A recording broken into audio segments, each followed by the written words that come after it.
Yate halega hadits ad ashiate ikodo oye jade neh leko diki halet adits adon de kedigish hozaniye edo daudats odats it's a leads a benkit hadosne Aden also sin gejebet doch chat da shidekne ediki ege hozan lidonil Adon de naide kidney ke hol no go hot ego start johnny e ajibogi na nishigi e konde hans so she e be ekta huid na lido le se ko de mobis kan was cheats do yo cash ko do ekta huid na lido le ke Nahasa odie Native American Housing Assistance and Self-Determination Act 1996 at Bikinet adon the data hatation be in a nation hacha selin leko ako di distribuye lido leki ya peso edit agi as honebitsen ishkiji in is nelikido Hans so ya Washington ya kuni zinki ADK peso gibach edit ko AD kodo distingue be hilta huid na lido le ko art and bitsen ishkiji ihneit soko Stadnesa tiro anatin ha ahunet ya hota in ha ahunzen Washington na be huni kliniki ya sota ahan so ya choto kayan tiel ado o kuni kiu sto Ado under the bend has taken the Behozenico Ebelina a peso ki a archico ki a hot ego bejan dal in leco. A cottage chipper with net and lido little basic with net and lido little ki a archico yadna rahaki hut ela halate out chito in do adon the bejan dal in ho hele jan i peso chocolate ego a night kitten leco. ADK by the white net or cook a day to nana snap ya kong hijibanat sheet halate our deeds up. Audits loud and clear. Hakushine Hade Hotne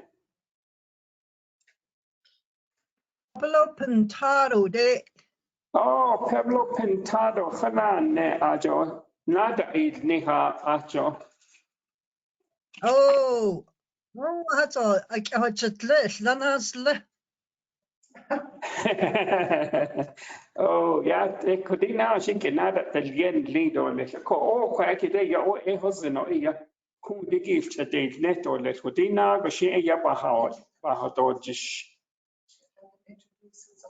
Ishashi do a de da hat do se che ko do tnesa ne shi to he lini was shi tot so ne shi che da e do to de chini shi na le da Historisch adego ki eia agisina shatachi do historisch blukia tachi da hasnako ade ot eia Ishashi do ade da hotse at da hot zin shumaya keto shata keshi da no hido che nala da shi a hot ego eia heda hoti ziti de kundiki a chenda ne kesigi benachiko ade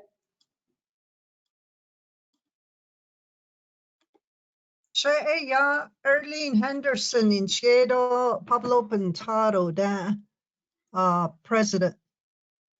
Kintlitchin in Sloan on ist as was chin. Sanapilni e da shadow na coordination na leader. But is son and slido yat e aben. Oh, yeah, Pablo Pintado. Hello, my name is Mitega Lee. I'm from Manuelito.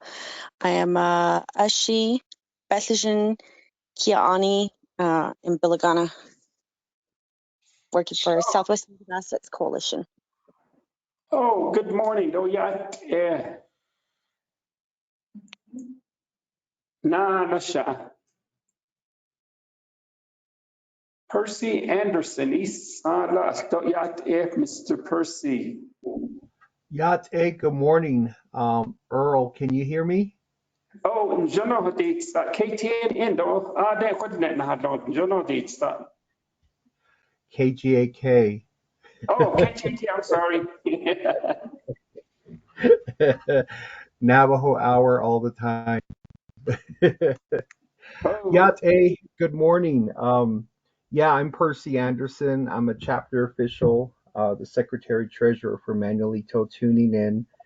And I'm Setna Ginny, Twitch Eatney Bushes Chin, Nathlana Comanche are my Chays, and Setna Ginnies are my Nollies. My other clan relatives on my mother's side is the Bethlehem. On my father's side, it's Kiaani and Nakaidene. So thank you. Good to see you, Earl. oh, Yate. Oh,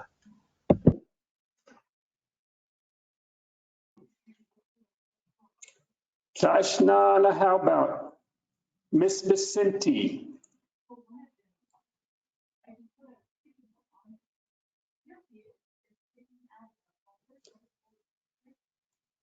I don't know that we have Miss Anderson and then also Miss Lewis too.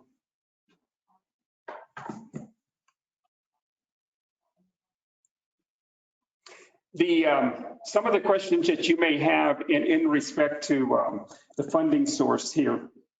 As I had mentioned, allocation is made by Congress. There are about 523 tribes. The allocation of funding had stood at 650 million for a number of years, but that has been increased. Navajo Nation receives the largest portion due to its geographical size, as well as the population, and then also the need. That is how the formula is allocated, and that allocation may vary from time to time in regards to the amount of need that individual tribes may have. But we do have a number of tribes that are out there that that were recently recognized. So those that are recognized by the government, they are the ones that receive the funding. So with that, Ms. Terry Laughing, please. She has her hand raised up. Someone has their hand. Yeah, there's a hand raised up by Ms. Laughing. So Otto and Terry Sloan's out there as well. Irvina Castillo. Thank you.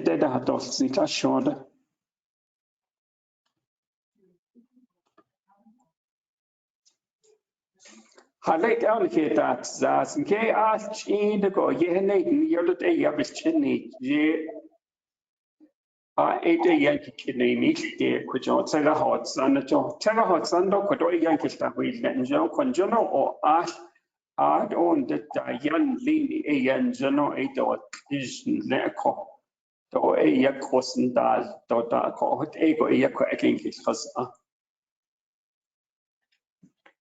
Yad e bene she Irvina Castillo inchia. Ashkan het zo'n slash ni bashes chin. Twitch ini da shit shado kent chini e da shanala label bezi da san de ein ma dina shadow kure nashnish I used to go a na nasha. I got on the call based on an email that I received regarding the Native American Housing Self-Determination or Housing Assistance Self-Determination Act. We do business, I work for a company called Caris Group of Companies, and it includes Caris Consulting and a company called Native Vet Material and TJC Construction. So we work with NHA there, and so I think that's the reason why I received this email, to get some more information on how the funding is allocated, and then also how we can, as a Native American owned company, come in and help you guys if that's something that's needed. Okay. Yeah, thank you for having me on this call. Oh, yeah. So let me ask a question to the audience. What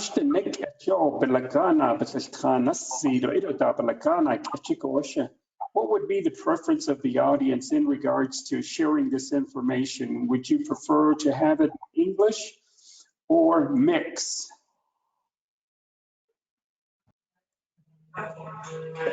Earl, this is Percy. Mix will be good. Mix will be good. Okay. Okay, that would be good. Our particular presenters are going to be bilingual, thereby being able to share with you some of this information in English. And then also we do have a PowerPoint. If you'd like to have a PowerPoint, we will make that available to you. And then if there is additional information that you would like to have, please let us know in the chat room, and then our technician here will write it down and we'll get that on the board for you so that you can have access to it. This being a governmental program, allocation of funds, everything that is that as far as policies and procedures, statutes and regulations, all of that is in written form and it is for your reading pleasure. The information that we will draw from is a 24 CFR 1000. 24 CFR 1000.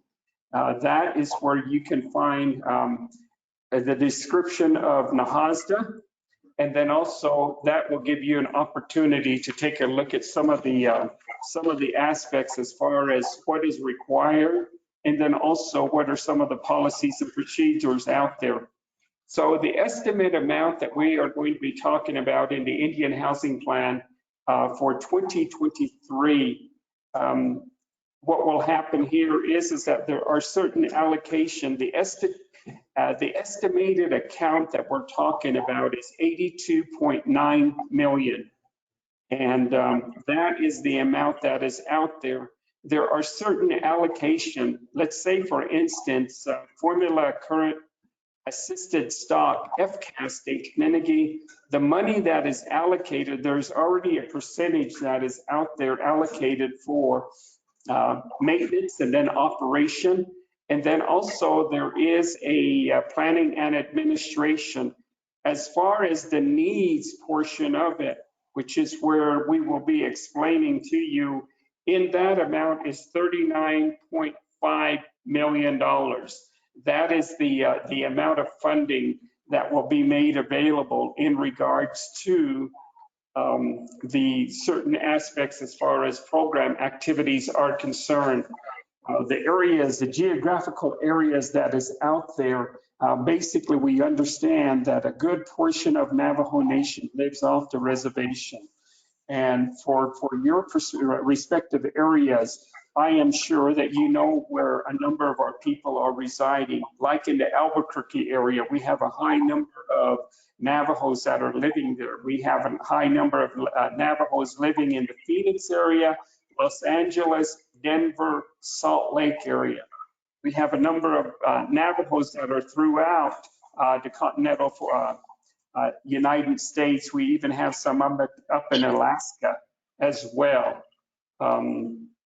So there are a number of different programs that are out there, but specifically we'll be talking about Nahasa. And as far as introductions, if there's anybody else that would like to introduce themselves, you are more than welcome at this time. We'll go for about another few minutes and then we'll get started with our program. But the amount of money that is out there, peso kundi gibijan khadyan denigi yasebetido ba anakito dahajendo nahast a bill so ahonet e peso kwakin khabacha adia akut end kodobe da anishdo le denigi do kodo chihodot as denigi ya thatting do ba anast a the meal so e dikila e la khait ego e ya chito in to haleka otat ni chokut ego e ya pe hosanen lindo le khot so that the kushin ant ego e peso di kunchi de do in. So the allocation of funds in regards to what are some of the eligible activities, we will explain that to you.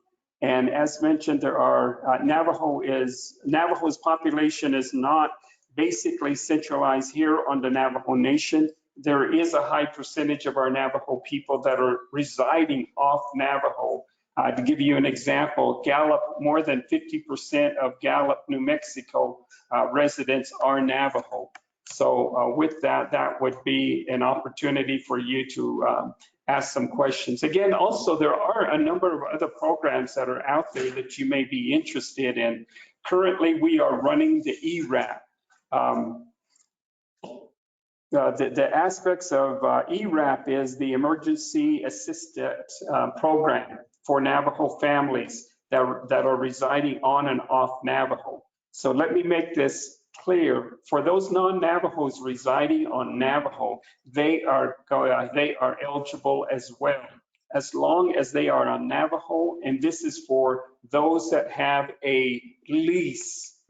This is not an assistance with the mortgage program. This is only for this, meaning the emergency rental program is only for those that have leases. So please let your families know about that. We have a number of families that have been assisted from Washington, D.C., all the way down to down in Florida, Hawaii,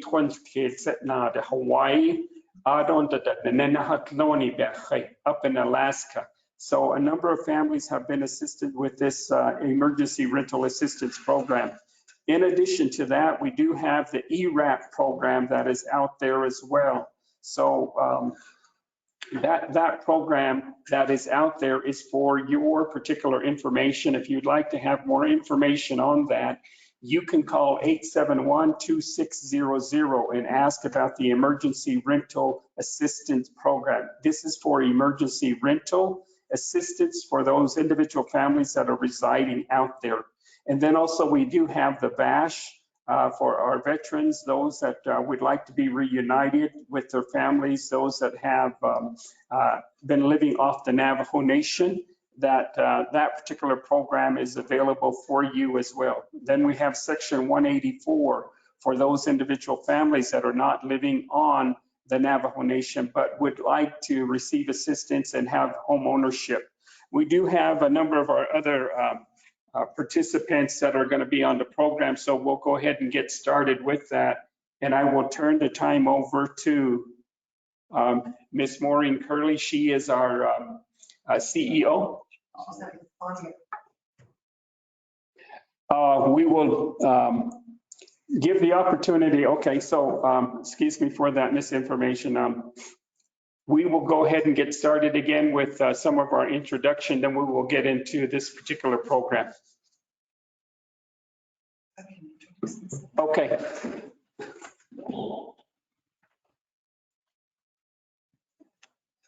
Good morning. Yat e hepene ade that's not stanky. Shay kodo da hadisin Earl Ininido. Nellie Gilmore e hinshe. Ado kapahin Sloan to the chini bashes chin honagani dash chedo touching a dationale. Got all a sun and shlido late is I Pine Springs ade yisinasha. Ado Navajo Housing Authority kwa a yashananish grants manager in Sloan cut the Krishinache Satsata that's Nacheko. Thank you for joining us this morning. I know a little bit of background about what Earl was talking about. Dide peso Nahasa we get these monies on an annual basis. We have a timeline since 1998 and also we're 2023 is coming up. Did that like Earl indicated, there's different percentage of funds are allocated for each activity. The public hearing, we used to have public hearings way back when, since 2005, 6, 7, 8, that I'm aware of. Since 2008. Since then, we have not had a public hearing. So, board of commissioners, let's provide some education to our chapter officials, leadership, And then those that are from the public listening today, we'd like to share this information with you as to how we use our Nahasa funds. Because on an annual basis also we do the annual performance report. So that report goes to Congress, and what they're interested is in the number of low-income families that we serve, and also how many natives or low-income families we serve, as well as how many number of homes that we have constructed. Those two you see in this kit. So just very briefly, after Ms. Aniva Yazi does her presentation, our Native American Housing and the Block Grant Management System Policies and Procedures. Thank you.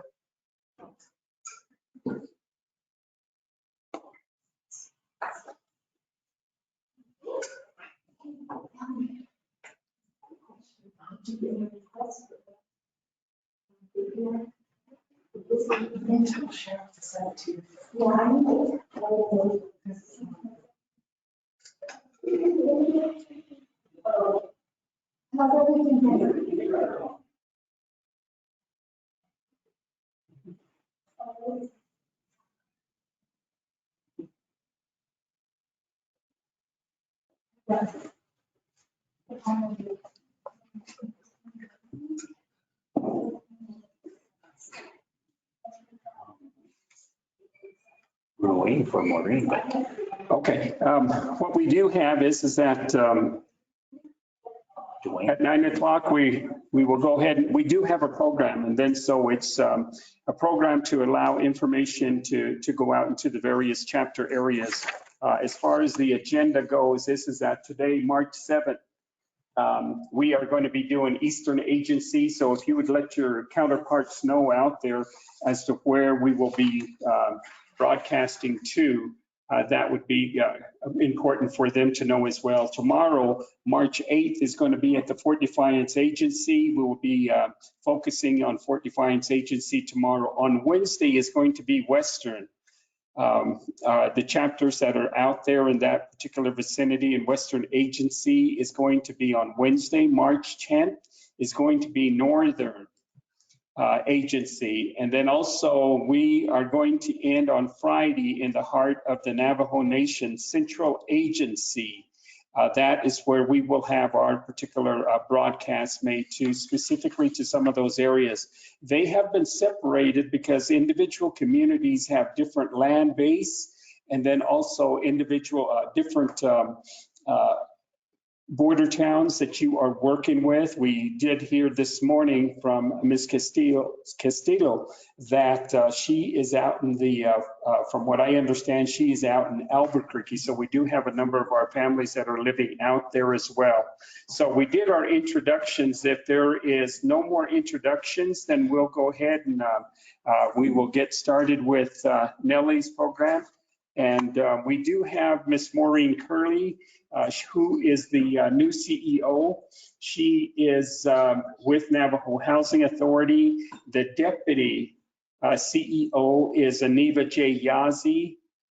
Nellie Gilmore will be giving the Indian Housing Block Grant policies.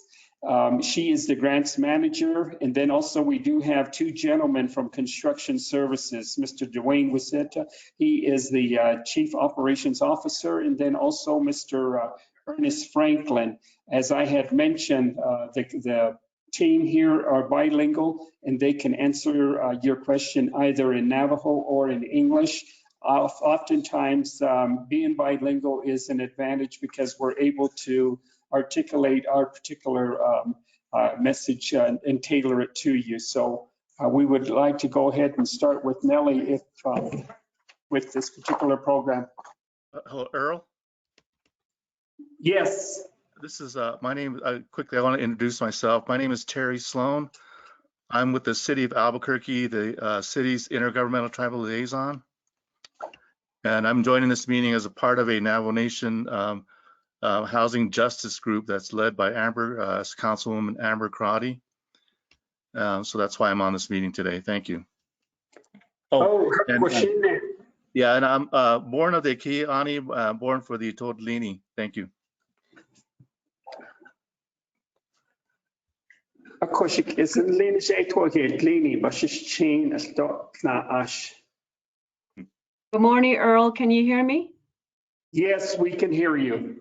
Okay, good morning. This is Laureen Lewis with the Veterans Administration. Ask in Sloan, Chishabashichin, Adoshi, Dashichedo, Chishadanda, Dashanala, on one of the people that retired from NHA and I'm now working with the Veterans Administration. I understand Veterans Administration is going to be getting into Nahasa program, so I'm here at Eastern Agency, so I'm listening in. Good to see all of you. That's it. Have a good day too. Hakoshila, Royat, Kodoshe, Yanelling, the Chihodo ash. Okay. Good morning again. Those of you that just joined us, I'm going to go ahead and since Msiazi is still trying to prepare, I'm going to go ahead and do my presentation. Let me see. Can you see your screen? Can you see the screen? Hello? I can see mine, yes. Okay. Kishap, the rest of you, are you able to see what's on your? Yeah, Oh, Lisa? Yes. Okay. This morning, I'm going to present the Native American Housing Assistance Act of 1996, Nahasa, Indian Housing Block Grant Management Systems, Policies and Procedures. I think if we do this introduction, you'll have a better understanding of the rest of what Nahasa is all about. So we do have this policy. It was first developed back in 2008. And more recently, it was amended on September 2015. So the purpose of the policy for Navajo Housing Authority, we follow this policy as we put our grant funds together and how we do our allocation. So the purpose of the policy is to guide the development of our Indian housing plan and the governance of Nahasa, IHBG allocation. You will hear me use a lot of acronyms, but at the end of the slide, I indicated what those are. So just to bear with me when I start doing acronyms. B is it outlines procedures and application of Indian Housing Block Grant Funding to achieve maximum returns to Navajo Nation in building essential, safe, sanitary, and affordable homes within our budget limitation. 2 is to have an effective and efficient management system in the application of IHBG funds. B is to maintain a 5-year project plan. And this 5-year project plan consists of all the requests that we receive from throughout the Navajo Nation from the chapters. We have 110 chapters that submit their requests through chapter resolutions, and we do maintain a 5-year development plan. C is it guides us at the assessment of our annual performance report of each grant recipient relating to their performance and compliance. This information is then used, like I indicated earlier, is sent to Congress. D is annual assessment of our own NHA. As a TDHE, we do assessment of our own annual performance. And then E, our report is then due to HUD every year on December 28th. And like I indicated, just to inform Congress on the number of homes built and the number of families served. E is prohibition. We do have prohibition is required on any lien, encumbrance, mortgage, or pledge of Nahasa funds or property purchases with Nahasa funds, including housing units, without NHA's consent. All this is saying is that any housing or any maybe like youth complex facilities that are constructed with Nahasa funds cannot be given away, sold, or given to anyone without NHA's consent or approval.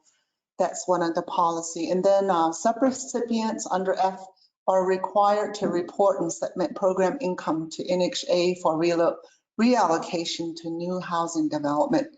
So currently we have 18 active sub-recipients that we have funded within the past 20 years, where we still have to oversee and provide technical assistance, and they comply with our policy as well. This program income is any income that they derive as far from, say, for an example, like Loop schools, they have teacher housing. So they collect income on an annual basis, and then if they arrive at some program income, if it's a plus, then they can return it to NHA to use it for future development of housing. That's what it means, program income. G is NHA is to adopt general procedures as set forth in this policy. So this is our policy statement for the use of IHBG funds. Then we get into responsibilities. A is grants management, complies with our NHA compliance and self-monitoring. We do have in-house compliance and self-monitoring, and they do assist the HUD office to do prior, reviews of the use of funds and how we apply the program. So Adobe NHA Board of Commissioners approves our annual Indian housing plan for both formal and informal amendments. When that's done, it then goes on. If it's a formal amendment, it goes on to the Board of Commissioner, Resource and Development Committee. So then they also review our annual performance report and then approve any self-monitoring reports. So when we get to see NHA executive management staff, they also have responsibilities. They ensure that staff adheres to all the statutes, regulation, policies, and procedures. Then they ensure that we have labor, equipment, supplies, and materials to work with and to operate with. And then they also support the corrective action plans that is completed by our internal compliance department. And then further, our sub-recipients, like I indicated earlier, they have to comply with our applicable statutes, regulations, policies, and procedures as well. Upon termination, if any sub-recipient is terminated or cease to use what they purchased with Nahasa funds, then they have options to return all their equipment back to NHA. That's here in the policy as far as responsibilities. And then our general procedures, development of the Indian housing plan. Grants management is responsible to develop the Indian housing plan consistent with the 5-year plan, including the numbers of families to serve, and then it indicates that funds are to be allocated uniformly throughout the Navajo Nation. And then 3, priority for funding shall be applied in the following order or manner. We are to serve low-income families, homelessness, overcrowded, substandard, low-income elder, disabled veterans, persons or veterans. And then college housing, housing for essential personnel like public safety, medical, judicial, educational, or student housing. E, we have funded daycare centers as well, and then other model activities serving low-income residents. Model activities are those buildings that are elderly group homes, they're youth complex or youth centers. Gosh, I think I can remember those two right offhand. 4, and then like here today, we are conducting our public hearings annually. So going forward, I guess based upon our Board of Commissioners recommendation, we can continue to do this maybe again next year. Again, a 5-year plan shall include the number of families to be served. So that's our development of Indian housing plan. When we do the Indian housing plan for grants management, we collect all proposals that are submitted on an annual basis. Like I said, in prior years, we did public hearings, and based on those public hearings, we used to announce maybe some funding to put out to the public. We request for a proposal. The last time we did this was in 2017. I believe we put out like 15 million. That was the last year that we received a request for a proposal from the public. So that's for your information. And then how we allocate funds is our grants management department in my department. We do annual estimate. We estimate the annual Indian housing block grant, normally based on prior year allocation. And then our final allocation is determined by our funding agency, who is HUD. So for 2013 coming for next year, we use the FY 2022 allocation, which is like 82.9 million. So for 2023, we're going to use the same estimate, that same amount, because we don't know what 2023 is going to be or when that's going to be announced. So we usually go back using prior year. So, and then we estimate and set aside the FCAS, which is Formula Current Assisted Stock Operating Subsidy and Modernization, allocated per HUD notice. This formula is right off the top, sliced off the top from our grant to operate and maintain our, if you're familiar with our mutual help housing, which is our public rental and mutual help home ownership.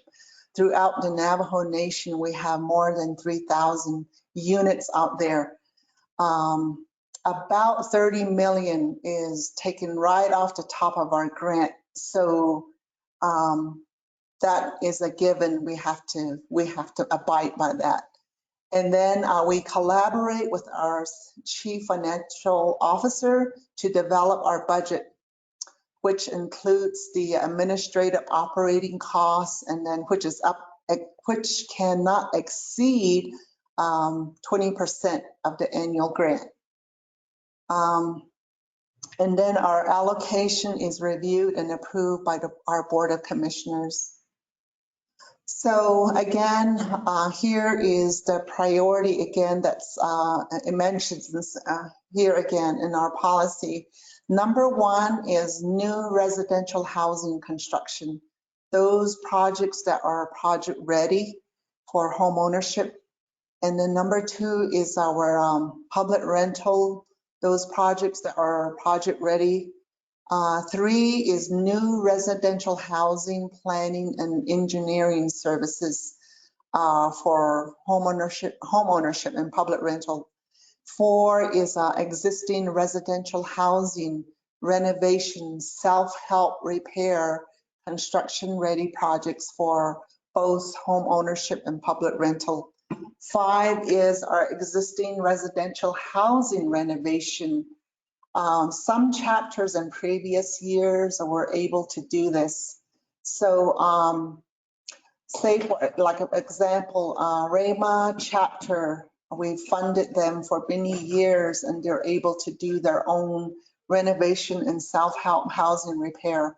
We also funded, I think it was Steamboat chapter, they were able to do their own project. So chapters like that, they're very innovative and they're able to do their own housing, and which is they help us build the housing units. The sixth priority is resident self-sufficiency opportunity and housing counseling programs that we've so far, I think we have not funded any of those, but those are eligible activities as well. 7 is our regional model activities, construction ready projects. So model activity like elderly group home, our youth complex. If you're familiar with Navajo Nation, like Shiprock, Crown Point, and Fort Defiance, we were able to help fund them, and they do have youth complex out there now. So so based on priority, if there's funds available, we're able to fund model activities. So those are eligible activities. And then non-regional model activities, construction ready, and non-regional model activities, planning and engineering. So some model activities are like student housing. We funded Navajo Technical University, and I think they're the only one that we funded in the past, and they do have student housing. So that's the order of our priority for allocation. And then, so what we do, like I stated earlier, when we issue funds requesting for RFP, NHA will announce RFP in the Navajo Times or local papers through the news media, or post flyers or announce grant funding opportunity for housing projects.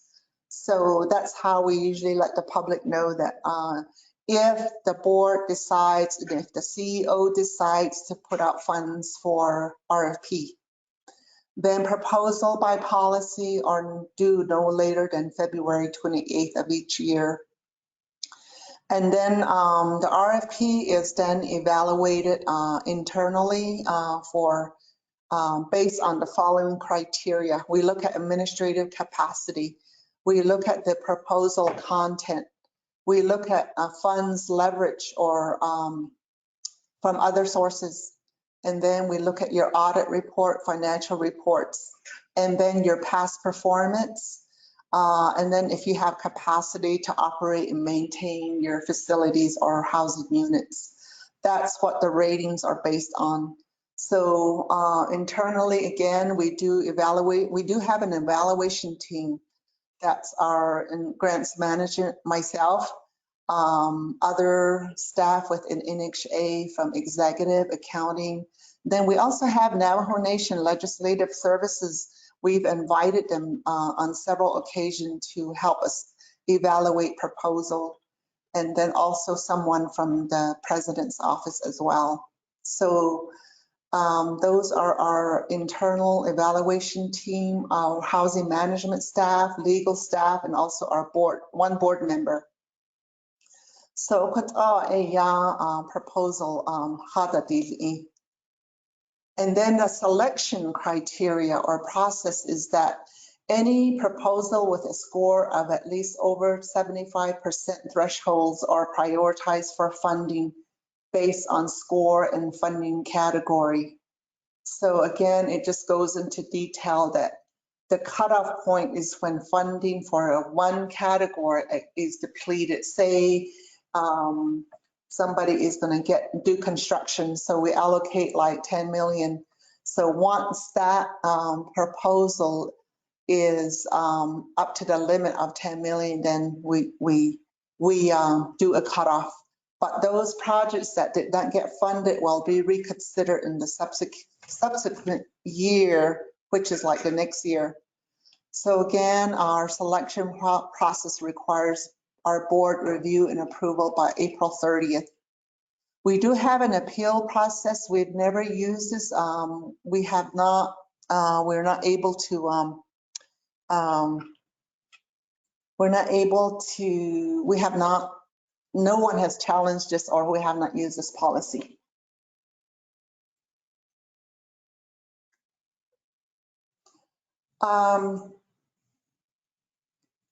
Our board approves the Indian housing plan at least by the first Thursday in May.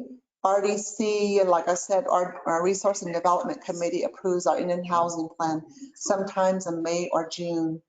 Navajo Nation President certifies the Indian housing plan in June and July. And then it goes on to our HUD office by July 15th. It's actually due on the 18th, but we give time. We give time to for ourselves to submit it early. So, you Got a question? oh, Sorry. let me go through the PowerPoint real quick, and then I'm almost done. So then I'll turn back to your question.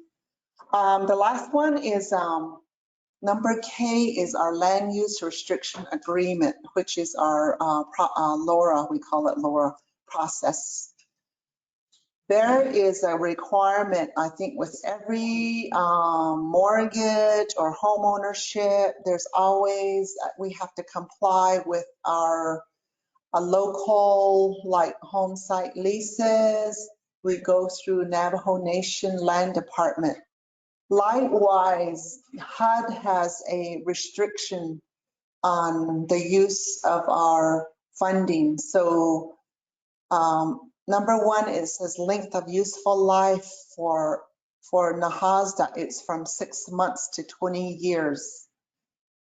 Say you have a new home ownership that you built out on the reservation, we have to put a either a land use restriction agreement if you're on fee land or private land. But NHA already has the collateral assignment. So we don't have our tenants or our families sign any land use restriction agreement. But for those organizations that are out there, like Chinle Nursing Home, like, oh gosh, our colleges and others, they actually have to sign a land use restriction agreement. So 2 is they're required on trust land, allotted land, fee land, or donated land. 3, required for all Indian housing block grant assisted units or facilities. It serves as a collateral assignment for sub-recipient projects, like I said earlier. The timing for the land use restriction agreement execution is within 6 weeks of funding. LORA is required for any recipients who conveys or deeds to another homeowner within the affordable period. There's a whole new PowerPoint that I have on this one, so I won't get into that. 7 is any breach of LORA results in repayment of funds to NHA to retake control of the facility or units.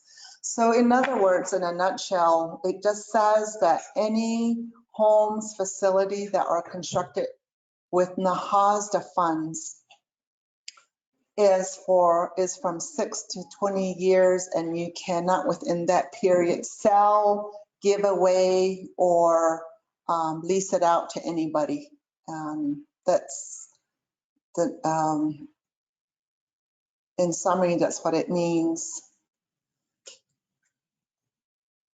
What happened?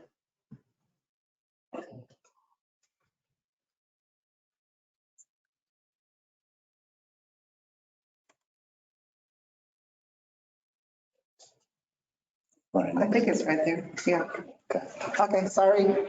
I touched the wrong button. So after we fund sub-recipients, if you all, whoever is calling in, if you ever get funded in the future, we do use a sub-recipient agreement. Those are required. Upon HUD notice of award, grants management issues a formal written letter to subrecipient to submit a subrecipient agreement within 6 weeks of official notification. Failure to file within the time required, funds will be recaptured and awarded to the next qualified applicant. The subrecipient agreement is executed by subrecipient and NHA CEO to carry out their eligible activity. So M is our, then it talks about the project management process. DA, we have development coordinators that manage our subrecipient construction. They help implement projects. So they have a whole new process. It keeps going back to the. This is.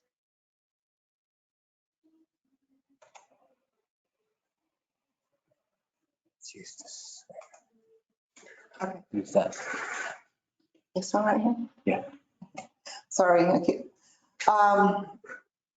where was I?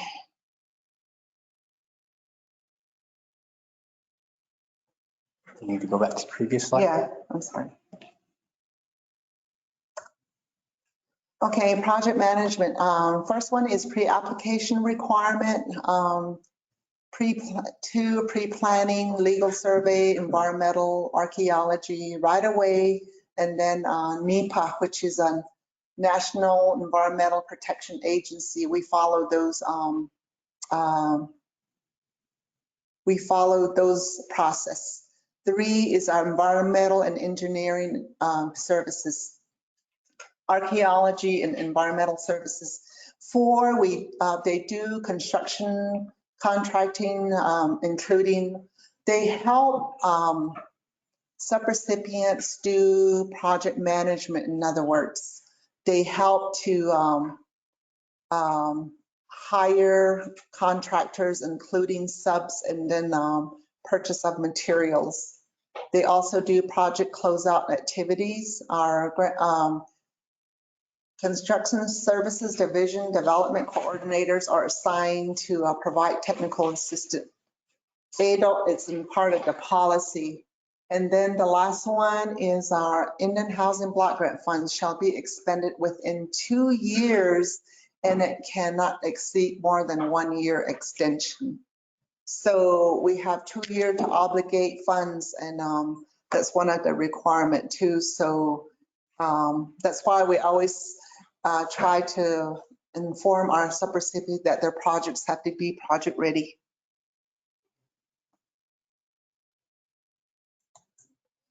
Going on, monitoring and reviews of our subrecipients. All subrecipients are monitored and reviewed by our NHA compliance department. We do have that internally. Subrecipients must comply with their agreement at all times. They're required to submit monthly reports. When they're working with on their projects, their pay application requisitions have to be on time. And then they're subject to the annual performance report. And then they're to ensure timely expenditure of funds and closeouts. They comply again with monitoring and any corrective actions. They have to make sure that they implement those. NHA shall monitor subrecipients through the duration of the useful life period. Again, like I said, that's from 6 months to 20 years.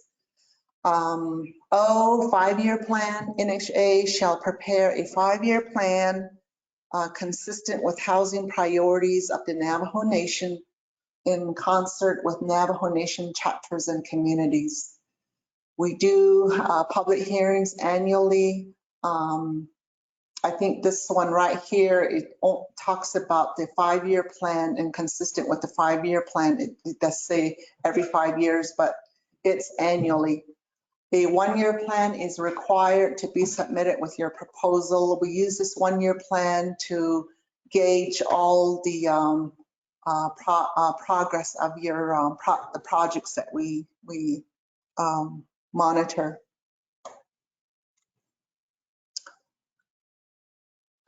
I think I already went through this, right? Let's see. Okay.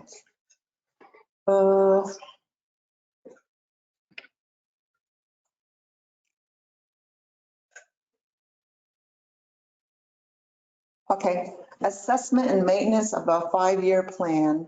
Our grants management shall perform, we do the following. We do assess the annual performance report of all the grantees. We review and adjust year 2, 3, 4, and 5 plans every year. With every funding, we have to move up the projects another year, so that's what it's talking about. And then we do assess the 1-year plans, ensure that they're completed within 45 days to the end of fiscal year or by November 15th. So all this is presented to the board in December for review and approval again. This is talking about the 5-year plan. On the fifth one is initiate the development of the next year's plan to be added to the 4th year. So NHA or Navajo Nation as a grant beneficiary, monitoring responsibility is that all NHA programs and departments are responsible for monitoring their grant activities, including compliance requirements. So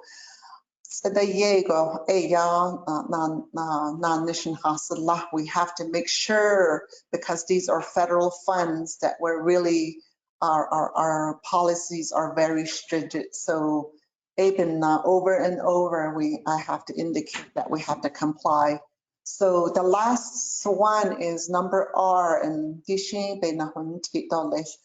we do have option to recapture and reallocate Nahasa funds. Say a sub-recipient is not, they're not implementing their project, and then their projects and funds are just sitting there. And by the time the 1st quarter, 2nd quarter, 3rd quarter is, they have not done or implement their projects, there are options to recapture these funds. When that happens, the board will, they're authorized to recapture funds and then reallocate it to other projects that are ongoing or projects that have a shortfall.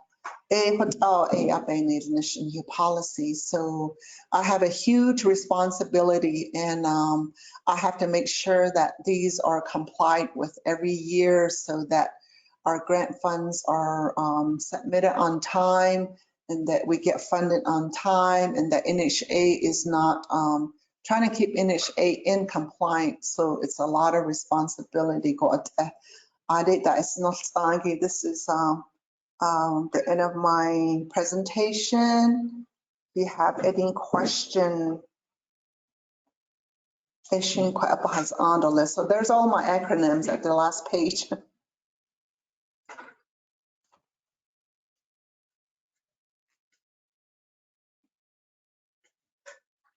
Are you going to provide, I have a question, are you going to provide the presentation slide to the chapter? Yes. Those are good information. Yeah, yes, we will. Oh, are they? So some of the questions. The presentations are in the handouts portion of the webinar application. You all have copies of all the presentation. So they should be available in your in the webinar attachments. I had submitted a question in the questions portion. However, my next question is, you lightly elaborated on how you guys assist with, I guess, portions of like counseling. And my question is, if we're a counseling and support service for individuals such as what I do is I'm a HUD certified housing counselor. We do financial literacy and credit counseling with the nonprofit that I am working with. And my question is, how will we submit anything to Nahasa to see if we're able to partner with you or work with you, or if you're interested in our services? Thank you for your question. We have in the past funded several sub-recipients. One was Native Navajo Partnership for Housing. They mainly did financial literacy. They help families with mortgage. They help families with improving their credit rating. And the last time we funded, like I said, was back in 2015 or 16. But they were able to house a lot of our tenants, and that's one area. The other area that you're talking about regarding home, I'm not sure what type of counseling you're referring to, but we do have an eligible activity under housing services activity that we usually fund for. Currently, that's for our internal tenants, though. We do have housing services activities, and those type of services that you're referring to can be funded under that category. Housing services, and that would be under inquiring with Nahasa and housing services generally. Yes. Okay, great, perfect, thank you.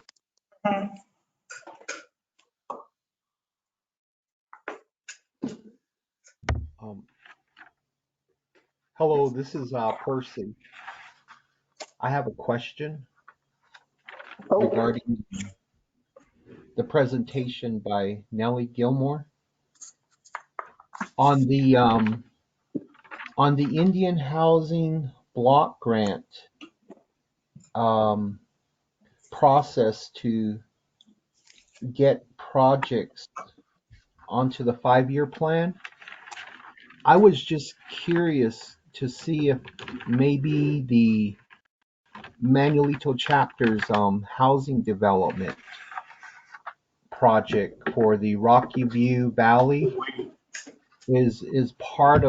might be part of that 5-year plan that's coming up, because we've been meeting with Levon Yazzie for about a year, and it's for a 40-acre withdrawal that we've identified, and he indicated that NHA would provide or would submit the pre-planning stage for the legal survey, EA, ARC, the feasibility studies for that area. So I was just curious if maybe that might be part of the upcoming 5-year plan. Thank you. We have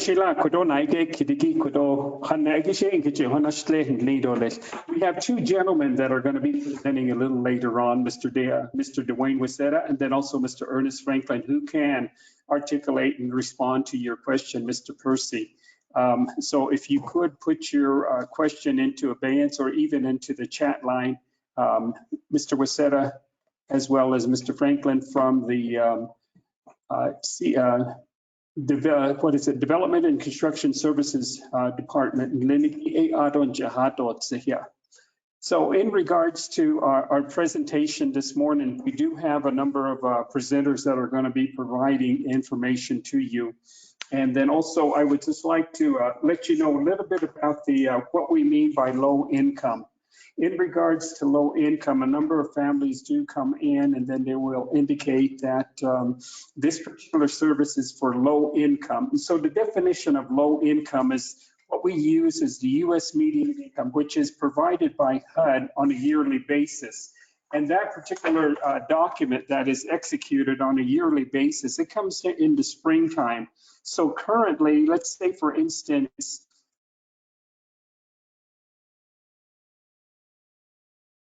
making $62,800 or lower, they would be qualified. And so that information that is there, again, is in the U.S. median income bracket in regards to the information that we do receive. So the information that is given out varies from year to year.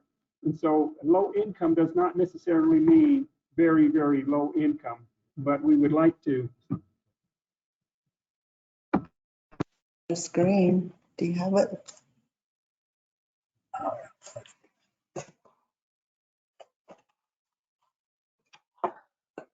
AJ's on.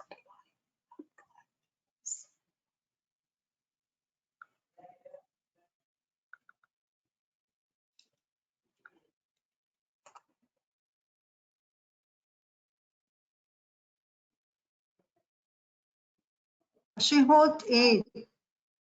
Okay, Peggy, Janadneko, Pade, Kodanana.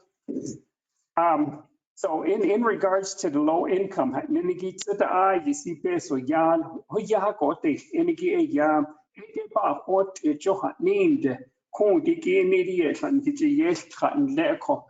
To give you another example, is that for a person who is making, who is one person living in her home that is making $43,960, that anybody making that low income would be eligible for this particular activity.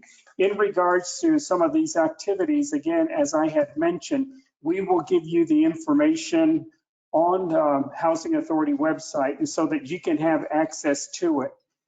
For those of you who may have joined us before the introductions were made, the document that we reference to, the document that we will reference for this particular program is 24 CFR 1000.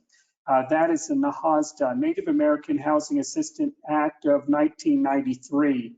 And we are under the Indian Housing Block Grant management system, and those policies are the ones that we are sharing with you. So with this, I'd like to ask you to introduce Ms. AJ. Ms. AJ will go and give you a little bit of background, as I had mentioned, in regards to the program that we have this morning. If you have any questions, please text us or put it in the chat box, and then we will get that information. Again, if you would like to have other information in electronic format, please let us know as well. And then we will get that information on the website so we can post it and you can have access to it. So Miss AJ, are you on the line?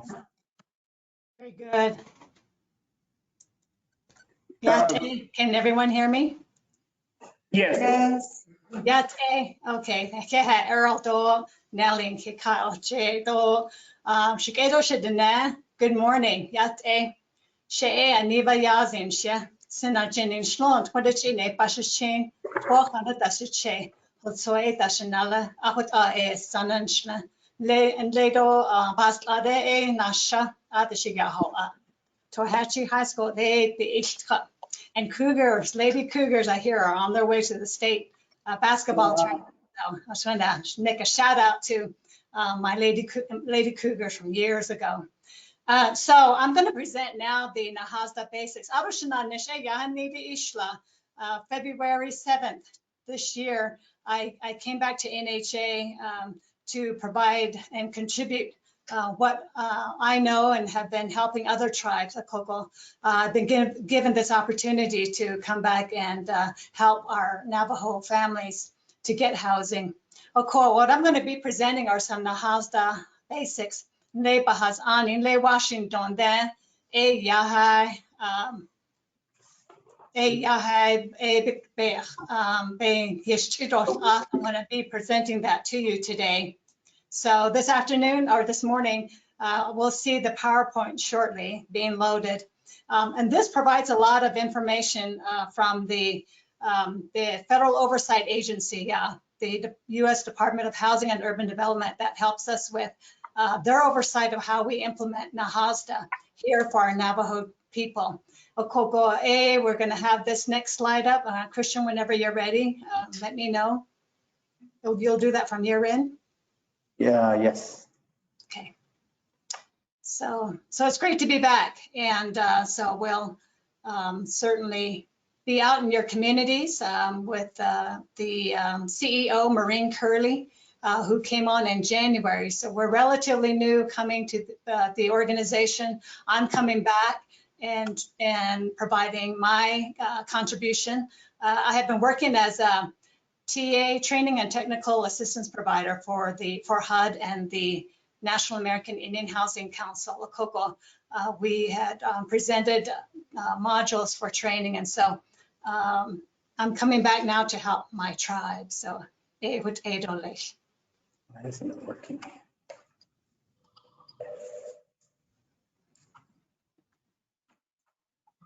Sorry, AJ, I'm trying to get it on. Okay, so bear with us. With this technology and working remote causes a lot of challenges as well, but hopefully we can get this started shortly. We did also provide the copy of this PowerPoint. So after this whole presentation to go into the details of these slides. When you have questions, we're always still here to present, to provide responses to all of you. And thank you for joining us today. Can she upload it on her site? AJ, do you think you can just present from your side, and I'll make you the presenter? I'm trying to figure out why. See, let me minimize my screens here and see what I can do.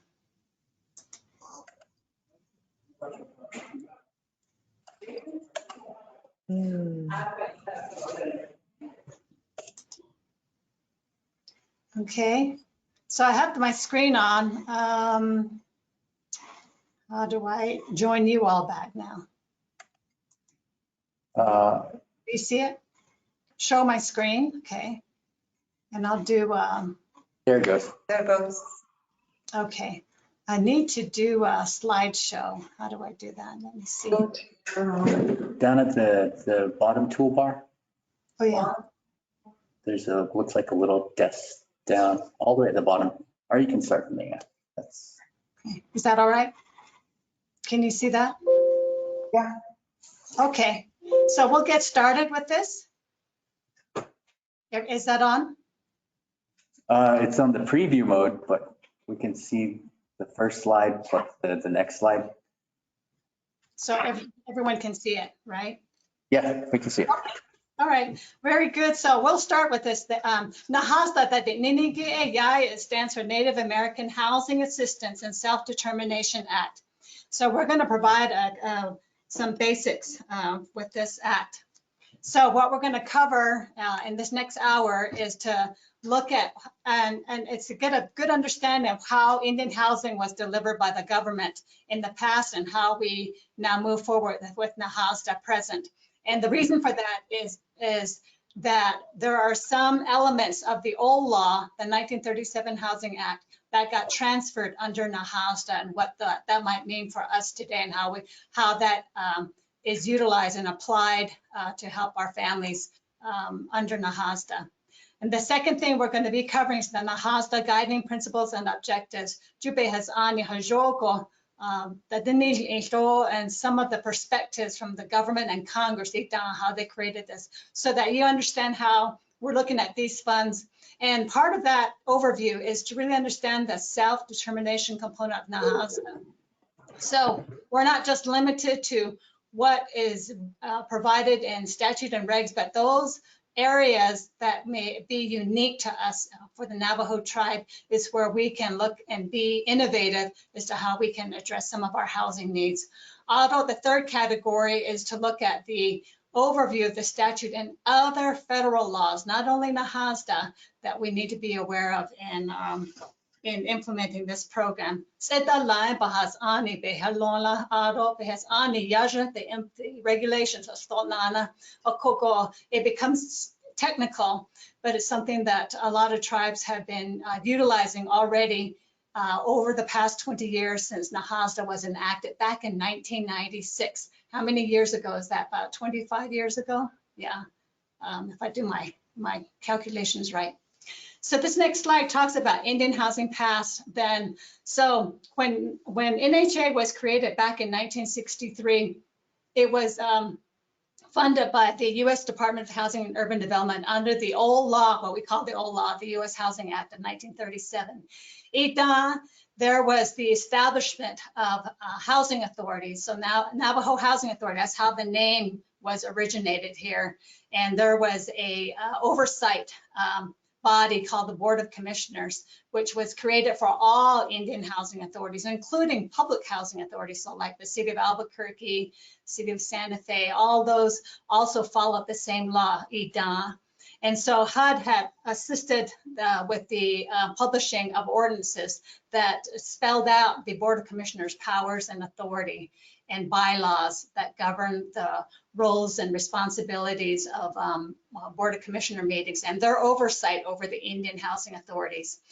Back when, too, there were only two basic programs. It was the low-income rental program and then what was called the mutual help homeownership program. So back when NHA was created, those were the only two type of programs offered up to 1996, where it really opened up the doorways to look at other innovative, unique housing solutions for tribal nations. And so we'll show the difference in just a bit. And then in the past, the only way to get homes modernized or looking at new construction of new housing units were only done through two programs, what was called CIAP and CGP, which stands for Comprehensive Improvement Assistance Program. These were competitive funds. Tribes had to compete among each other to receive these funds. And then what is called the Comprehensive Grant Program. Again, these were competitive funds that were allocated to tribes. So that era ended for Indian nations or Indian country in 1996 when the Nahasa was passed. So now, to date, in 1996, this law was passed, Public Law 104-330. For some of you that would like to research that, you can certainly Google that law, and it gives you the complete history as to how tribes and the federal government under the U.S. Housing and Urban Development Department or agency had conferred with each other and how this law was created. And every so often, every 5 years, this law would be reauthorized so that you would have funds appropriated every year by Congress for its implementation. So surprisingly, this law had been last reauthorized in October 2013. How many years back is that? About 8 years ago. Has not been reauthorized to date. But as of this last month in February, it was passed by the Senate Committee on Indian Affairs for reauthorization, and is now pending U.S. Senate action. So any day now, we hope that Congress will see the merit of this law and that it be reauthorized. And they're looking at reauthorization for now 10 years instead of 5 years. And so that law, I don't have the number of the bill, but we certainly can provide that to you as well. So this law, then, the monies are then characterized as the Indian Housing Block Grant Funds, IHBG. So many acronyms. So the Indian Housing Block Grant Funds are allocated to tribes based on a formula. And I'll talk about that a little bit more in my presentation, what's called the current assisted stock and need. So the current assisted stock is what has been built under the old law. So I make that reference of what was developed in the past. There is a special category of housing units that was funded under the 1937 Housing Act that we still need to include in our HUD still includes in the funding allocation, and there's special treatment identified in the regulations as to how we maintain those particular category of units. So we'll talk about that. So it's good to understand the past and what we're doing now. And then so under Nahasa, the tribe, our Navajo tribe is the grant beneficiary of these funds for the people, the Navajo families and persons to receive assistance. And so the tribe in 1996, our Navajo tribe had to determine, and all tribes actually had to determine who the grant recipient is going to be for these funds. And so tribes then had an opportunity to determine who is going to be their tribally designated housing entity. That's another acronym, the TDHE. Okoko, our Navajo tribe went and selected the Navajo Housing Authority as their default tribal housing designated housing entity. So NHA has been that TDHE since the enactment of Nahasa back in 1996. Now, the oversight of the TDHE is, again, the NHA Board of Commissioners, and then the oversight of the Board of Commissioners and the NHA organization is the Tribal Oversight Committee. And for us here at the Navajo Nation is the Resource and Development Committee. So that's the leadership in which we do our reporting to. So these block grant funds are provided to conduct and be used for eligible housing activities. So there are going to be certain activities that can only be funded under Nahasa. And so we need to be aware of that, and I'll cover that in just a bit. And we call it the Indian Housing Block Grant Funds. It's a block of funds that will address operation and maintenance, modernization, rehabilitation, new construction, utilities. So it's one block grant. And so we don't compete for it. It's based on a formula. And so based on that, we are the largest tribal housing entity in the country. And we received the largest allocation because of that. And so just be aware, I'm sorry, I moved it along, I meant to move my cursor. The last point to this is that while we have these eligible housing activities, they are all captured as to what NHA is going to use the funds for in an annual Indian housing plan. So every year we submit that to HUD, and HUD determines compliance, whether it meets those eligible categories, and then provides funding. And so when we get an Indian housing plan approved by HUD or determined to be compliant by HUD, that's the sign of blessing to move forward with that, with the funds allocated by Congress. So we have 1 year, 12 months in which we would conduct and implement those housing activities.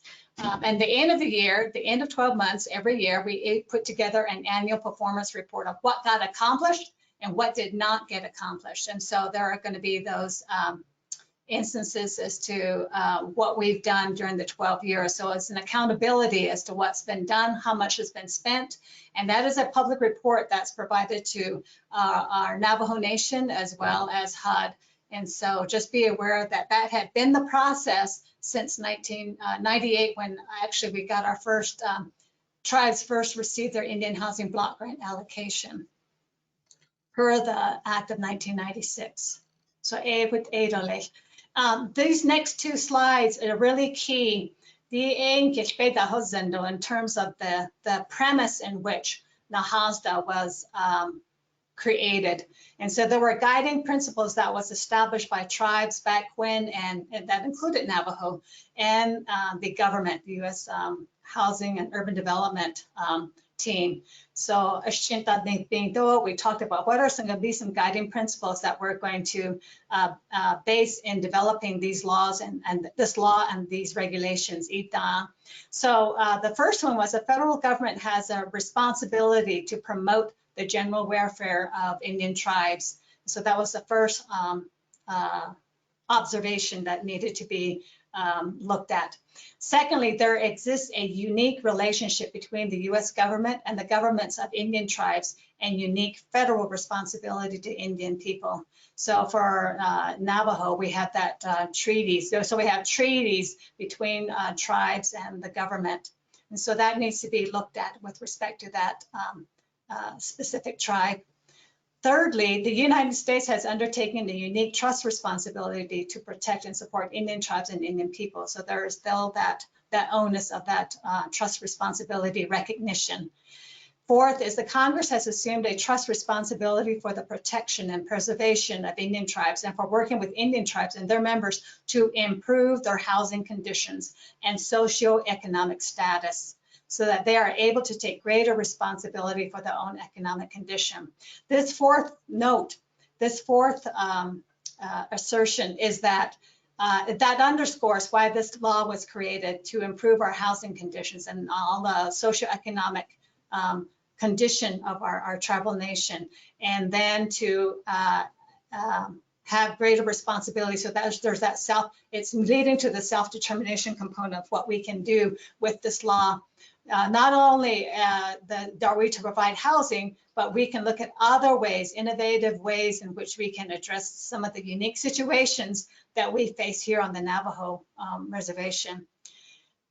So the last three assertions are going to be 5 is providing affordable homes in safe and healthy environments is an essential element in the special role of the United States in helping tribes and their tribal members.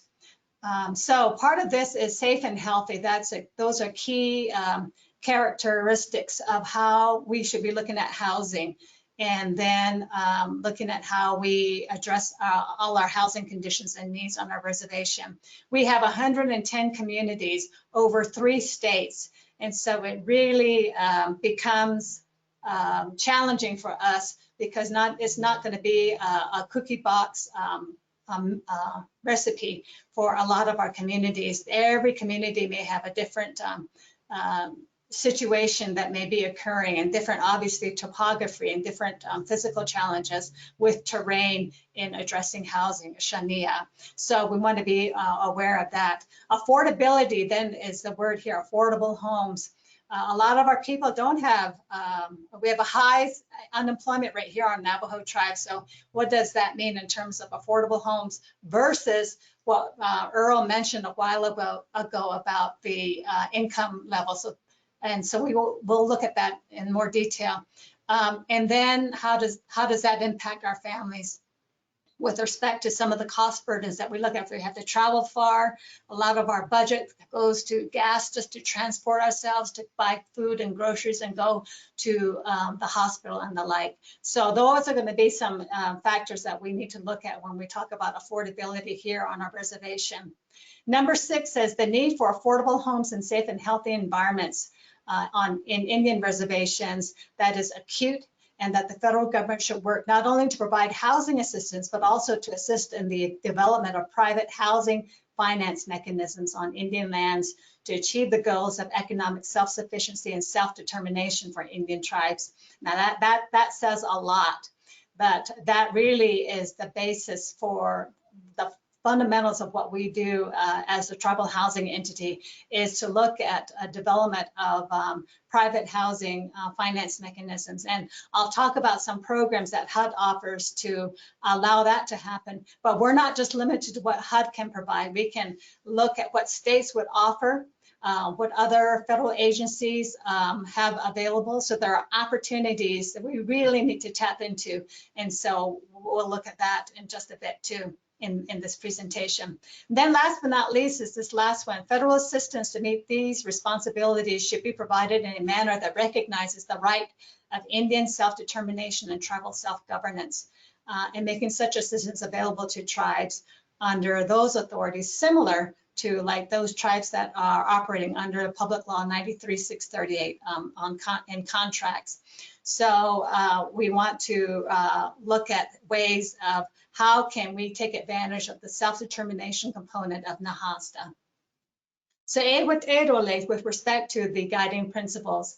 Now, once that baseline of observations and assertions are made between tribes and the federal government, Nahasa was then created with these 5 objectives in mind. So now we're going to move to the law. So the Nahasa law, section 201 of the Nahasa Act, identifies these 5 areas in which our Indian housing plans and NHA as an organization's mission statement, vision statement will need to align with.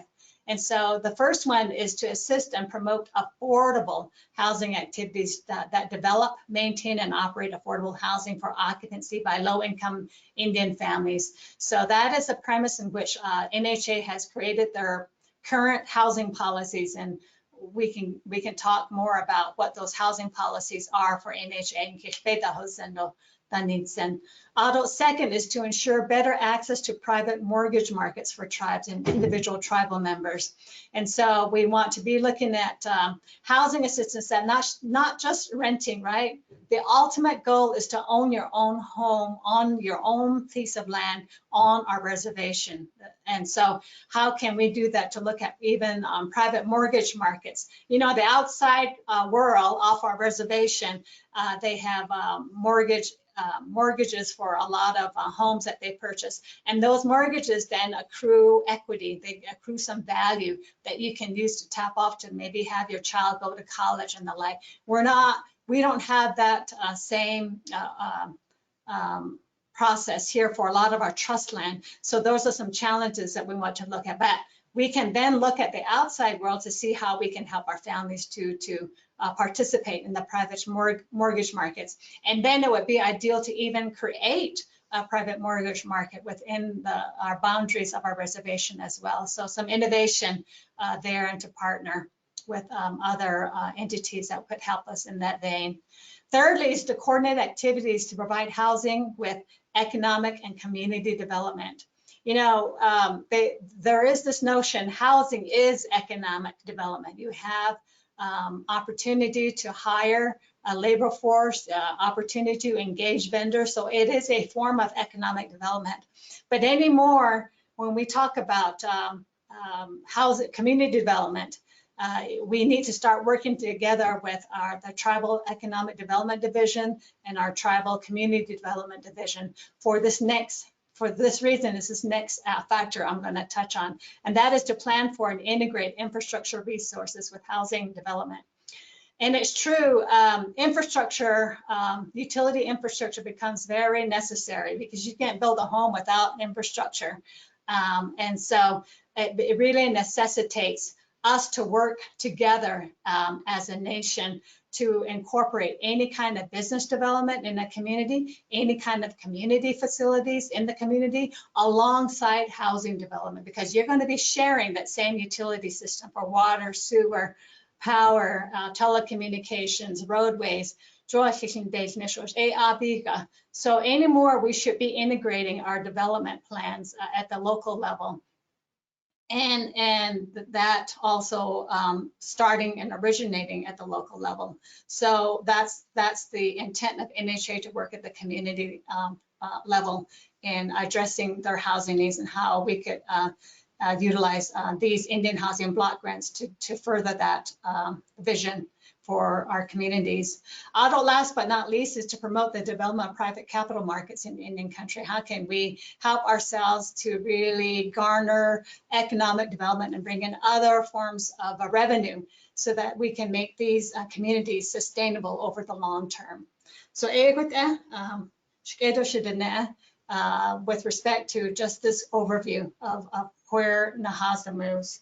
So I want to talk about the block grant requirements. This is Title I of Nahasa, just to get you the 10,000 foot level overview. Yeah. So what we actually, the essential elements that this housing entity, Navajo Housing Authority, provides. And from this, we weave this down to a lot of the agreements that we have either with sub-recipients or with our communities when we provide housing to the local level. There's 8 sections, and I know part of this may seem like a lot, but it's really good to just have this basic understanding. Section 1 talks about block grants, basically says annual IHBG grant funding to tribes and TDHU. So every year we're going to go through this process of collecting needs data so that we can put together that Indian housing plan, which is section 102. These Indian housing plans do need to be submitted to HUD every year, and it's based on their fiscal year cycles. Each tribe, they're all different. Our Navajo Housing Authority's fiscal cycle runs parallel to the federal fiscal cycle, which starts October 1 through September 30th of each year. And so because of that, the law prescribes, the regulations prescribe that we submit our Indian housing plan 75 days before the beginning of our fiscal year. So every year, NHA needs to submit their Indian housing plan approved by through the oversight committee, approved by the president, signed by the president's office, and sent to HUD no later than July 18th of every year. So, and when you backtrack it from that deadline date to HUD, then it shows that we need to start this process this month to get your input and to present it to RDC, to the Board of Commissioners, to RDC, RDC then getting the president's signature. And as you all may or may not be aware, there are many legislative bills that our Navajo Nation Council receives, and a lot of work through the oversight committees. Of course, it's a more complex process to get that done, but we'd like to keep everyone in the know throughout that process. Section 103, the review of plans. So once we do get it to HUD, no later than July 18th, HUD then has a 60-day review, compliance review. So they say yay or nay with respect to whether or not that review of the IHP meets the rules of eligible activities, and if there are model activities that they would approve that. And I'll talk about model activities in just a little bit. Those are like non-housing, non-residential type of activities like office buildings or daycare centers or student college housing and the like. So there are some areas that HUD would need specific approval for. And then section 104 is the treatment of program income and labor standards. These are other compliance rules, how we derive income from the use of these block grant dollars. And that would be rental payments that come in, home ownership payments that come in. And so there's certain rules and regs as to how we treat them and then account for them and utilize them. 105, environmental review. One of the major compliance with the use of these funds is environmental review. We need to make sure that we follow the National Environmental Policy Act of 1969 and that there are environmental review requirements for various types of activities that are funded under the Indian Housing Plan. So HUD becomes involved in providing clearance, environmental clearance process before any dollars is spent, especially for construction. Anytime we want to be digging dirt, anytime we're going to be disturbing dirt for a lot of our construction related activities, there's a formal process we have to go through before we can even obligate and spend those dollars. And I'll talk about more about that in a little bit. 106 through 108 are just left for you to review in the law if you'd like to look at that. But there are amendments to Nahasa that are done through negotiated rulemaking, and so that's a formalized process in the event some laws or some regulations need to be changed. And NHA has gone. Nahasa has gone through that several times. There have been several amendments, and so whenever we say Nahasa, they want to identify as amended because there's been some amendments since it's been enacted in 1996. The effective date that Nahasa all started was October 1, 1997. So that was our federal fiscal year 1998. That's when we started for tribes. So Title I, basically, these are just some bullet points, 10,000 foot level notes. So this Indian Housing Block Grant process, the Congress every year appropriates Native American Housing Funds, the IHBG funds, each year for all tribes. Right now at the national level in DC, we're looking at Congress appropriating these dollars. We're dealing now with the, we're moving that, and they're moving now still with the continuing resolution that ends March 11th. So as we know, we have to watch the national scene. So we don't know what that looks like for the appropriations, but thus far they've always been able to get over those humps of continuing resolutions and not keep beneficiaries or recipients of these funds on lockdown. So, but there's times when the government would shut down. So just be aware that that's the first step of this process of these funds coming down to tribal nations and then for us as Navajo Nation.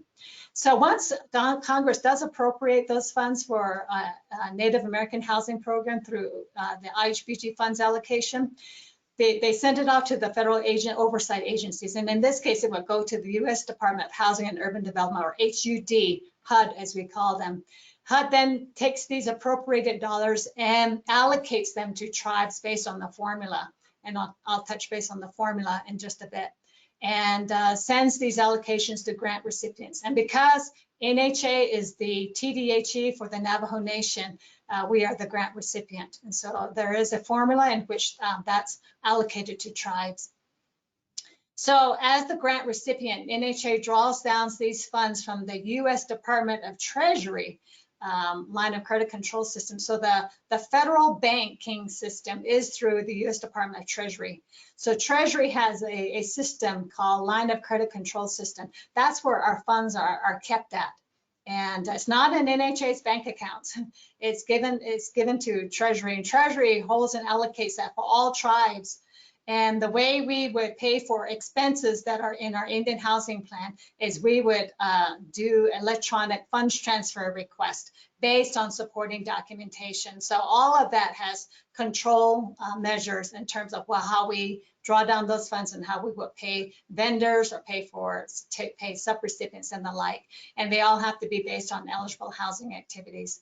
So again, just to reiterate, the grant beneficiary is our tribe, and the grant recipient is tribe's TDHE. And some tribes, I'll say, have elected to be the recipient themselves. So those tribes have created a tribal housing department. So they don't have a TDHE, and they have all of that in-house. And they're subjecting themselves to single audits if that's the case of the entire tribal funds. So that's Title I in essence. Now, Title I, Section 101. Now I'm going to get into Section 102 and 103, the Indian Housing Plan. Just real highlights of this is that the Indian Housing Plan, and if you look at this, there is a statement of housing needs, and so that needs to be identified. I know that when I was with NHA back in 2007 through 2017, so I've been here previously for 10 years, one of the things we first did was to do a housing needs assessment. That's available on NHA's website. We conducted and concluded that determination in August of 2011. EDA showed that we had a need of 34,100 new homes for our people. Moving forward, that was about 10 years ago. That does need to be updated, and we are looking to communities to help update their housing needs for the respective communities. And so we'll work in partnership to update those numbers from that statement of housing needs. Then you have planned activity descriptions in the Indian Housing Plan of what we're going to be doing, how much we anticipate to spend for those activities. The planned outputs and expected outcomes are all identified in the IHP.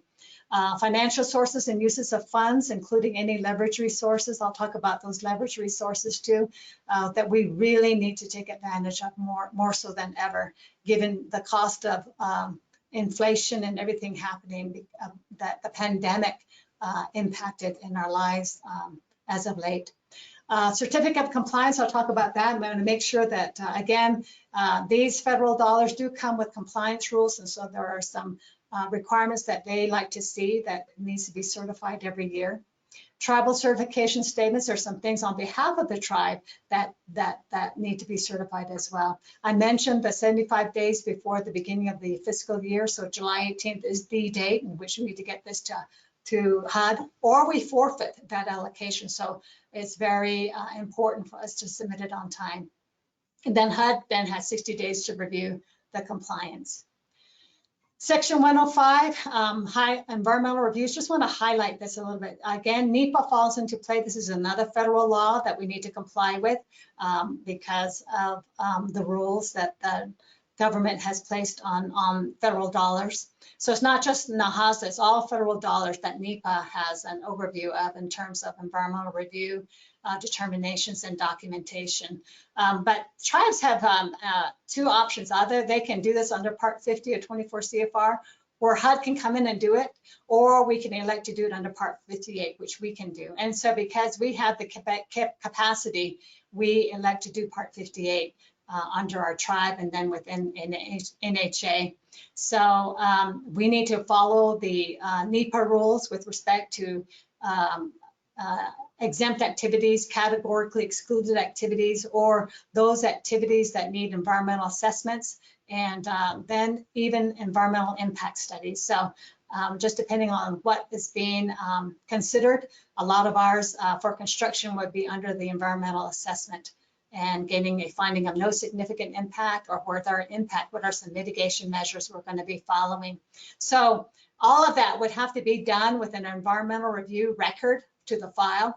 And when we're going to do ground disturbance, we normally have to involve HUD to review that environmental assessment and get their blessing and release of funds authorized. And only then can we then get into construction of obligating and spending those dollars. So this is a real important part of compliance with the use of these funds.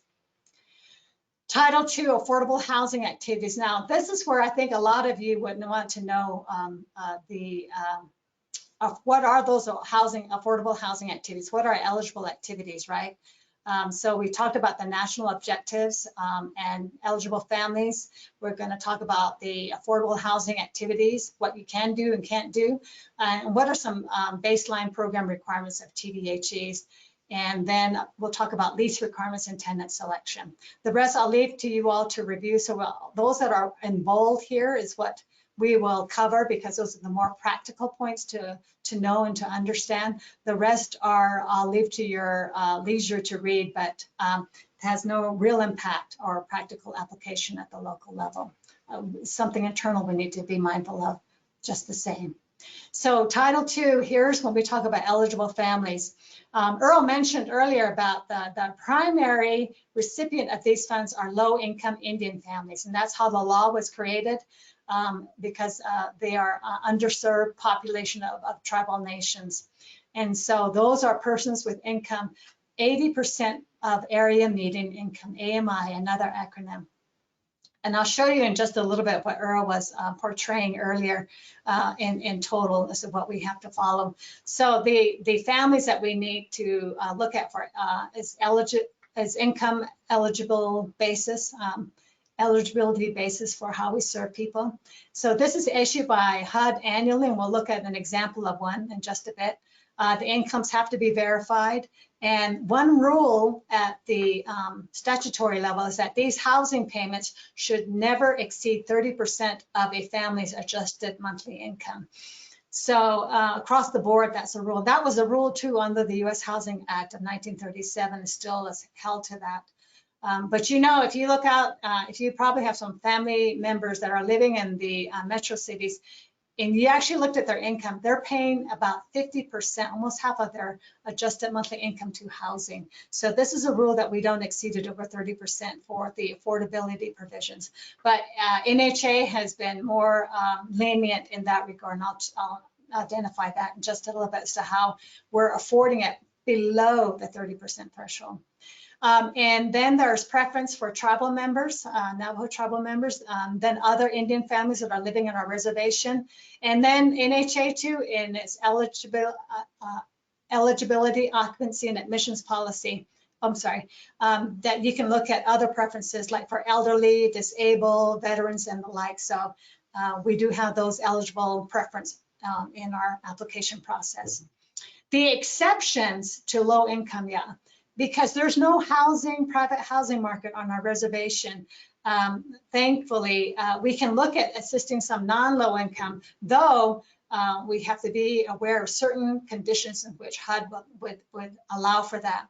So the non-low income is going to be those families that make income between 80 and 100% of AMI, right?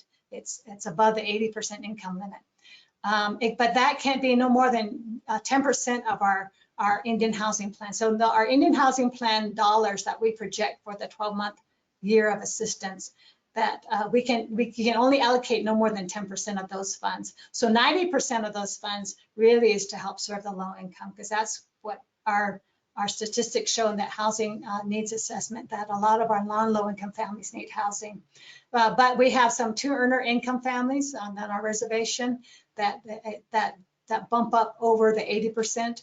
That may need consideration in that regard, and so there's some opportunity to look at that. The second bullet is if they make more than over 100%, HUD needs to review that in depth, and HUD could approve that. To this day, I'm not aware of HUD approving any over 100%, but because the demand is for a lot of our people that make well under the 80%. Now, there are the other last exception is that income is not an eligibility criteria for what we would deem essential families. A lot of our doctors, nurses, firefighters, people that we deem as professionals that we really need on our reservation, those are considered essential families. And there's a separate qualification for them. We still need to get their application.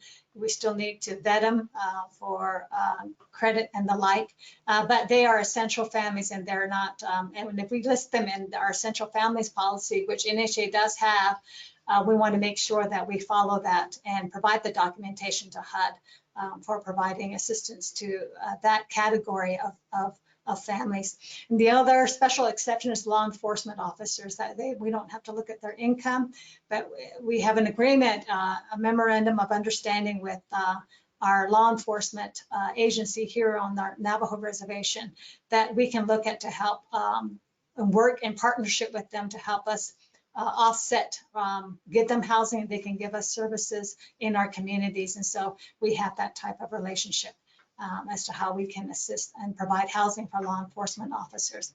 And there are some little caveats to the statute and regulations that we can look and work with your communities to help meet housing needs in these categories. So here's the income limits is that, oh, I don't see the chart here. What happened? Oh, here we go. It was a little slow. So here's right now, the area median income for an Indian area, here's the definition, is the greater of the median income for the counties or their equivalent in the Indian area or in your communities, or the national median income for the United States. And so HUD publishes the national median incomes. It's issued to us through HUD's public and Indian housing notices. The latest notice we received was 2021-01, and in that notice, the median family income is $79,900. This is nationally. If we were to look at our Navajo Nation, if we had statistics and kept up with a lot of the statistics for income, I think we would have a different median family income. But this is what we work with. A lot of tribes also utilize this. So for an 80%, so we can't, families can make, for a one-person family, right, a single person living by themselves, if they have an income of $44,744 or less, then that person is eligible to participate and receive housing assistance under Nahasa. Similarly, if you have like maybe a man and wife living together, that their combined incomes or the income can be no more than $51,136 or less. And so that's how you read this chart. And this is how, when you come to NHA and apply, they provide an application to identify their income, how much they make on annual income. And these are the criteria in which HUD would evaluate and monitor the recipients to comply with these rules. So you have a 3-person, 4-person, 5-person, and so forth. And actually can go up higher, and there's a formula beyond the 8-person. But a lot of our families are multi-generational, and they all live in one overcrowded home sometimes, and sometimes that can impact this. And so we want to be able to analyze this even further to see what is more fair for our families because of the unique housing constraints that we're under, because there's no private housing market on our reservation to the extent of providing, opportunities for other forms of housing assistance. Now, 100%, remember I talk about the non-low income families.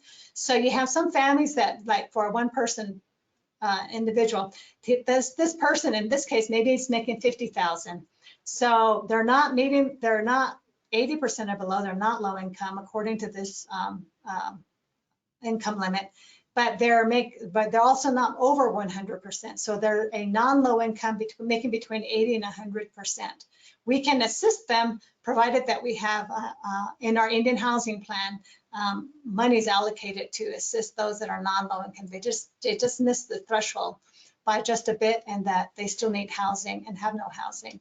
So we have those types of policies right now in NHA's policy. Over 100% means that single person, getting back to that 1-person example, as that any person making above 55,930, we cannot assist until we provide documentation to HUD, and HUD can make that case-by-case approval in that instance.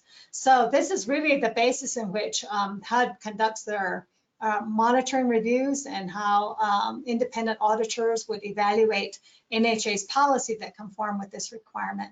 So so you can start looking at some of these scenarios for your community members going forward. So that would be the HUD income limits. Moving to eligible housing activities under Title II, Section 202 of Nahasa. So these next two slides really shows some of the eligible categories. So when you look at your proposal that you want to submit to NHA, be aware of these eligible activities. And so if your proposal meets this, it would be considered eligible.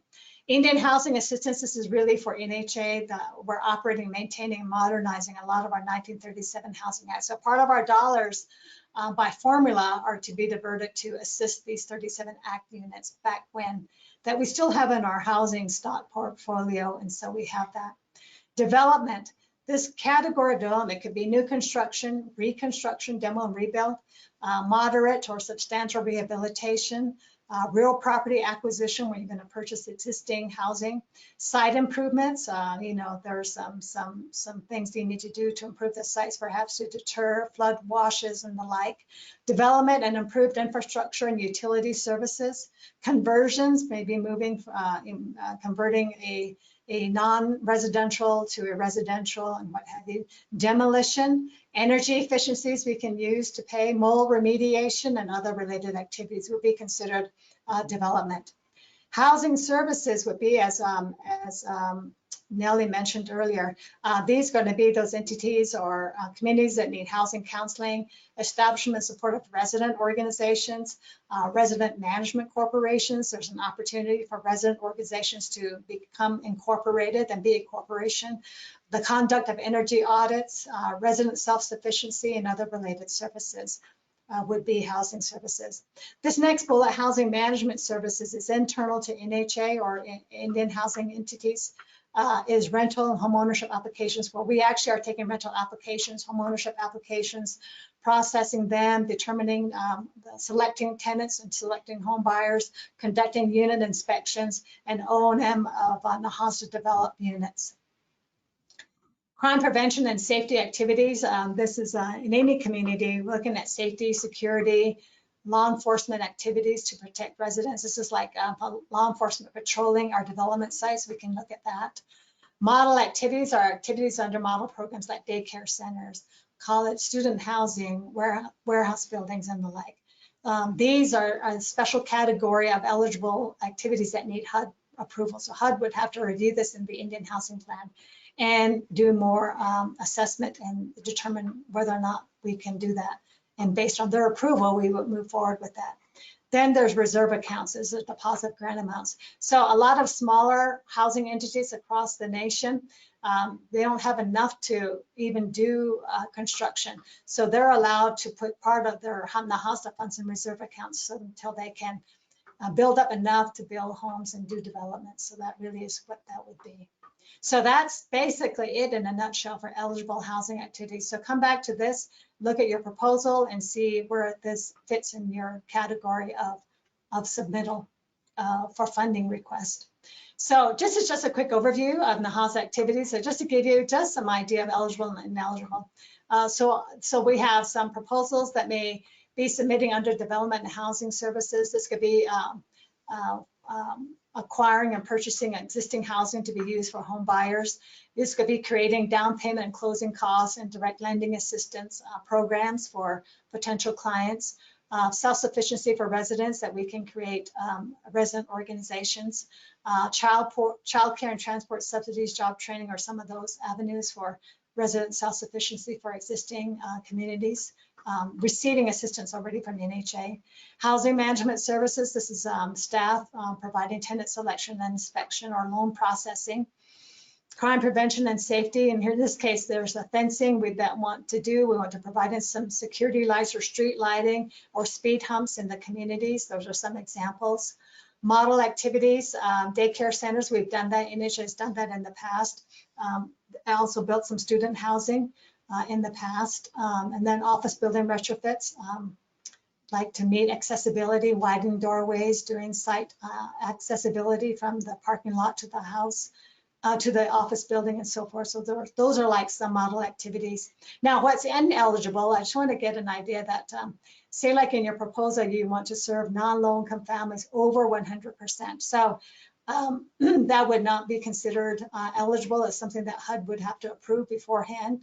Housing management services, maybe you're looking at selecting applicants and participants without using a wait list. You're not following the policy to make sure that first come, first serve on the wait list is maintained. Crime prevention, we can't duplicate another agency's services. So in this case, we can't procure police vehicles or weapons that the Tribal Police Department uses. Just an example.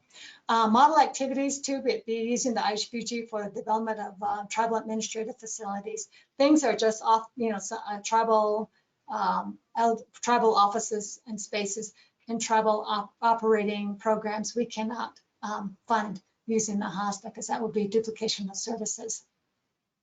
So that's an example just to give you some idea. Real quickly, Section 203, then the Nahasa program requirements. These are the 7 basic program requirements. Rent and homebuyer policies we need to maintain as the TDHE, and that these do not exceed 30%, right? So I mentioned earlier, NHA's rental policy right now is set at no more than 20% of their annual adjusted income, well below the 30%. And the home ownership policy is set now at 15% of their adjusted annual income. So those are some lower thresholds that we have for our people. Maintenance policy, we up that, just goes without questioning. We need to have maintenance policy for existing housing stock, insurance coverage for our operations, eligibility admissions and occupancy policy we need to have for families that we're going to assist, and everyone would have access to these policies too, so that you know how we're operating internally and what the criteria is for eligibility, admission, and occupancy. And then general management policies as an organization these are standard practices for personnel, grievance, procurement, ethics and conduct, financial management, and so forth.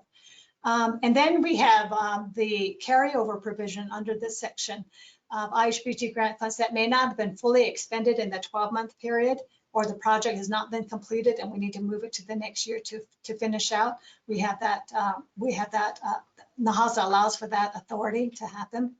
And then the minimus exemption for goods and services under 5,000. There's no competitive procurement for anything that we procure under 5,000. Grant allocation funds. So every year I mentioned IHBG funds are allocated to tribes. The formula, if you actually were going to look at this, you could look at Appendix A of the regulations at 24 Part 1000. It's a huge formula.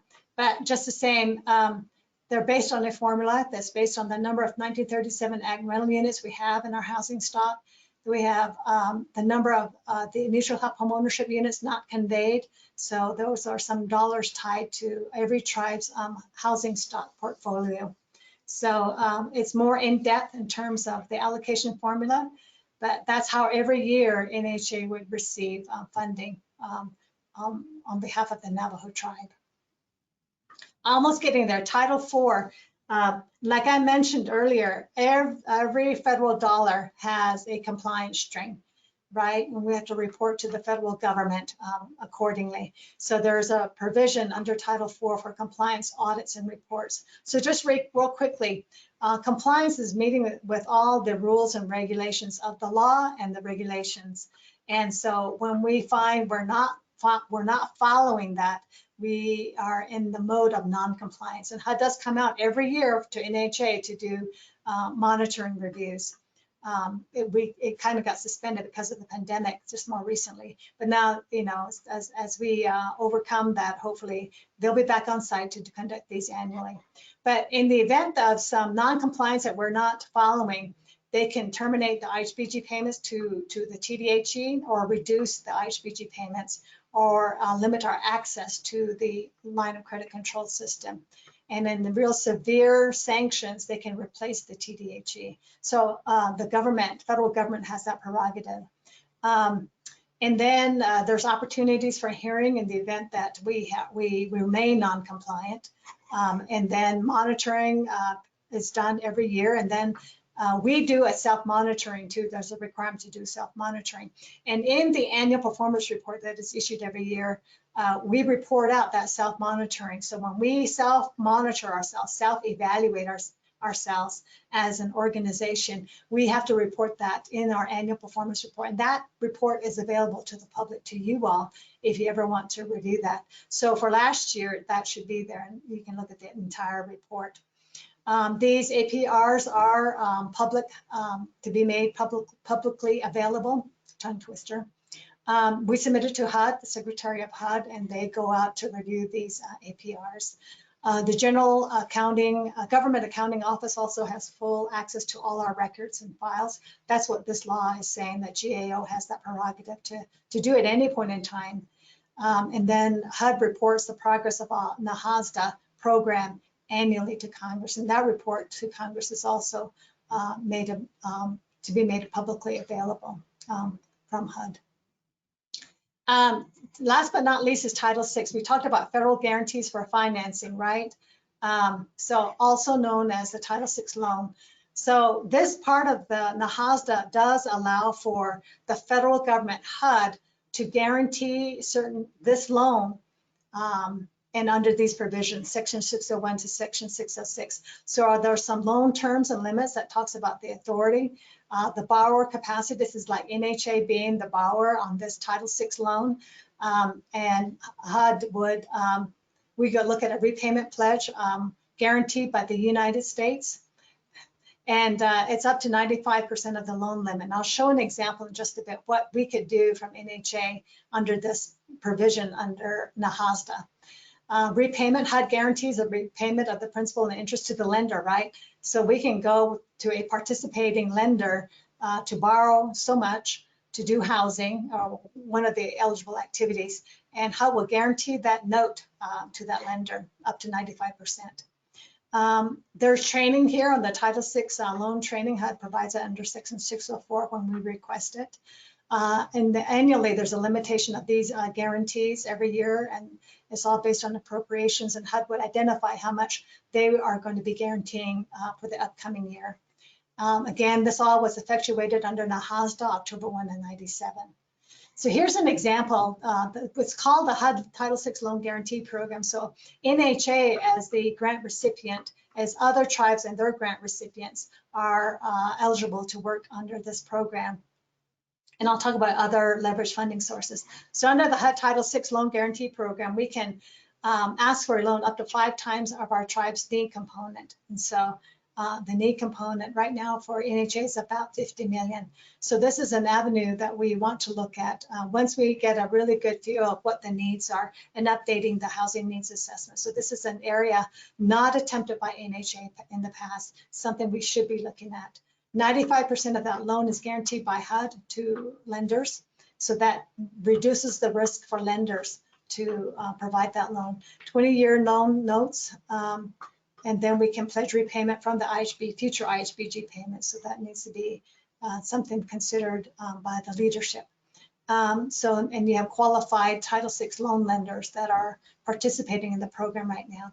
But aside the HUD Title VI, there are other sources of funding. There's a HUD Section 184 mortgage loan guarantee program. So tribes can now still participate under this program directly with HUD, or NHA as the grant recipient could be the borrower on each of these mortgage notes. And so we can look at that too. I've done that in my consulting, past life as a consultant with other tribes very successfully. We built 300 homes for one tribe using this instrument.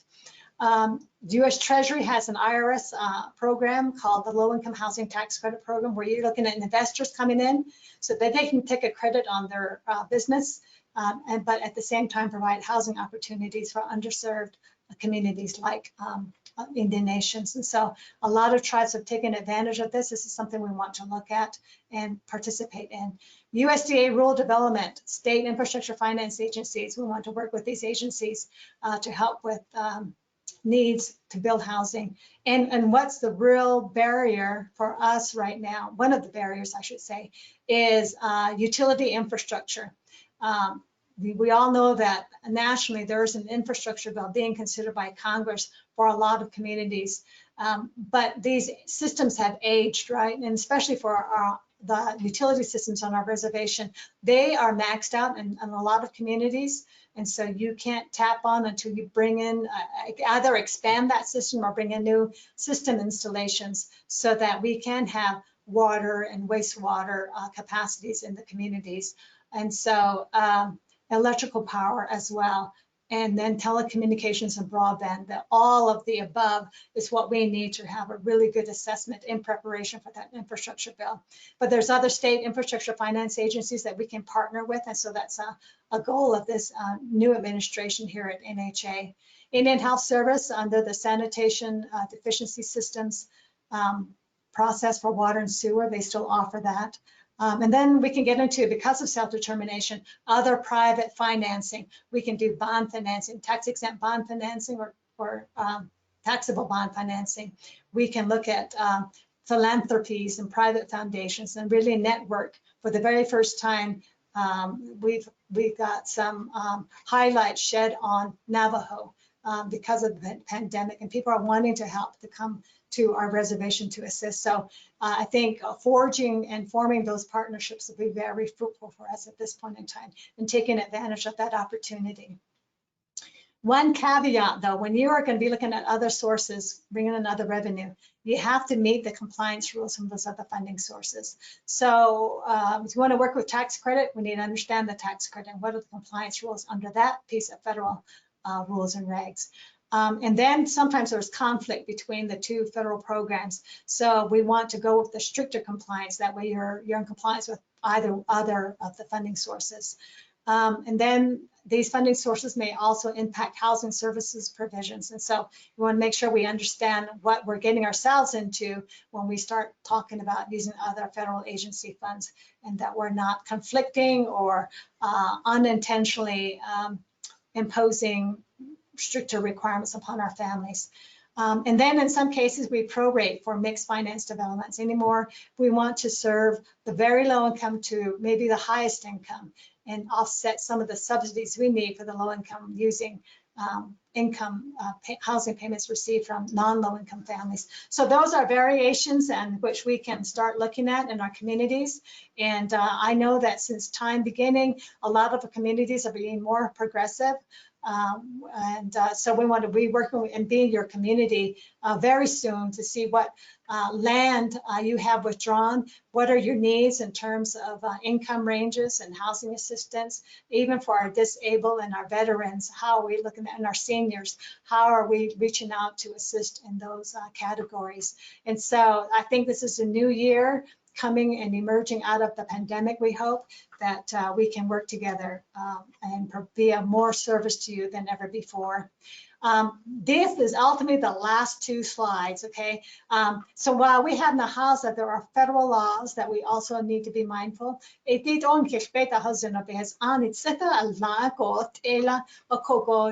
be aware that we have to internally make sure that we follow these laws. So non-discrimination laws are the Age Discrimination Act of 1975. We can't discriminate based on age in providing assistance. Section 504 of the Rehabilitation Act of 1973 is to help all of our accessible, this has to do with accessibility and making sure that we are providing reasonable accommodations for all our hearing impaired, vision impaired, and hearing impaired, vision impaired, and mobile impaired. So a lot of the services that we offer in our office buildings, that we are being mindful of this piece of law, plus the American with Disabilities Act, as they may be more advantageous in making sure that we're maximizing that and extending services to our families that need that. Indian Civil Rights Act, including Title 6 and 8 of the Civil Rights Act of 1968. The Uniform Relocation Assistance, which means, and Real Property Acquisition Act of 1970. This is any time that we're doing some major modernization work, we need to move our families out of that unit fix it all up and bring them back to the unit. We're going to displace them temporarily. There's got to be some use of Nahasa funds for that temporary relocation. Or if we're going to be purchasing existing housing units, that there are some processes we need to follow under this piece of law. And then Davis-Bacon Act, a lot of labor standards requirement on payment of wages to laborers and certain craftsmen in this piece of law that we need to work with the U.S. Department of Labor in reporting as well. NEPA, I mentioned earlier, the National Environmental Policy Act, the Flood Disaster Protection Act, making sure that we are not building in flood zones, though we have communities where we're built in flood zones, right? Not just housing, but the community in general. What are some ways that we can mitigate some of that too? We want to be looking at lead-based paint poisoning prevention act. Hopefully there's no more use of lead-based paint, but we need to be mindful of that. The Uniform Administrative Act too, consolidating a lot of the uniform administrative requirements as it pertains to cost principles, single audits and the like, some of those things that we need to be mindful of and incorporating in our policies as the TDHE for the tribe for the use of federal dollars and federal awards. So, with respect to how we are administering Nahasa, and I hope that gives you a glimpse of the reasons why NHA has policies and the manner in which they were created and implementing that. Everything is always subject to continuous improvement, and so we'll be looking at these policies to see how we can streamline this. And we're also meeting with our leadership to see how we can streamline even under the rules and regulations of our tribal government. And so we hope to be of more opportunity to you, of a more quicker access and service to you too going forward with this. So in terms of questions and answer session. Ms. Gilmore or Christian, I'll hand that back to you. Thank you.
I think I was muted. Any questions from the audience? I think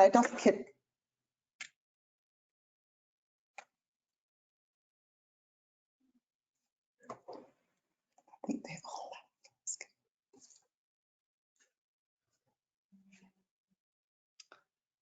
With that, I guess. They should be all muted. I mean, all unmuted, so. Some here. Okay, I'm back. I lost you all. I'm back. If there's any questions. Sorry. Are there any questions for Ms. Yazzie from the audience? If not. Hello. Hello, we can hear you. Okay, thank you. Hi, my name is Todd Francis, and I'm actually enrolled at Chinle chapter, but I decided to listen in today. And I just wanted to know if NHA is planning to consider down payment assistance for enrolled tribal members in the urban areas. I think most of you know that the cost of housing is really extremely expensive right now, given just the economic situation here in Phoenix, where I live, and I'm sure it's the same way in Albuquerque and probably Utah as well.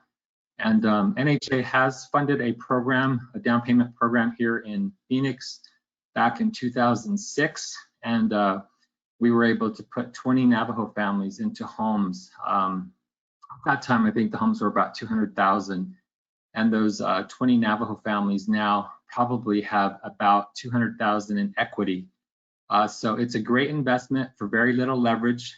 These families each received about $10,000 in down payment assistance, and it's just a way to quickly, remediate the housing situation for enrolled tribal members, who live off res because they have to. It's, the economic conditions require a lot of us to leave the res to find housing and jobs, but we stay connected to families back home and assist them financially.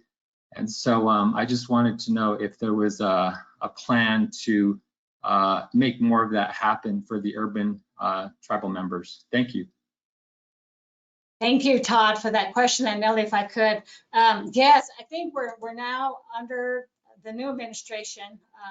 We want to look at the entire effect, especially in light of the pandemic, what that's caused.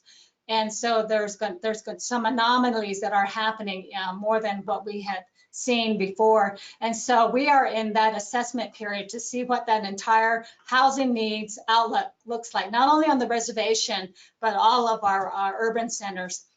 For example, we are looking at the Department of Treasury's emergency rental assistance program for the entire nation where our families are living that are impacted because of the pandemic and the like. And so I would say, yes, we can look at some successful programs from the past and seeing what those needs are for in the urban communities.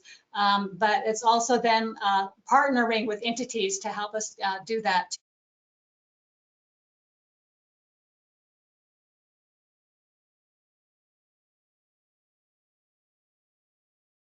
Okay, sorry, I think I got muted somehow. But we want to look at those programs once again, and we're reassessing what that need is looking at the impacts and seeing how we can make our families whole and to assist. And you are right that the equity, the leverage there just cannot be met without looking at some type of assistance to our families who need them. So thank you for that input. We certainly are taking all ideas and seeing what we can do to stretch the dollar of Nahasa from all ranges of income. To assist our families, with the focus certainly with those that are underserved, but how can we leverage with external partners to really make a dent in providing and maximizing housing services to all our families throughout the country where they all are living. So thank you for that.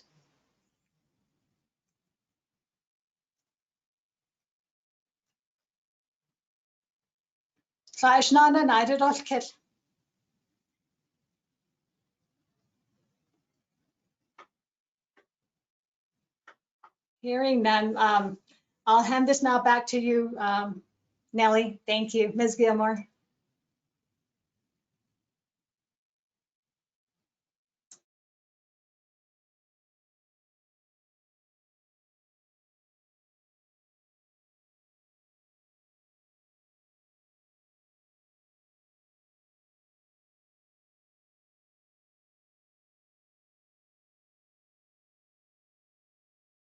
I'm sorry. I'd like to introduce Ms. Maureen Curley, if she's still on the line, just to say a few words. I know that she had technical difficulties with logging on as well. So Ms. Curley, may you please, your introduction, state your introduction. Thank you.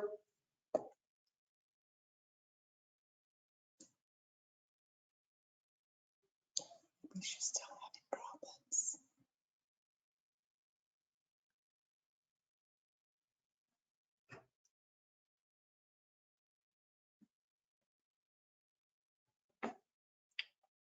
Is she muted?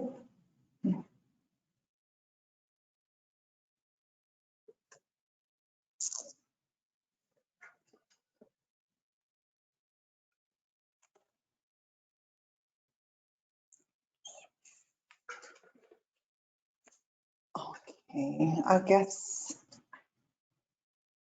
maybe not today, tomorrow, that's in the Babiga. So with that, are there any other questions It's 11 o'clock. 11:01. So with that, Ms. Yazi, yeah, thank you for your presentation.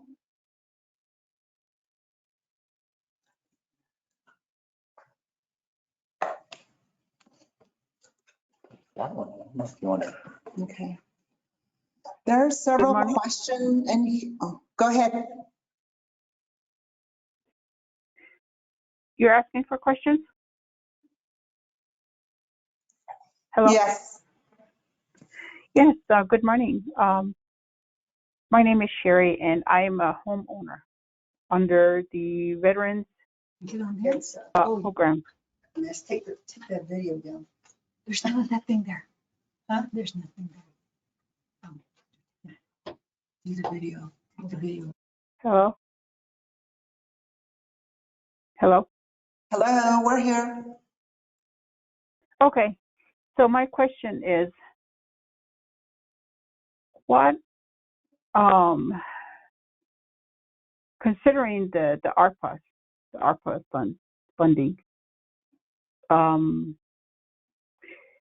are there any proposals, legislation, requests, plans for homeowners that live in veteran housing? That's my question. Thank you for that question. Yes, Navajo Housing Authority just recently submitted their ARPA Indian Housing Plan to HUD office last week. So in that grant proposal, we did propose some funds to assist Navajo veterans with housing, renovations, housing rehab. That's the only activity that we're requesting funding for. It could, if further consideration can be given by management, we may be able to assist with new housing. So yes, the answer to your question is yes. We have upcoming funds available for under ARPA for Navajo veterans.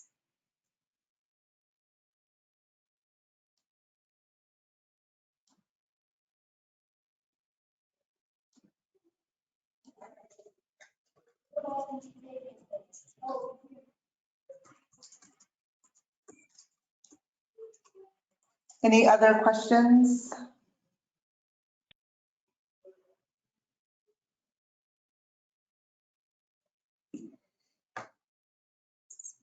Maureen was going to get on, because I saw. Hey, Nellie, Yes. I was finally able to get on AJ's system. Oh, okay. All right, go ahead. You have the floor. Want to share? Oh, no. Yeah. I think I can. Okay, Yat A Shidane, Shik A, O Shidane. I'm sorry, this is Maureen Curley. I'm the new CEO for NXA. I'm sorry I was not able to, I'm sorry I wasn't able to get on the webinar earlier, simply because I had other appointments or other things that needed to my quick attention to. But my name is Maureen Curley. Kia anin Sloan the Bethlehem Bashes Chin. Trabahadish Masan go Halawati Edishanale. But I is San Inchla. I guess in our shade a Shijanle Tessa under Biaho Shmai Church Il Trate Biaho Shea Yan Salt Lake Molly Trate Adishiaho. I is San Inchla. So I'm really I've been listening to the webinar on my system all morning, and I'm really happy that the information that you're receiving is basically the information that we need to relay out to the general public in regards to to the upcoming 2023 Indian Housing Plan. I'm really thankful for the staff for being able to do this webinar. And I do hope that if you have other questions, please email them to us. If you think about other questions after the webinar is over, do send them to us. I'm sorry I wasn't able to get on earlier, but do know that I am listening, and my staff and I will be putting the entire plan together with the comments and the questions that we received from this webinar, the 5-day webinar. It's going to be very informative, so I hope you are asking as many questions as you possibly can to understand what the Indian Housing Plan is about. I understand that the Indian Housing Plan in this forum has not been done for the past 4 or 5 years, so this is a first for us. So if you could just bear with us with the technical difficulties and all the other things that come together when you're doing a virtual webinar. But do know that we are thinking about all of our Navajo participants out there, and also with the Navajo people. Our main goal for NHA is to be able to help as many Navajo families as we possibly can to provide homes for them. One of the things that I'm pushing here at NHA is that we need to be able to work with our community stakeholders, and also our chapter houses and council delegates in partnering with other enterprises, so that we can be able to get more services out to them in the forms of building houses and building communities. So please bear with us as we get through this first webinar of any sort, and hopefully that we can be able to get better at this as we move along. I thank each and every one of you that are listening. Again, if you have any questions and you can't answer or you can't ask today on the webinar, do send us an email with your questions. Thank you very much, and have a great day. There's a follow-up email. Okay, thank you, Ms. Curley, for that nice introduction. I do want to go to one question that was from Manulito Chapter by Percy Anderson. I think Dwayne and Ernest are on the line or are on the webinar. The question is the Manulito Chapter's proposed housing development project Rocky View Valley part of the NHA's 5-year plan coming up for pre-planning for survey, clearance, and other feasibility studies for the 40-acre withdrawal? Mr. Wasetta, may you please provide your response to Mr. Anderson? Thank you.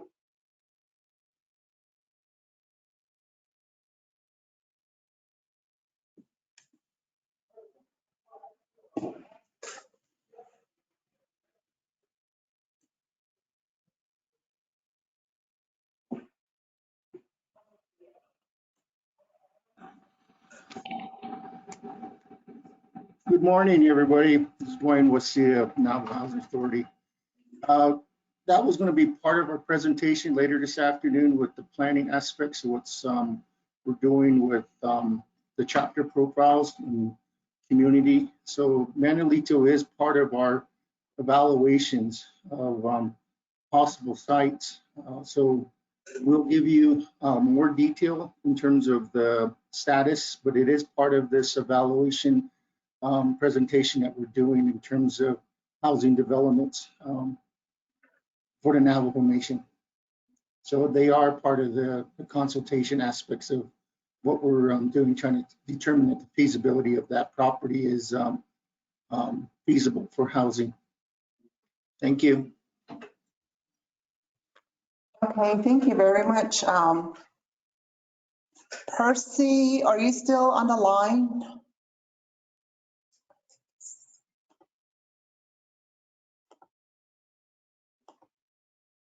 I think he left, right? See him on it. Okay. Any other questions? Yes, this is Erlene Henderson from Pablo Pintado. We're working with Lavon Yazzie also for NHA housing, 60 acres go. And I believe we're under five years plan too also. And I have the same question, same as Percy Anderson.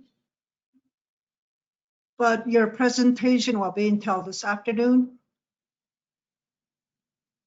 Okay, I'll just wait then. That's correct. Okay, hopefully our chapter is on the list. Thank you. Your chapter is on the list, ma'am. Yay, praise the Lord.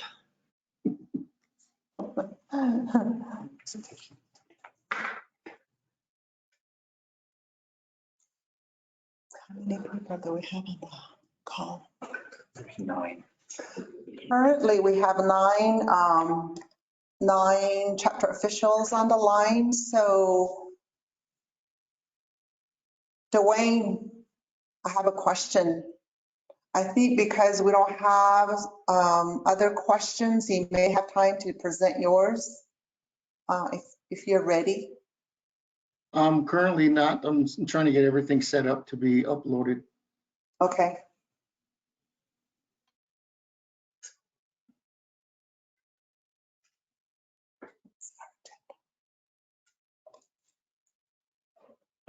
So we'll give you about, what, 10 minutes, 15 minutes? We can take a break.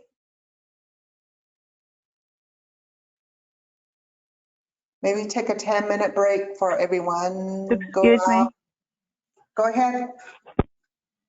Yes, what is the email to where we can send our questions as well? Okay, send it to me. I'm Nellie Gilmore, Grants Manager. It's in Gilmore@hawan.org. Hawan is spelled HOOGHAN as in Nancy.org. Thank you so much. Mm-hmm.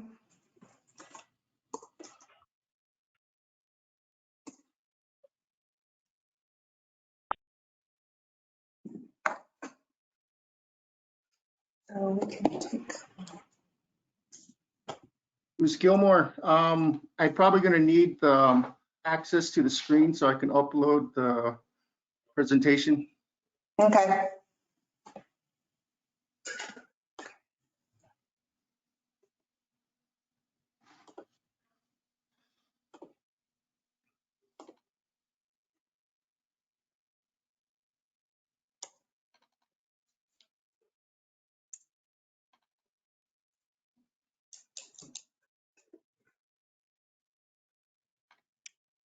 Dwayne, did you get the invite to be a presenter?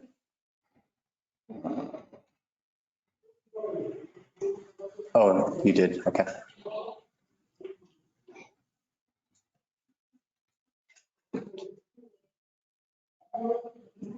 Is that up on the screen? Yes. Okay. Good afternoon or good morning. It's 11:15. I have on part of my code presentation, I have Mr. Ernest Franklin too, which will be assisting in terms of some of the areas. But my name is Dwayne Wasita. I've been with the Housing Authority for about 18 years, going 19 or so. Background is environmental archaeology with restoration. So the presentation that I'm going to provide is the new development process in terms of housing, and how does affect the overall housing development. With Navajo Nation, it's a unique area for development because Navajo Nation has a lot of their own regulatory laws that are in place too that add to the overall length of land acquisitions, transfers, right-of-ways. So I'm going to go through this process of what we've worked with and some of the initiatives that we have undertaken for Housing Authority. So, Ernest, you want to introduce yourself?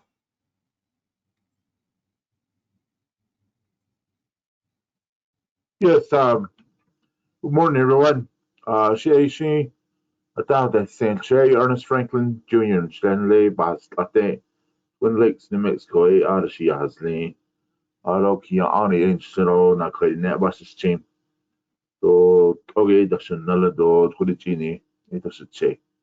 NHAA Ajabanash, Division Director for Development and Construction Services, yeah. With Ashina Tao they think. So yeah, for everybody. Well, I'll be available for asking questions and probably intervening every once in a while on the presentation that Mr. Waseda will be doing. Thank you. Thank you, Ernest. All right. The process that I'm presenting here is for the 2023 in the Indian Housing Plan.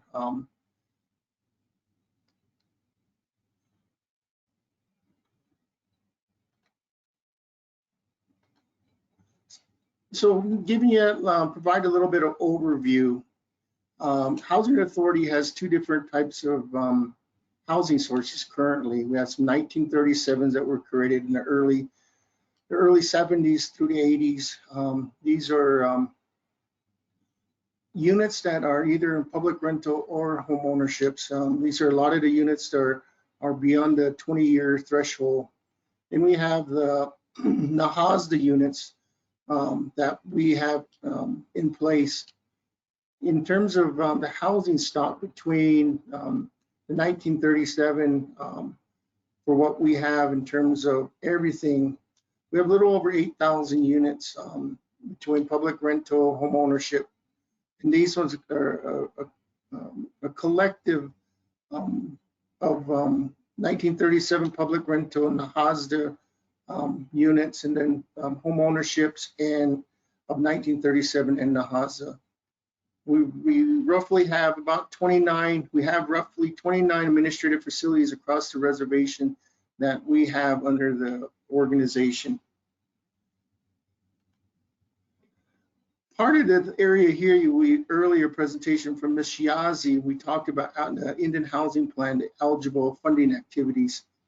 This was just some of the areas that we oversee, kind of a snapshot for the Indian housing assistance. We have the subsidies for rentals and utilities. A lot of our heavily subsidies is that out of our public rentals, we have roughly about a little over 1,250 units that are in a zero rent, which NHA pays for the utility for the individuals, cover the rent, cover the trash collection and everything. And that's a large amount of assistance that we provide with the public rental units that we have. Part of the housing programs we have too is the home ownership down payment assistance that are going through, say like we're going through a scattered site. There's assistance program through there that we help individuals. The other area of is the development land acquisition. And this is one of the part of the presentations that we've been doing for the last roughly about 10 years heavily with chapters looking at the feasibility land for development, the design and construction, modernization, rehabilitation, housing services, residential services. In the early states of Nahasa in the 1937, those residential organizations which we work with, some of those organizations have ceased, and so we help through some of the program of housing services for the residents, the housing management services, the crime prevention, and the model activities. So I'll the housing programs that we currently work with is the mutual help, which are coming up to age of being closed out. We have part of the in-house, more Nahasa portion of it, the in-house and financing for home ownerships, public rental, low income, and this is one of the things that I know the questions over the years. is NHA able to help higher income individuals? Well, that's one program that we've been shooting for to establish, but we haven't really got the program in, on that foundation. But we're building that foundation to look at options with partnerships, as what Ms. Yazzie mentioned in her early presentation. Also with the public rentals, we have the Section 8 voucher program, which provides assistance for individuals across our service areas within NHA.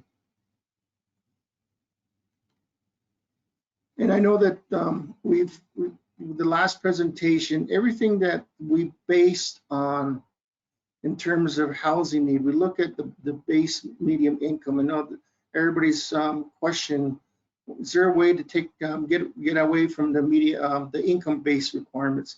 And this is an area that we are looking at to how do we deliver more housing to individuals who have that opportunity to pay. But the medium income base here, highlighted in the yellow aspects of it, it gives you the thresholds. Say a family of 5, the areas that a little over $70,000 after we start doing the deductions. So there's a big opportunity for individuals still qualify for housing based on the income requirements that Housing Authority has, and that we have to follow with the HUD guidance that's provided as these federal programs. If there's areas of getting away from the federal program requirements and looking at other areas of lending, that's an opportunity that we want to tap into to assist individuals more based on the economics of what the reservation has for all of the individuals who want to own homes or rent across the reservation. I know one of the things that they talk about over the years, and this is always the questions that come up, how is my monthly payment calculated? Well, a family of 5 with one earner income of $25,000. What happens is that we take that gross annual income, and this is for public rental and home ownership, and then we perform the deductions for the children, the work, travel to work, utility allowances. Once we have a deduction, say $2,700, then we have the adjusted income per the qualifications of the MIA. Once we have the adjusted income, we do the 20% adjusted income level times that, and it computes the annual rental, what a person can afford using their 20% adjusted income. Then we divide that by 12, and that comes up with the actual calculated rental. So a family of 5 earning $25,000 have a rental or house payment between $270, $78 to maybe $370. The big variances of adjusted. It's all depending on how much subsidies or the deductions that we are provided during the calculation of their available funds to participate in the program.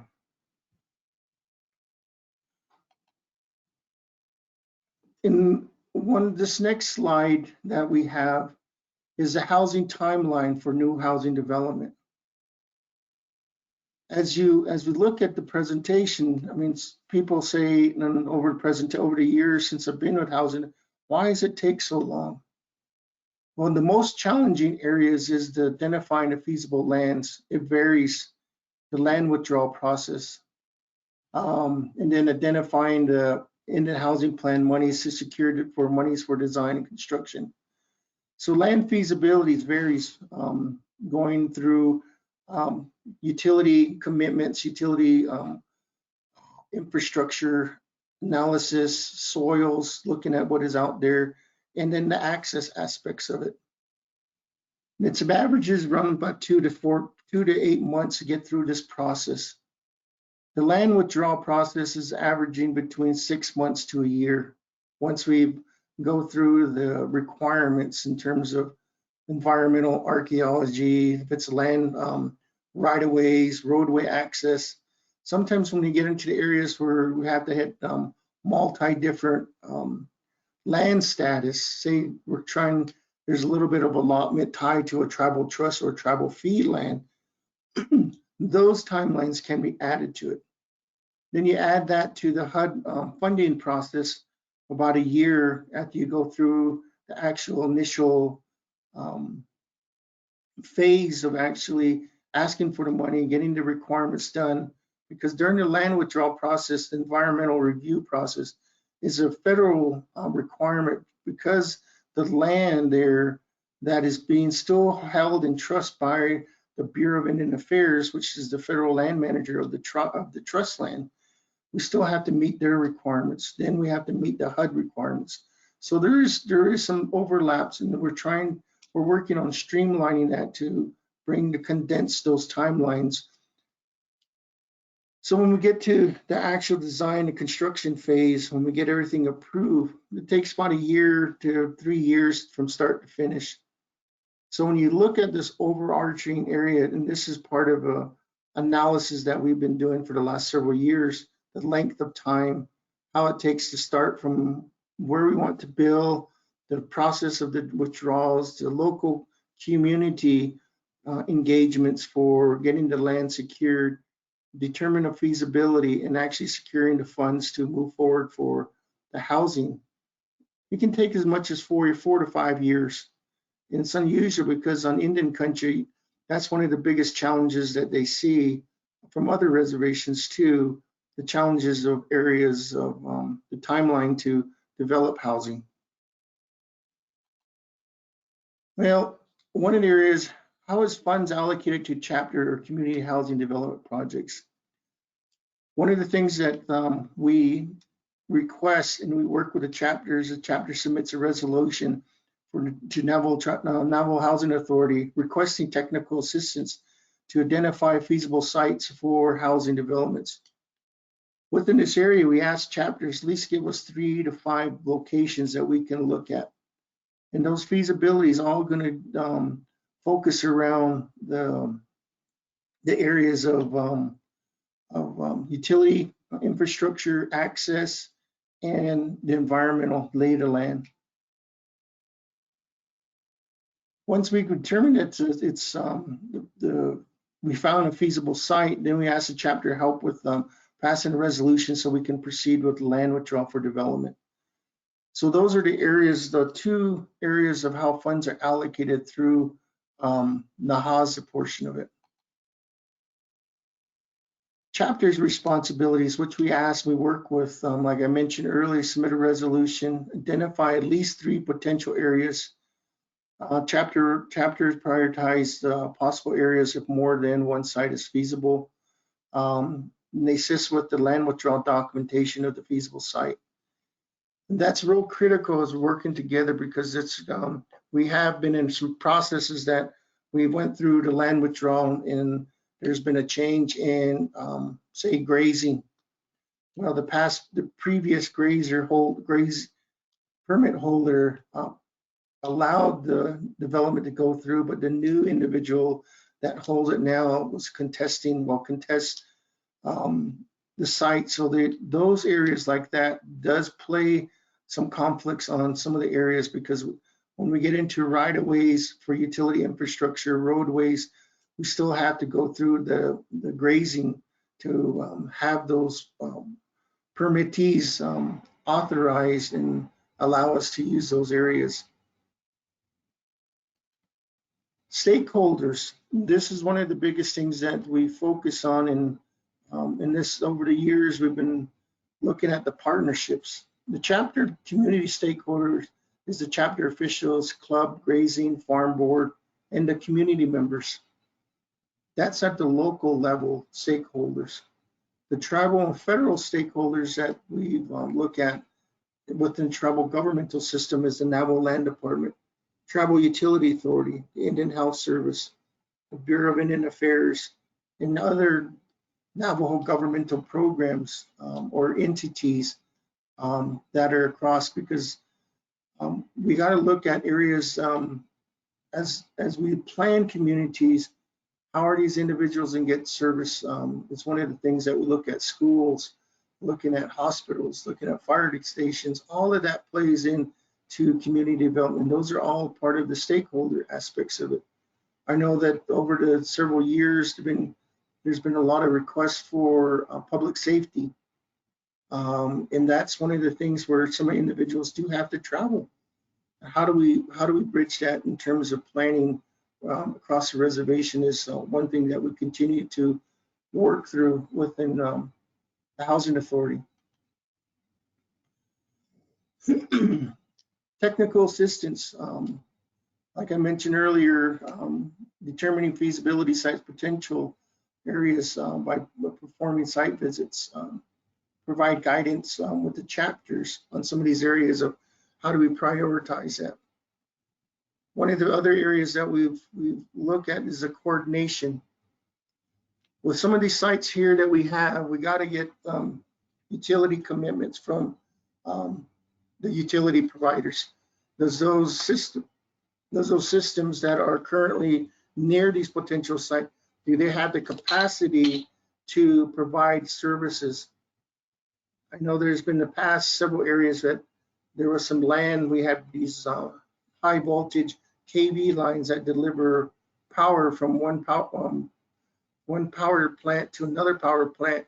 Those are not accessible to electricity for Navajo community development because those are actually owned by the power plant organization, so we can't tap into that. But so the guidance we have is coordinating between the Navajo Land Department, utility authorities, EPA, Navajo EPA, and making sure that we meet those requirements and if it's there. Because lately, what we've been finding is on Western agencies, some of the areas there, we do have high levels of arsenic in the water.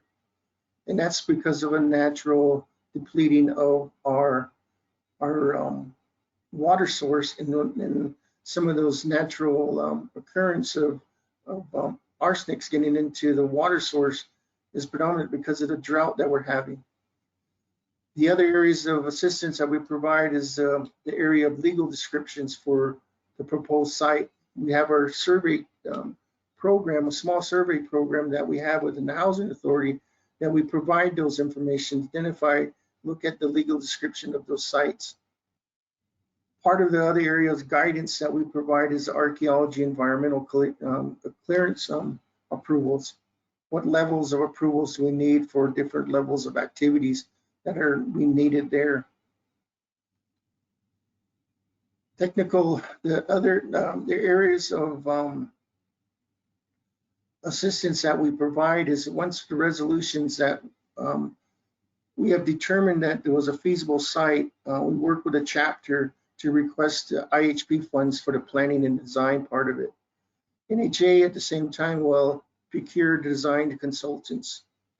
And they will coordinate the consultants with the chapter and the stakeholders for preparation of and design for construction documents. This is all done internally within NHA. As you know, that the nation in the last 2 years we've been operating probably at a 30% to 40% capacity open. So consultation projects that were in 2019 are barely getting to be addressed because of what happened with the pandemic, but it opened other opportunities how we consult, how we work with entities that are part of the stakeholder system. The other aspects of the technical assistance is the procuring of a contractor, and we do the project management aspects of the project, and we accept the project and conduct all of the areas of warranty, contract closeouts. The assistance summary, currently what we're working on, we've actively have 18 chapters. We have different stages of what's going on in terms of active meetings, site selections. The other areas of that we're working with them is basically the progressing to make get those feasible sites into the withdrawal process once we can make the determinations of the right-of-way needs and infrastructure. We have Pebble Bentado, Manuelito, Tisto, Dalcon, Nagizi, Tuba City, Bajalin, Brimhound, Chichilta, Greasewood, Chichimbato, Cottonwood, Whitehorse Lake, Jedito, Rico, Cameron, Tahajali, Alamo, and Cornfields. And these projects been we're going through probably going on our 4th year, trying to get everything in place. One of the things is the Pebble Bentado, Manuelito. We went through several other sites, and we went through the feasibility, and we found out some of those sites didn't have infrastructure. But with the new cutter laterals going in place, this is where we're moving forward with some of the projects and hope and anticipation everything's in place to have the water. The one big challenge here on the Eastern Agency is land status between allotments, fee land, private land. Those will impact the actual infrastructure right away. So as we work through these, those are the areas of challenges that we're always going to face. The one things that we look at in the last 10 years, we've been using a lot of aerial imagery to help with the planning aspects of it in terms of topography, watersheds, and potential natural exposures of environmental concerns. All of that is part of this master planning that Housing Authority undertook back in 2012 through 2014. There was 110 different planning conceptions that were provided to chapters. And the chapter involvement back in the early in 2010 or 2013, 14 during this master planning is critical, because that's what we've been utilizing in terms of how strategically where can we build. In a lot of the areas that we find out that some of these areas still don't have adequate infrastructure, roadway. And one things with their master planning that we're coming really to ahead is how far is resources having to be trucked in to build communities. Community master planning, we have the planning design conception. We have a radius around local communities, what can be built and what is recommended by. All of these conceptions were taken from a lot of the community meetings that were performed during Housing Authority's initial master planning.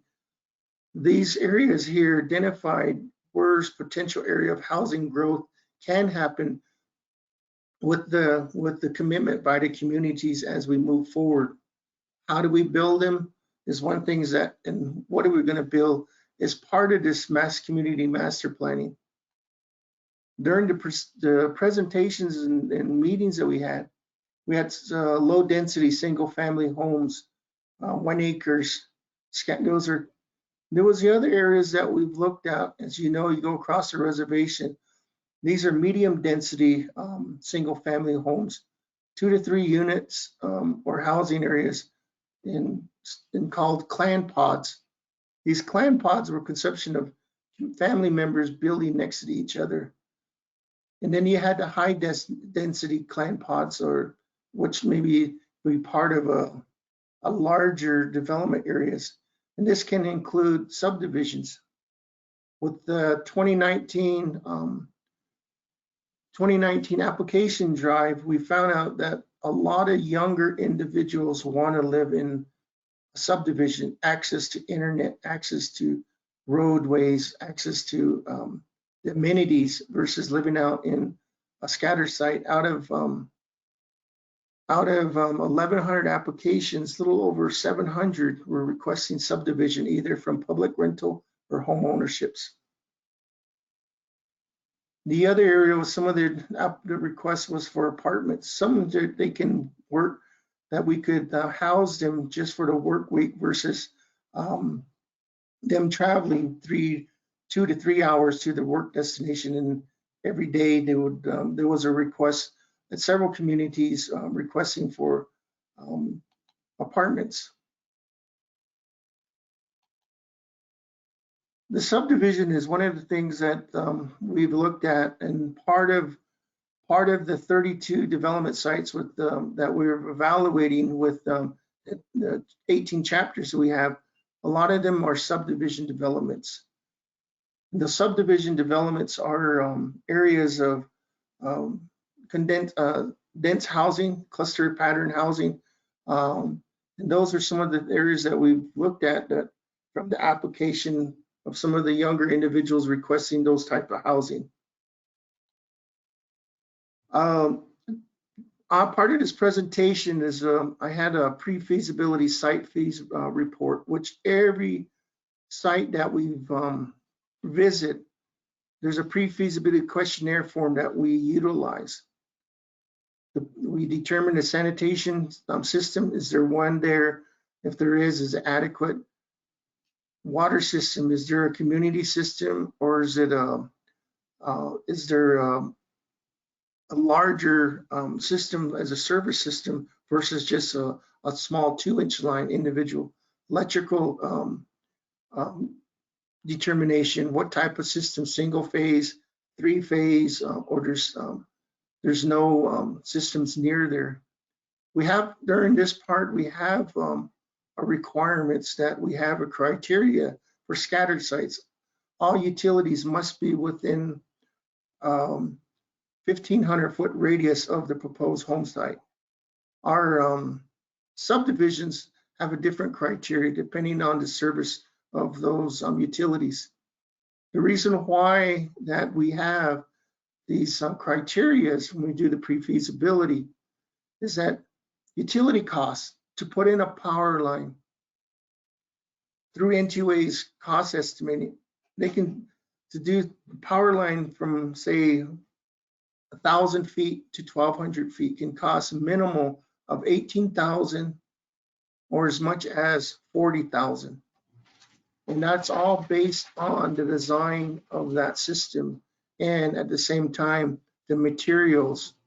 As we see through this pandemic, we're getting quotes, receiving quotes from our utility providers of units that we had quoted 3 years ago of less than $10,000. We're coming in at $30,000, $40,000 to install a power line. And those are part of this pre-feasibility report that we have. Also part of the pre-feasibility, there's a map that was attached with the location, power utilities, any type of drainages, and maybe environmental concerns, or there's dumps. If this was a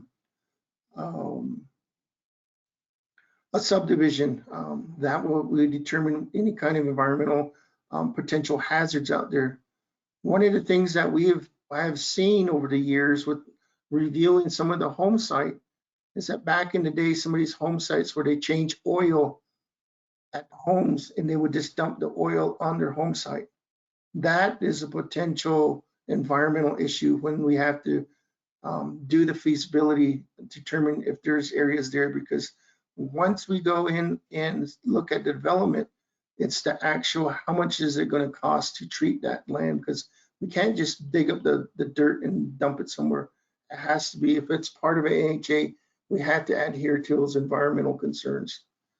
The other part of this, what we're seeing across the reservation, is that there's some of these scattered sites that there's family burial plots within some of the home sites, which impacts some of those areas of building housing. The other part of the reports that we have, and we look at this, is the endangered species. Working with the Fish and Wildlife, looking at their data. Also part of this area is determining if there's potential harms or mitigation requirements that we have to adhere to in order to build the house. And so all of that is part of this feasibility report. The other issue too, the other areas that we, as part of it, is the floodplain. We have a process that we review flood hazard. The other areas that there's the forest, depending if it's within a forest moratorium area or woodland moratorium area, that can contribute to it make a scattered site not making it feasible. And then the soil conditions in rock outcrops. Potential sites feasibility challenges. I mentioned some of them earlier. The terrain, the landscape, the soil. Navajo Nation has soil across the reservation is it varies between clay sediment to sandy loam to areas that are not even feasible. Arroyo, steep slope, flood hazard areas. One thing that we look at is the access.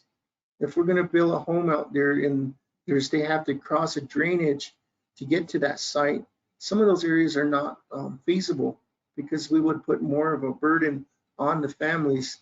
And we usually look at other ways that we can build the structure or development site just because of some of the areas of we don't want to put a burden. The biological sensitivity areas, illegal dumping, protected forest lands, protected farmlands, many farms and shiprock.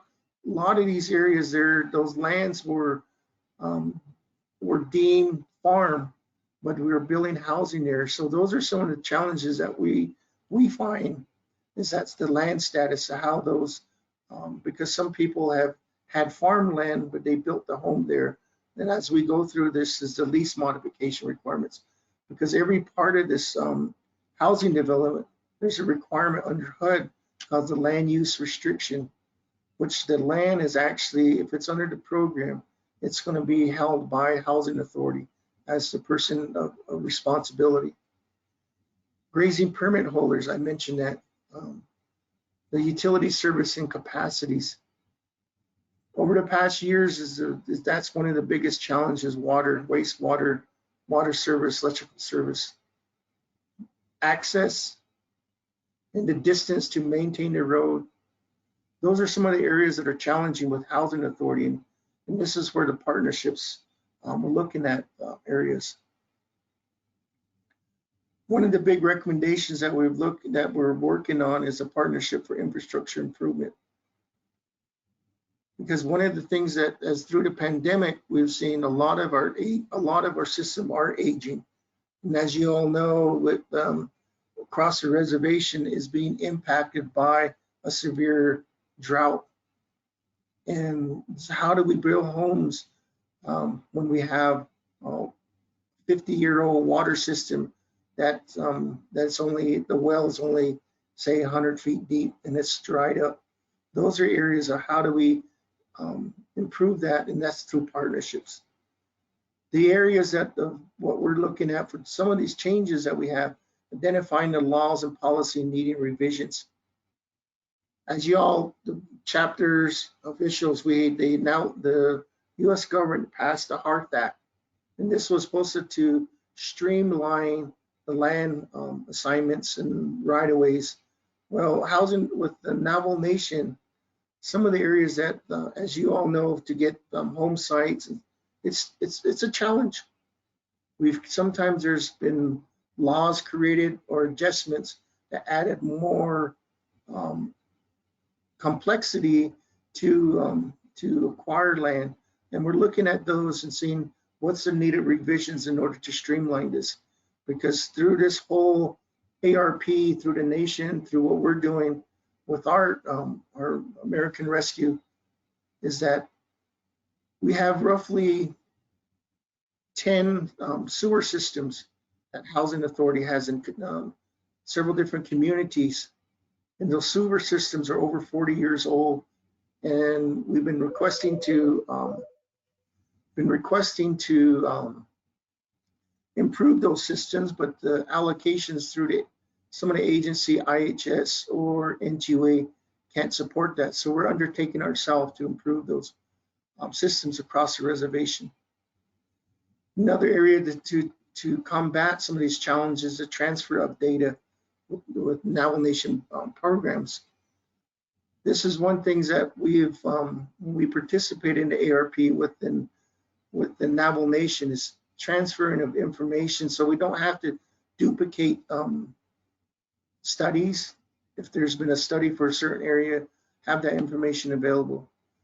The last part is updating the land status maps. I know with the local chapters, some of these grazing issues that occurs because some of the status maps that BIA has, they're still in hard copy. They need to be transferred into a GIS or aerial imagery maps, so we have a visual of where these locations at. Because from some of the areas that we participate with the staff, some of these grazing are not active. Maybe they haven't been active for 20 years or plus, but they still hold, they still have rights to that permit. This photo slides of accessibility, rock outcrops, drainages, dry gullies in areas that we have to cross. And these accesses, conditions and length of access add to the cost of development. And then at the same time, has potential to impact the homeowner or the individuals who are going to be occupying those developments, housing areas.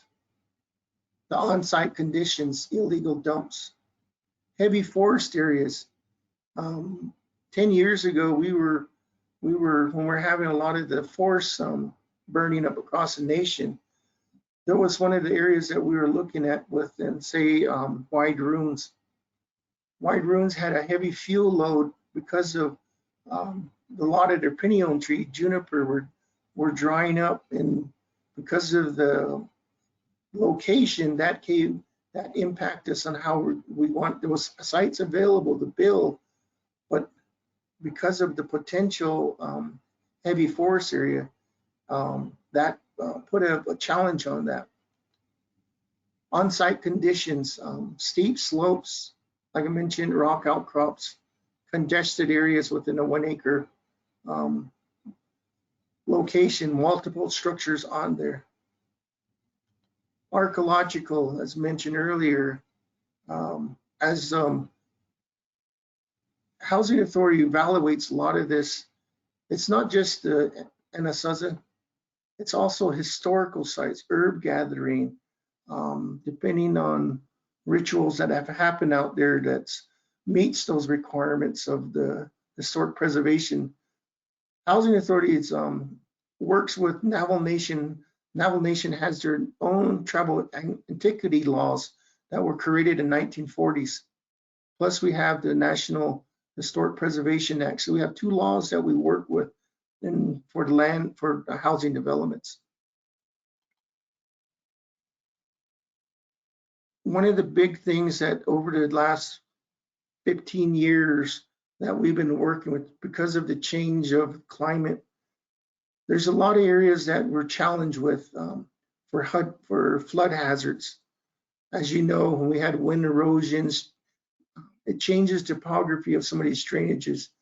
Plus at the same time, it's the challenge is that there's a lot of 2-track roads that lead up to homes.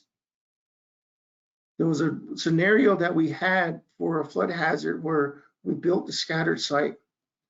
Well, the client had changed a route that was originally established to access, and they drove in from the northern portion of the home site directly to the front door. So all the water that was running down the 2-track road just followed the tire track, and the house ended up getting flooded out because of them creating an alternate roadway to their home site. This is one of the biggest challenges we have. One things that we have seen with some of the housing development sites is ATVs, smaller utility vehicles traveling across areas going up the hills. When they do that, they create these drainages and they lead back to some of these housing development sites or even a home site, and it creates flooding for those areas. So this is one of the big key things, because all of our development sites that we have to carry insurance. So for us, this is one of the big things that we really look at, is the flood hazard areas of housing development. That's going to cover my presentation on some of the developments and some of the challenges that we work through. And I think one of the things, as I mentioned through the presentation, is that it's going to take a lot more of a partnership aspects to address this. One of the things that we're looking at is working more directly with Navajo Nation Water Resource Development on some of these aging wells across the reservation, where we can have information readily available to determine where and how and what challenge we may have versus going through just a lengthy process. Thank you, guys. Any questions? Be happy to take them. Mr. Franklin, you have anything to add? No, I think we pretty much covered it all. I'll just be here for the any questions on the presentation.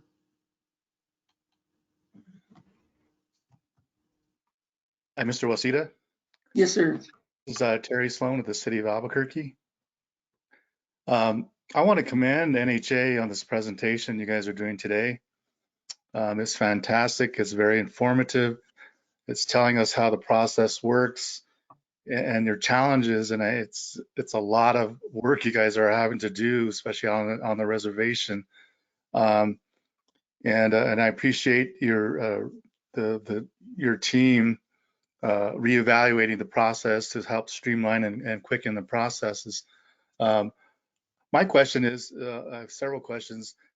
Would NHA, or does NHA work with Navajo Engineering and Construction Authority to help, where needed, develop the infrastructure for like water lines, sewer lines, the sidewalks, and the street development, in addition to the paving roads, when it gets to that point? Because I know they have been instrumental in doing a lot of that kind of work on the reservation.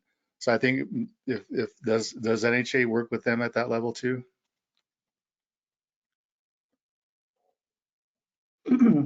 Terry, with working directly with NECA, currently we haven't had any projects with them, just due to us. Them were more back in prior 2 years ago was just roadways, but currently they've changed their plan of operation to add vertical construction, and so we have been in consultation with them.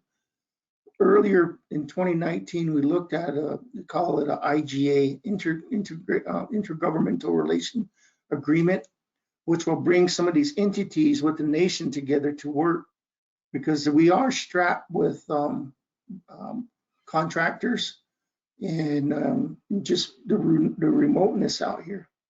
And one thing that is part of this evaluation that we're looking at, and one of the areas that we're really needing for the nation to build out, I had an opportunity to sit down with Senator Mark out of from Phoenix or Arizona.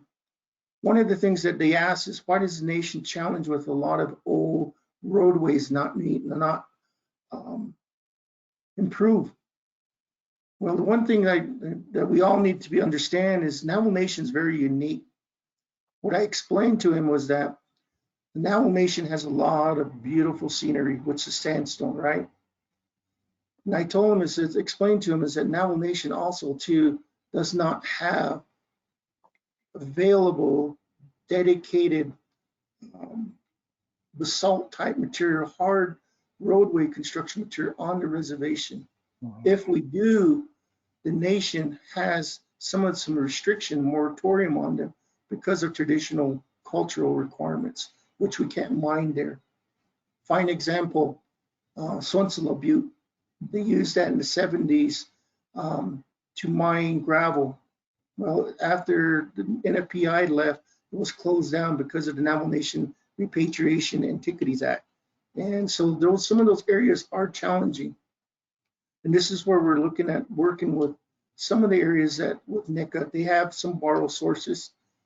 How do we get these materials on? Because that is one of the biggest challenges. We got to have material on the reservation versus trucking everything in from outside.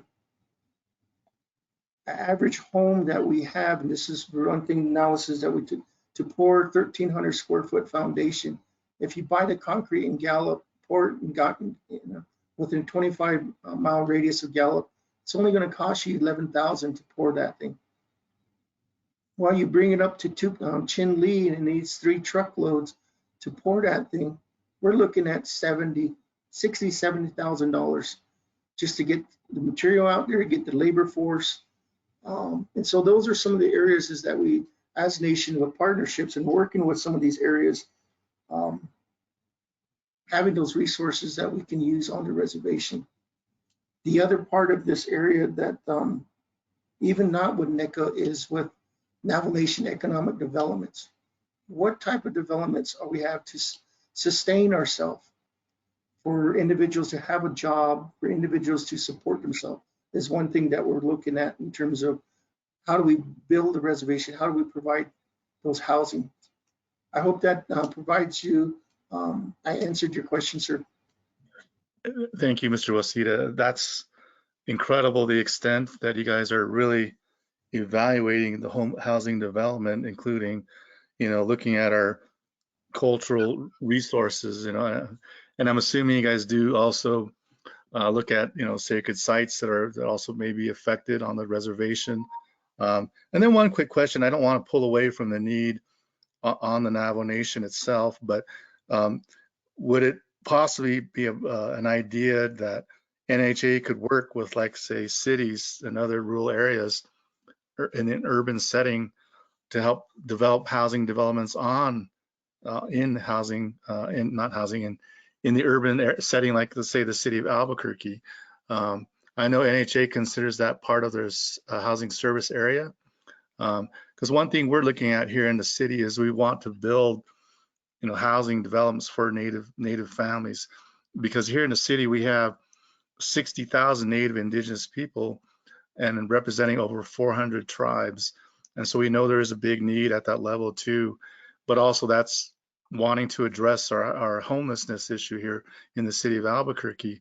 So we're hoping, someday we could work with NHA to possibly build or provide assistance or however needed to build a housing development here in the city.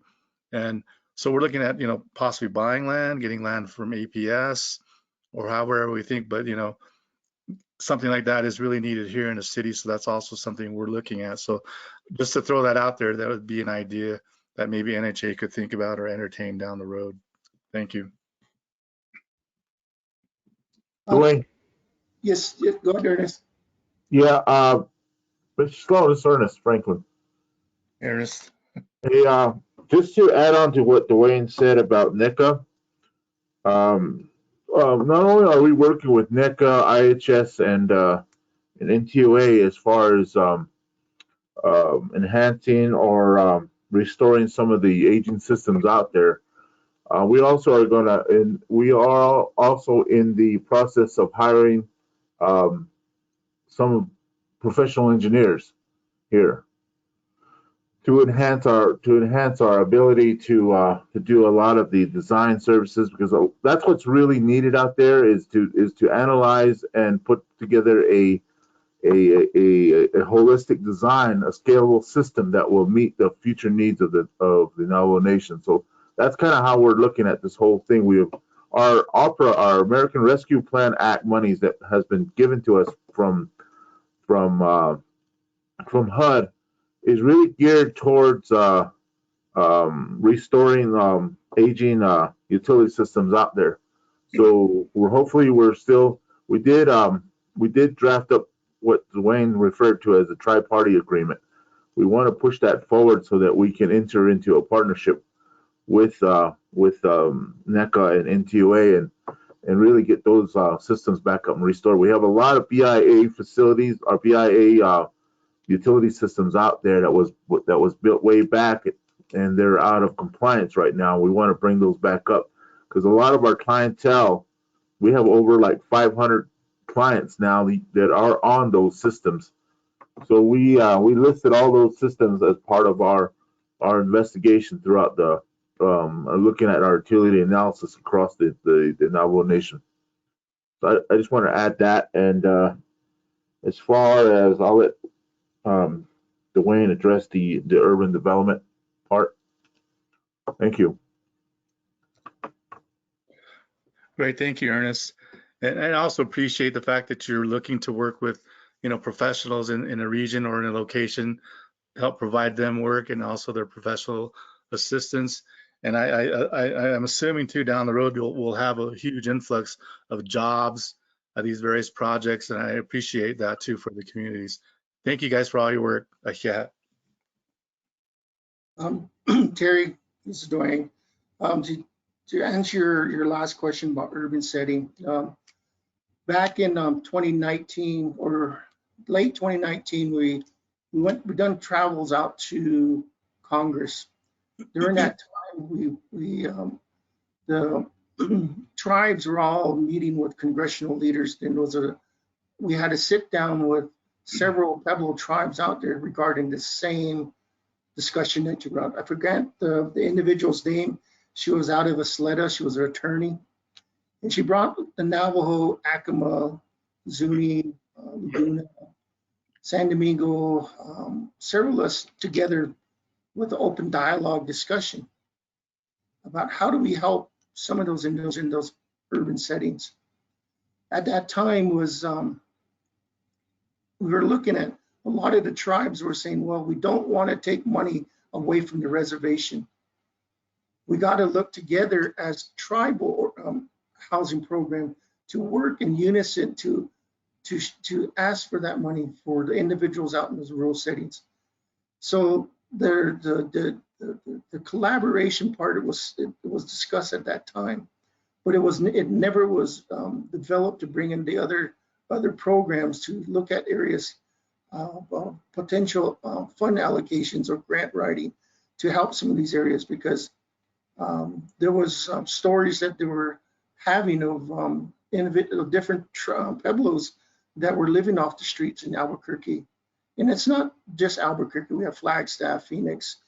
And it's the one thing that that came out of the discussion is that, we really need to figure out this part of the, how do we can look at acquiring some of these, it's the social dynamics, how do we get people that are in these areas treatment and stuff too. So, but there was dialogues in this whole pandemic in 2020, 2021. It just it never carried on through. But that's a discussion that had in late 2019. So just give me a little bit of information on that. Great, thank you very much for that.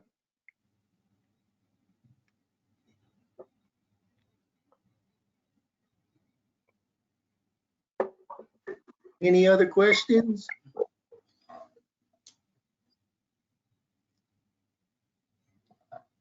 It's lunchtime. I think you guys will start. Are you going on lunch break? Yeah, you're probably gonna hear thunder. That's my stomach probably growling. So we'll resume at 1 o'clock. Is that the schedule? Yes, we like to resume at 1 o'clock, so we'll give you 1 hour lunch time at this time. Thank you, everyone, for Dwayne and Ernest for your presentation. We're still learning too, so a good presentation. So we'll come back at about 1 o'clock.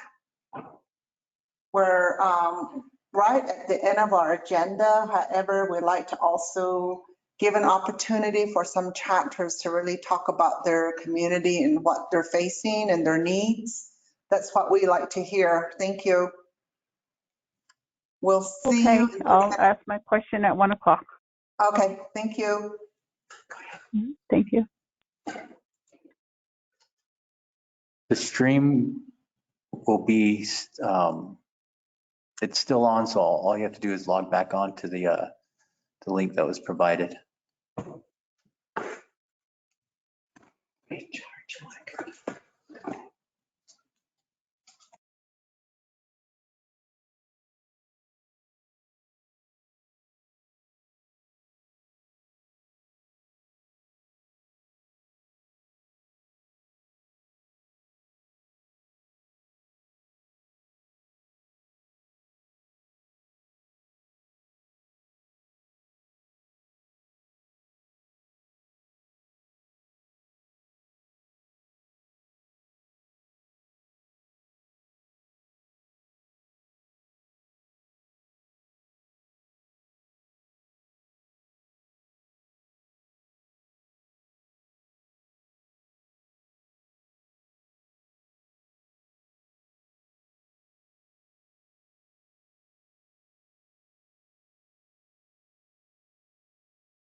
Click on that.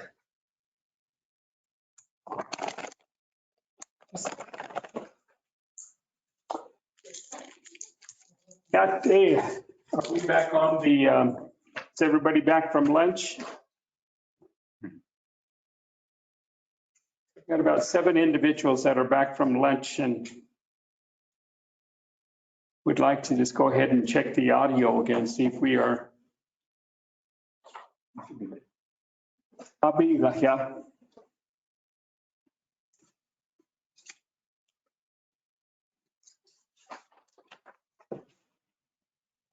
So let me go ahead and start off with the other activities that we will have throughout this week.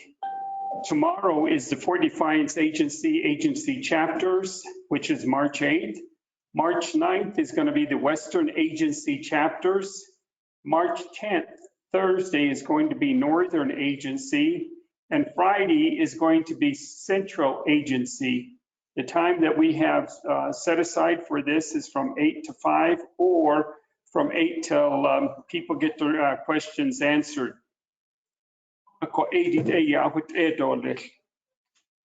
In regards to some of the discussions that you have heard this morning, again, some of that information will be posted on the website. And some of them are already posted. You had to ask about the presentation that Ms. Nellie Gilmore had provided.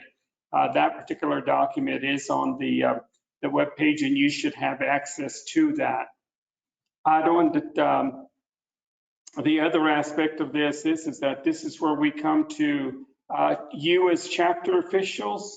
What plans do you have? Of course, any activity related to planning and development within the chapter starts with Title 26 with your community land use planners and those members that are on there, and those activities are registered with your club members, C club members. And then they identify the property or activity and present it to the chapter, and the chapter sends that particular request on up to various agencies who they would like to have entertain their particular planning activities.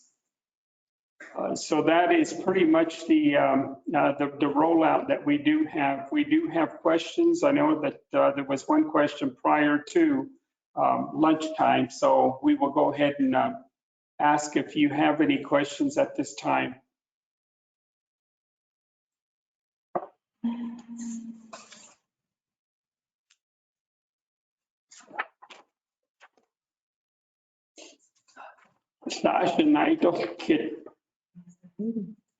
She was ready to ask a question. I don't know her name.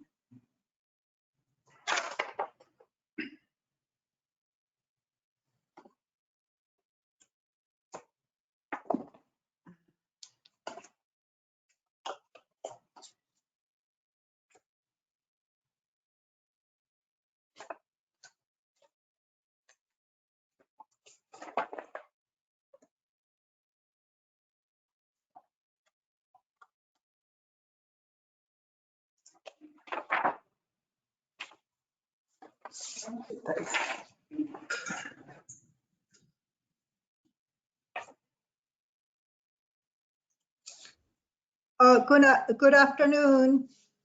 This is Arlene from Pablo Pintado. Right now, we're working with Labanyasi. We turn in our resolution requesting for assistance from Nahasa. And then right now, we're working on the land withdrawal. And land board, he has the paperwork for consent, to get a consent from permittees. That's how far we're at. And then we have a TLPC meeting again. I believe it's going to be next week. That's we usually invite Laban. And then I just have a question on this house in Igit. We were talking about having daycare with our NHA housing and then police quarter door, housing for a police officer. Yeah, it's possible go by here. So I'm not sure what else, what other application or what process do we need to go through if we're requesting for daycare and then housing for police officer. Mr. Tooley. Hakoshila dukun identikitigia. Late heki ya dikin beta dot nito adoja that don nishatnikia. Okodo isotan gilchin shahia. So some of the eligible activities that we do have are group homes for people with special needs. Those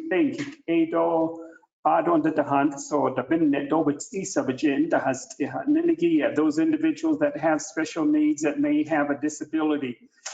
We do have some individual families that have family members and relatives that have those requirements. We do have funding for, we have funded some of the activities in regards to, let's say, for instance, Lake Ganado, out in Ganado, the Annie Wanika Life Care Skills Center is an elderly facility where they take care of our elderly folks and then also patients with disability. Congregate housing, the transitional housing. These units are built and designed to help people move from welfare to self-sufficiency. The halfway houses, the Nahasa, Lehan, so the Shia, Kund, the Nedabajin, the Hastito, the Adet and Kitahando Tasto. The domestic shelters, and then also emergency. Some of the other activities that have received funding, I'm sure you may have seen some of them. The group homes, not group homes, but the Boys and Girls Club. Those particular activities in Lenigi, there's one in Fort Defiance, there's one that's going up in Crown Point, out on the other communities as well. Those are some of the activities. As far as police units, Housing Authority does have a particular contract or a memorandum of understanding that is in place currently, and that is with the Navajo Police Department, and basically they could be housed in those particular units set aside to deter criminal activity or maybe access for the community to have law enforcement. Some of the other activities in Lenigi, college housing, the college homes that we do have, we have assisted Navajo Technical University or University, what is it, NTU, Navajo Technical University. We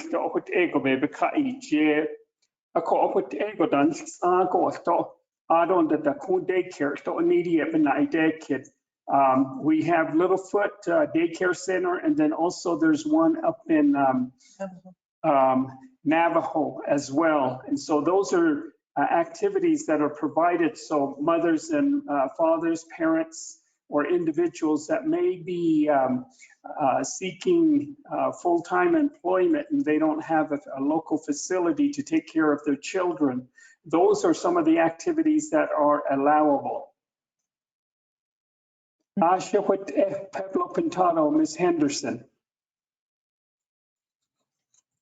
What is the process?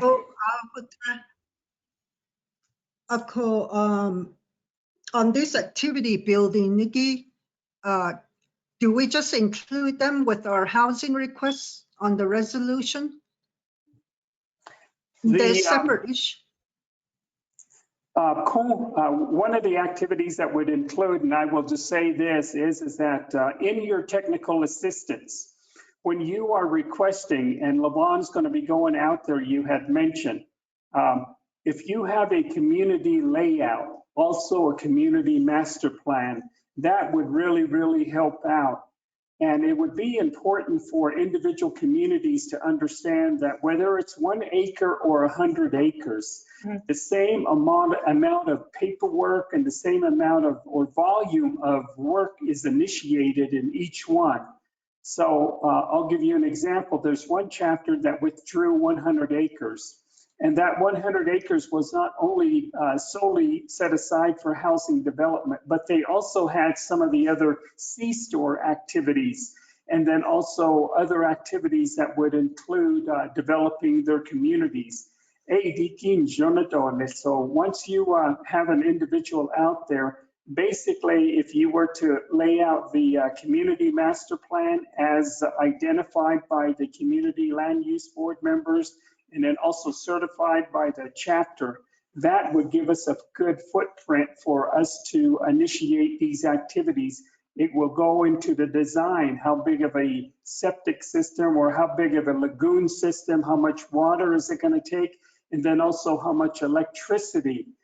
We have to work with our utility providers as well, letting them know that these are some of the activities that are going to be coming. And if you could develop those in phases, go.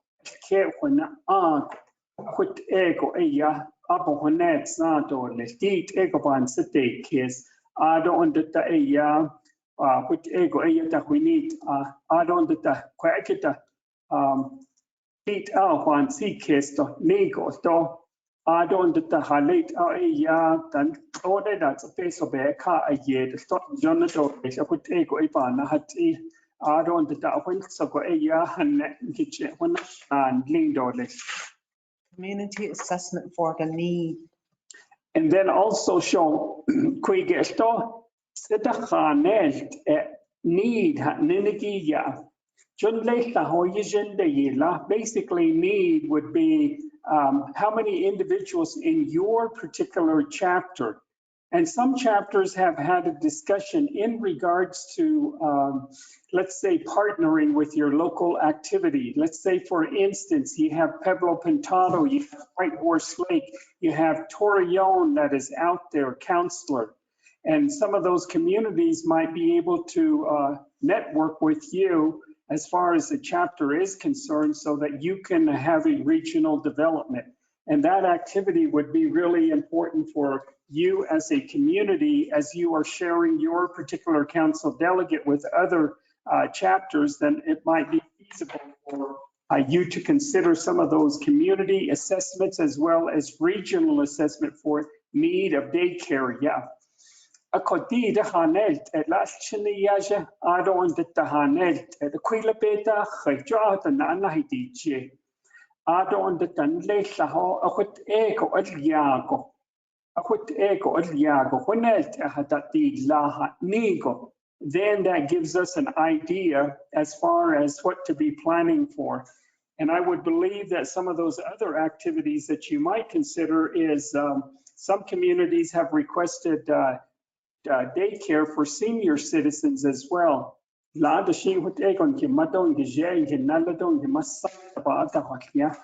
those are some of the areas that you would take a look at as well. You have a question, Mr. Anderson, and then also WA as well. Yes, Earl, hello. I was attending to another meeting. Thank God I have several laptops at home. but yeah, you guys were on break and then you guys came back at 1 o'clock. But yeah, I missed probably when I tuned in this morning, I probably missed at least an hour, a little over an hour right before you guys took a break. But is this question and answering time right now? Yes, it is, Mr. Anderson. This is a Q&A session. And then also, what are some of your activities that your chapter is laying out? If you could share that information with us, since the appropriate parties are here, they could answer some of those questions for you. Okay. Yeah, I posed a question on the chat and question section, earlier, I asked a question: is the Manuelito chapter's proposed housing development project, which we're calling the Rocky View Valley, part of the NHA 5-year plan that's coming up for pre-planning funding for survey clearances and other feasibility studies for the 40 acre that we withdrew, or we said we're going to withdraw for that? And so that was my question, if that's going to be part of the 5-year funding plan coming up for Manuelito. Because of the conversations we've been having with Levon Yazzie, and we're still working on the access road situation to the NHA proposed housing development area. That one would be on New Mexico state land. So we're still working on that to see how we can get the right of way, that access road going to that. The one thing that really works for us right now with Manuelito is that we are now working with a new contractor out of Albuquerque, Architectural Research Consultants, acronym ARC, and we are working on our master land use planning project. That's money that we received, New Mexico state grant money. And so we're using that money now to work on our master land use planning. So for that particular area, we're also working with the Navajo Gallup water line people out of Gallup, the DePauli engineer. We also realize we need to get some large water tanks, holding water tanks in that area where the housing development area will be.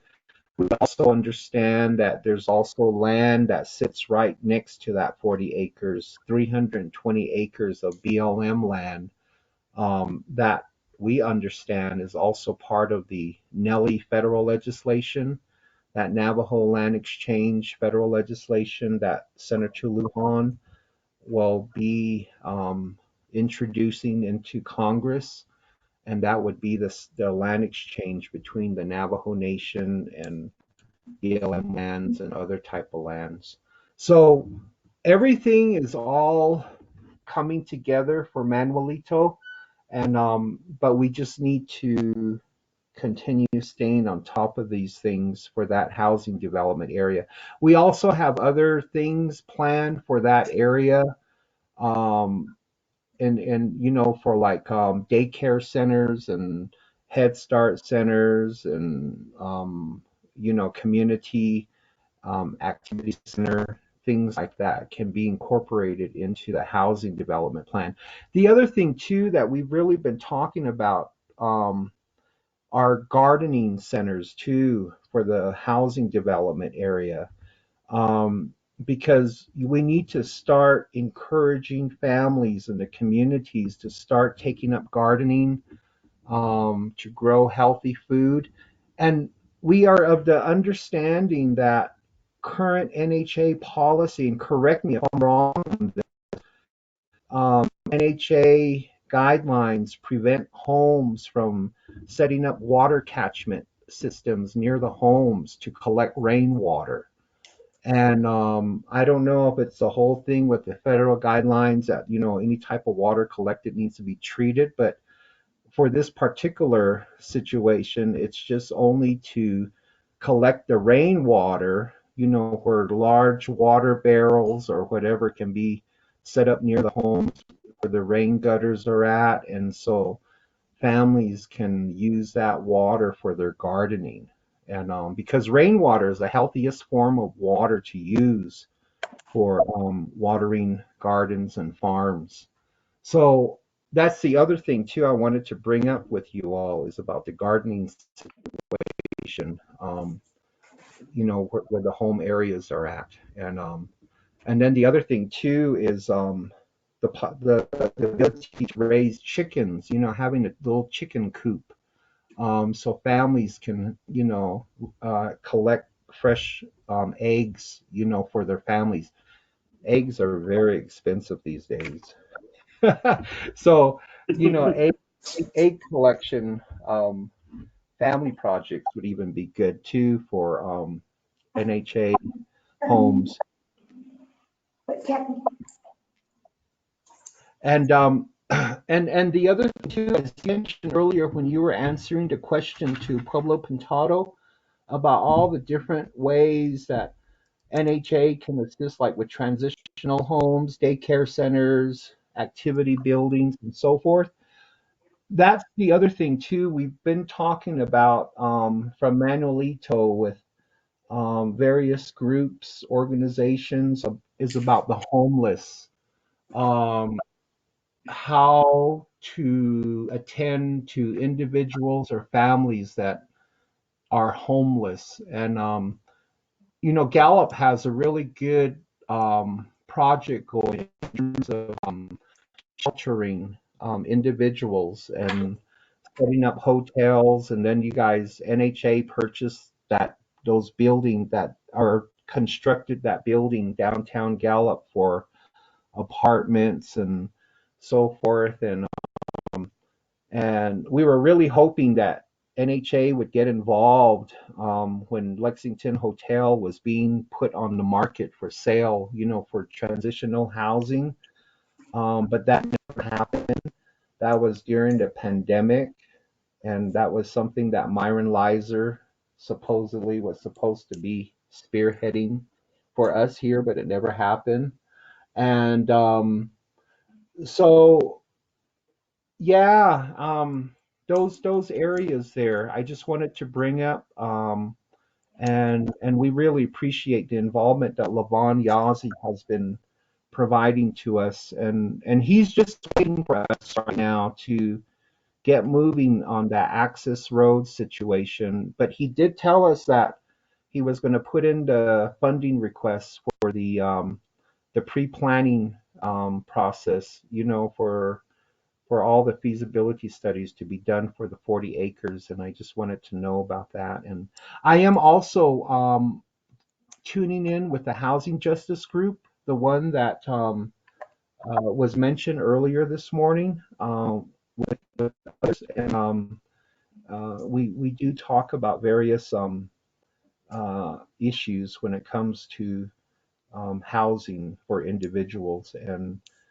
And one more thing I wanted to just bring up, what happened during the pandemic. There was some coordination that went on over here, and I think it went across the Navajo Nation, which was Indian Health Service had funding, and they partnered with an organization called CORE, CORE, and that's an organization that was started by Sean Penn, and also with Southwest Indian Foundation, SWIFT, here in Gallup, and they set up some small manufacturing locations here in Gallup where they constructed these small home units that were transported out to areas. And they work with community health representatives, and the CHRs identified individuals that would be deemed homeless, and many of these homeless individuals, they had addictions. And so at Manuelito, we got around 10 of those home units, and they were placed. And what we see now is those individuals that used to regularly hitchhike into Gallup, they don't do that. They stay home. They're because of that pride that they have of having a place to call home. And so we're in the process of working with these individuals to get their homes with solar units and hydro panels where you collect water from the air. And so a lot of this stuff that we're doing is also off-grid planning. And I think it's really important too that Navajo Housing Authority needs to start looking at when they approve funding for homes to be constructed, that where people have their residential lease or home site lease, is to consider that, because that's something that we need to start advocating more for off-grid planning for, especially for energy sources. There's a home that I recently went to, and here located between Manuelito and Seattle, and that home is off-grid, and that home gets its own electricity source, not only from solar panels, but also these real small little wind turbines that they fit on the rooftops, and they purchase those little wind turbines from Amazon Prime, and they were like $140 each, and they put like about 10 of those little wind things on top of their rooftops or near their homes, and there's enough electricity there to power everything that they have in that house. It's a small house, it's not a large house. So yeah, and so so these are some of the things I think Navajo Housing Authority needs to start looking at, and because a lot of families are preferring to live out, separate from a housing development area. And we heard processes that needs to be done, if they're going to be seeking something like that, separate from housing development areas earlier today, the processes that you guys have for that. But anyway, I just wanted to mention that. Thank you. Sheila, thank you very much, Percy, for your insight as well. We do have two individuals that answered your question in regards to Manuelito. I'd like to ask Mr. Rosetta or even Mr. Franklin if they could answer your question. In short, as far as Manuelito being on the 5-year plan, which is your question at the very start. Mr. Franklin or Mr. Rosetta?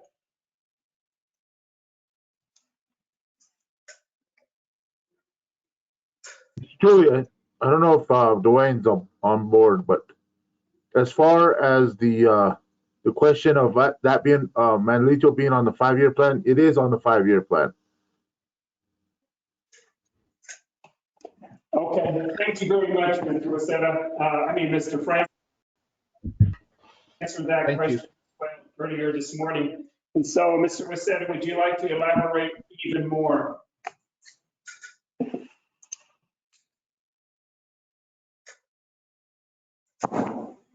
You might have to turn on your mic, sir.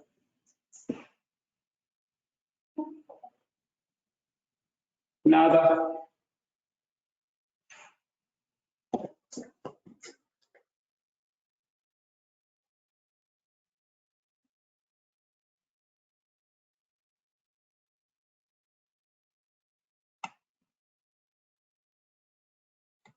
Okay, can you hear me? Sorry about that. Somebody muted me. Mr. Percy, yes, we'll be having Levon working with you. So as we regroup coming out of the pandemic, you'll be part of this whole planning phases for the housing developments that you've been working with Mr. Levon. Okay. Thank you. Thank you very much. Thank you. So in regards to some of the other questions that you had asked, Mr. Percy, as far as the activities that you're working with some of the engineers to bring water into your community from the Gallup Waterline Project, also the land exchange, the right-of-way aspect, that would be put on your shoulder in a sense as a chapter, because you guys are the land experts.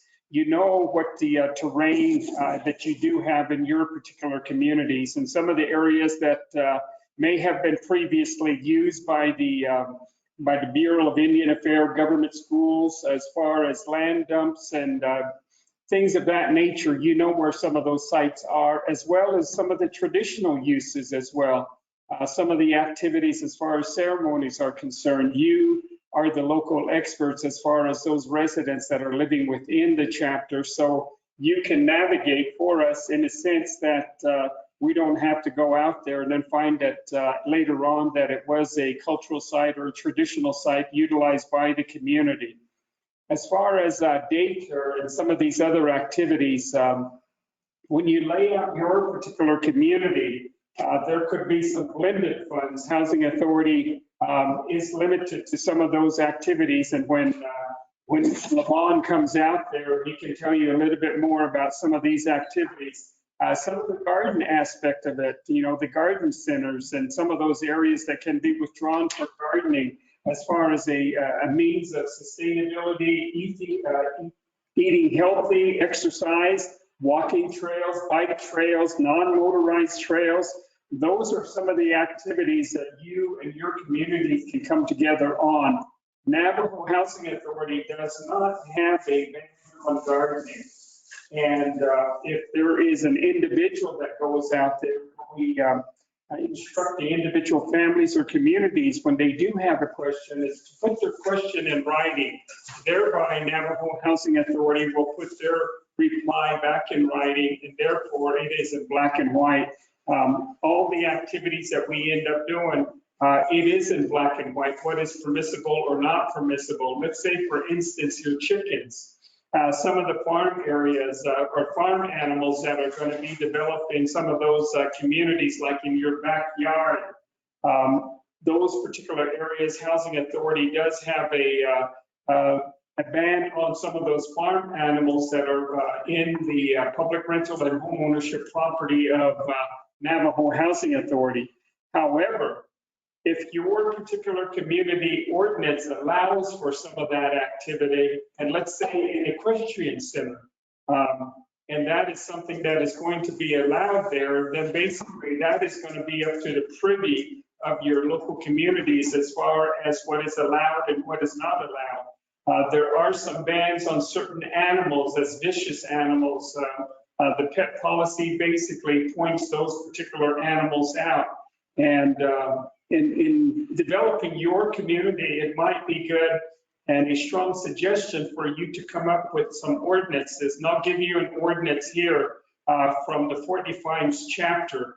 The Fort Defiance chapter has put Navajo Housing Authority on notice that anytime you create a development, we don't want wood stoves in there for the very reason that the depletion of wood also, and then also the dumping of ash in various parts of the community. And therefore, they passed a resolution indicating that. As far as water containers, as far as encatchments and different things of that nature to do a drip system for your gardening, and that would be one of the areas that you would take a look to as from your particular community asset as far as developing your community.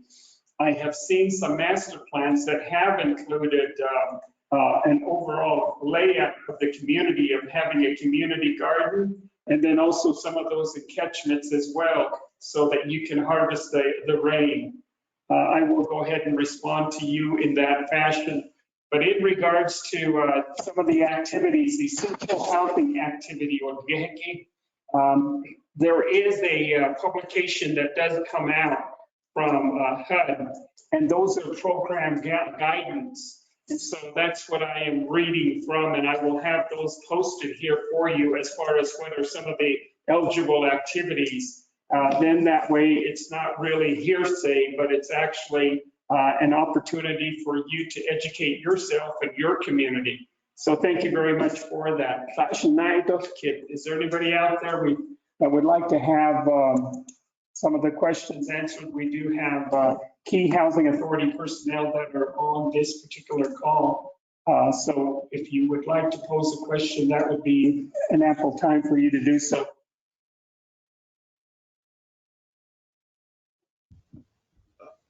Earl, this is Percy again. I just have one more question. Thank you for responding to the comments and what I made earlier.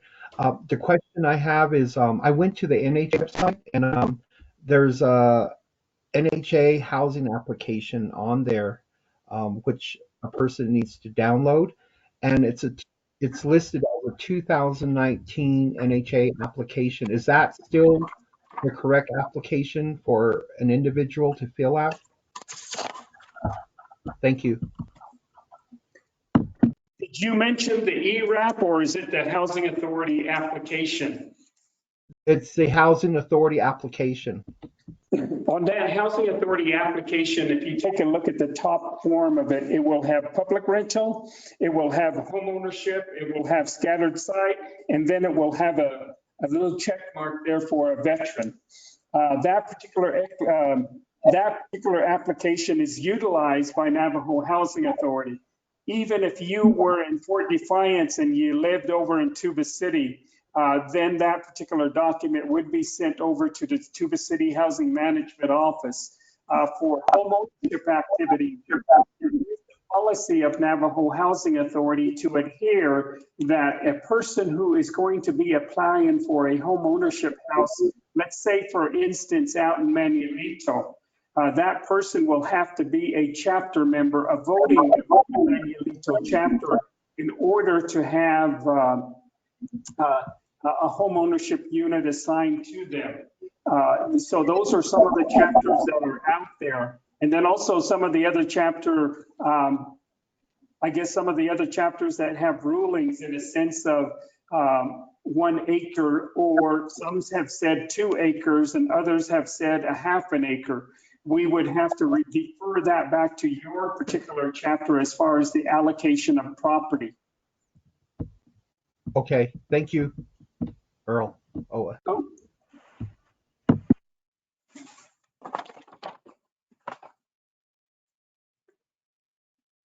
The question that was posed earlier too by Percy in regards to an activity that took place in the Gallup area. We were able to establish a project there with a housing recipient. And that's how that structure was able to be erected there in the east side of, the east side of Gallup. And that particular property is set aside for the individuals that may be living there, because there's a lot of individuals, Navajos that are living there that were coming off the reservation. And so some of our commutes for some of our personnel, I know that here within Housing Authority, we have individuals that are coming in from Crown Point to come to work here in Window Rock. And it may be like that for some of your communities due to the accessibility of or the lack of homes in your community.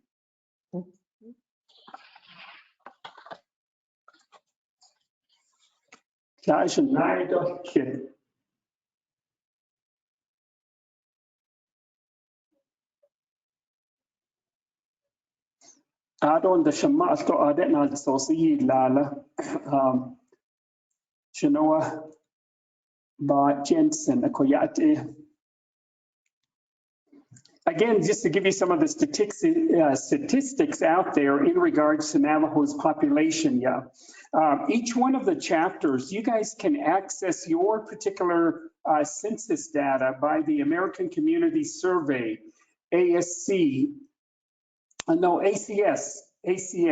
American Community Survey, and you can put on there Pueblo Pintado, American Community Survey. You will get the demographics as far as what the census looks at. The census comes out every 10 years. The last census that was undertaken here is 2020, right in the middle of the pandemic. I'm not sure how those numbers have played out for your particular community, but the American Community Survey is taken every 5 years rather than every 10 years. And so if you can Google that, and then you can get that particular information for your community assessment as well. So that's something that is really important for you to take a look at. It also gives you the demographics as far as what are some of the wage income earners, as far as some of the populations that you may have, as far as those that are 0 to 3, 3 to 5, so forth and so on. So I think that that's something that is really, really good for you to take a look at. Another aspect of that particular document is that Congress utilizes that particular document. The document that was utilized in 2010, in that particular time, there was a combination of houses that were here on Navajo in a sense of something like 71,000 homes.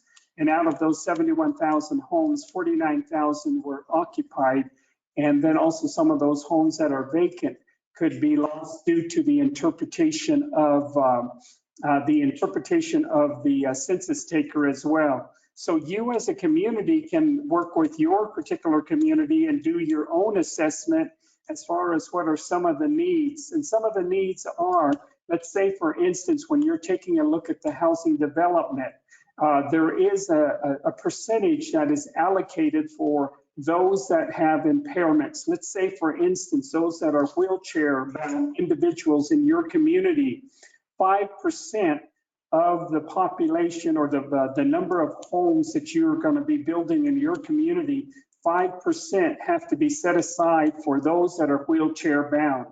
Those that are hearing and visually impaired, 2% set aside is set for them as well, for those individual relatives of ours that have hearing impairment or visual impairments.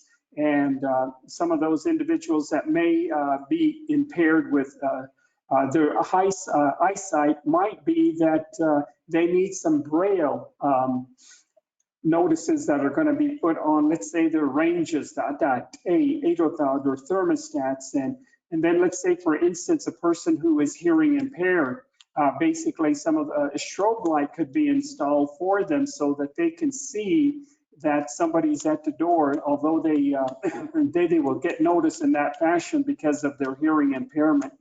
And then also some of those individuals that may be wheelchair bound, we can lower some of those particular countertops to meet your particular needs of your community. There have been activities, let's say, for instance, up in the Shiprock area. Shiprock community set aside 6.3 acres and 96 homes were built on there. And if you have been to Shiprock, you can go to Northern Medical Center and look west of there. That's where the 6.3 acres are and the 96 units are built.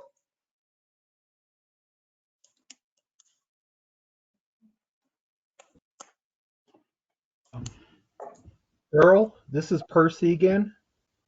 Yes, Percy. Okay, you just mentioned about the U.S. Census count. NHA needs to be aware of this situation that's happening now when it comes to the census, to 2020 census. When I went to that website to do a little research on Manuelito, I discovered that Manuelito has a population of 65 and 30 or 68 people and 35 homes. And that is not correct. So if Manuelito is in that situation, I would think that there are several chapter communities around the Gallup area, or even chapter communities that have checkerboard lands situated. And so we have to figure out how we're going to rectify. And what got me doing the research on this for population count was because when Manuelito went to Window Rock to pick up its pallets of PPE supplies just recently, the head of the health command center or whatever informed Manuelito that, because Manuelito, we only got several large size boxes. We didn't get, large pallets. And so we were informed that it was based on census count. And so, we have over 700 registered voters. We have the map with the rural addressing of McKinley County. We have over 300 homes with rural addresses at Manuelito. And so, we've informed our election supervisor, Arlene Nakai Brown, about it. She has emails on that, and other people with Division of Community Development and so forth. So I think that's something that NHA needs to be aware of when they do data for chapter communities that are within checkerboard areas, because it's not the correct population. So I just wanted to let you all know that. Thank you. Okay, Mr. Percy, and then also those individuals that are listing there, yes, it is true that some of those, you might find some conflicts or you have found some conflicts in there. Let's say, for instance, you need to take a look at the mapping that the census does have. You can request as to what the census is. And I'll give you an example. Let's say, for instance, another chapter, a sister chapter not too far from Manuelito, Rock Springs. There are a number of properties out there. There are properties, private property, allotments, and then also trust land. And if you take a look at the boundaries of the US Census, a portion of Manuelito, a portion of Rock Springs, Red Rock, or even Church Rock may be incorporated into the count of McKinley County, not the respective chapters. So that's something that is really important. So your particular assessment of your community, in a sense of saying you would like to challenge that, you don't need to challenge that with us because that's not our particular document. If you would like to take a look at a document that was produced by Navajo Housing Authority in 2010, there was a survey, a demographic study that was done. Navajo demographic, if you were to Google that, that particular booklet will come out. That's a sample survey that was done in regards to the housing need of a Navajo Nation. So in regards to your particular question, Percy, you have 300 families that are registered in the rural addressing system, and then you only have 35 in the census that is counted. That would be an ideal item to bring up to your particular field representatives. And this is where you as individuals come in because you are the experts of your particular community. You know what the community layout looks like. You know the general population of your families that are houseless. And then also you know where some of these overcrowding areas are.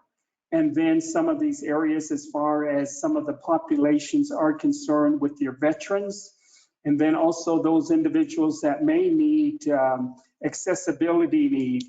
There are a number of brands that are out there, ADA, American Disability Act, but Navajo Housing Authority utilizes Section 8.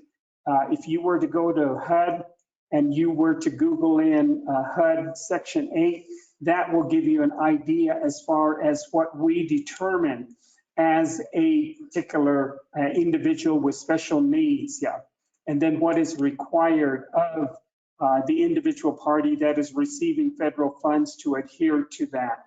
Now, the other aspect that I would like to point out, which you have mentioned, is that you are taking a look at some of these counts as far as a house. Now, if you take a look at the home, you know that if a person is living in a hogan, that would not suffice as a living unit in a particular sense, as the definition of a house. A house is will have bedrooms, will have a bathroom, will have a location for cooking. And those are the definition. Does it have hot water, cold water? Are there indoor facilities? Does it have heating system? Those are the definitions that you need to take a look at. And so in that particular aspect of it, you did mention that some of the families prefer to live off the grid, but that is up to you as far as what will be identified as a community or as a particular house in your community.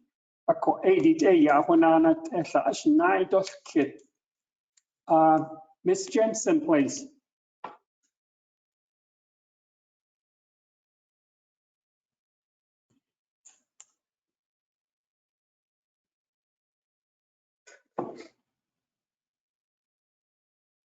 Chenoa Jensen.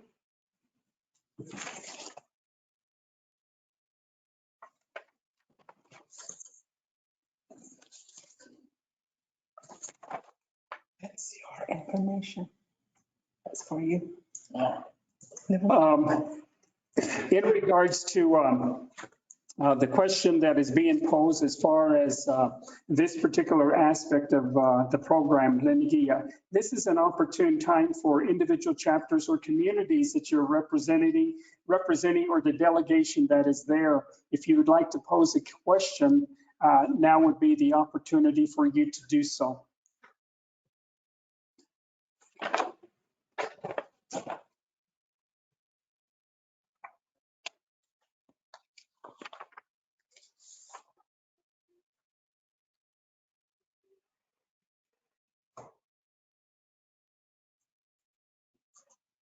Mr. Anderson, do you have another question?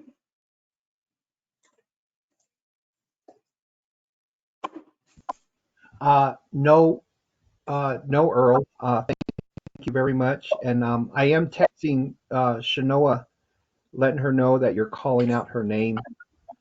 She's a teacher at CNM in Albert, so I don't know if she's back with her students right now.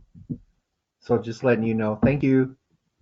Thank you very much, everybody. Again, also for this coming week, as far as activity is concerned, then tomorrow is going to be the Fort Defiance Agency. So if you would let your counterparts know that individuals are there in the Fort Defiance Agency, then they can join us on the webinar. On Wednesday is Western Agency. Then on the 10th, Thursday is Northern Agency, and then also Central Agency on the 11th, Friday. This does not preclude you as individual service providers to say that since you're not from that region or you're not serving in that area, but this is information based. Shanoa Jensen.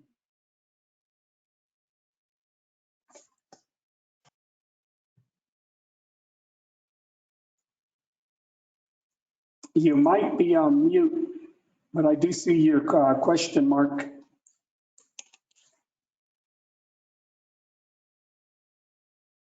Question mark.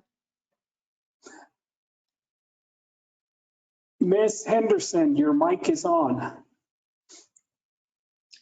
Yeah, I have a question, but is she gonna present? If she's gonna present, I'm gonna wait. Oh, thank you. Can you hear me okay, Shiaj?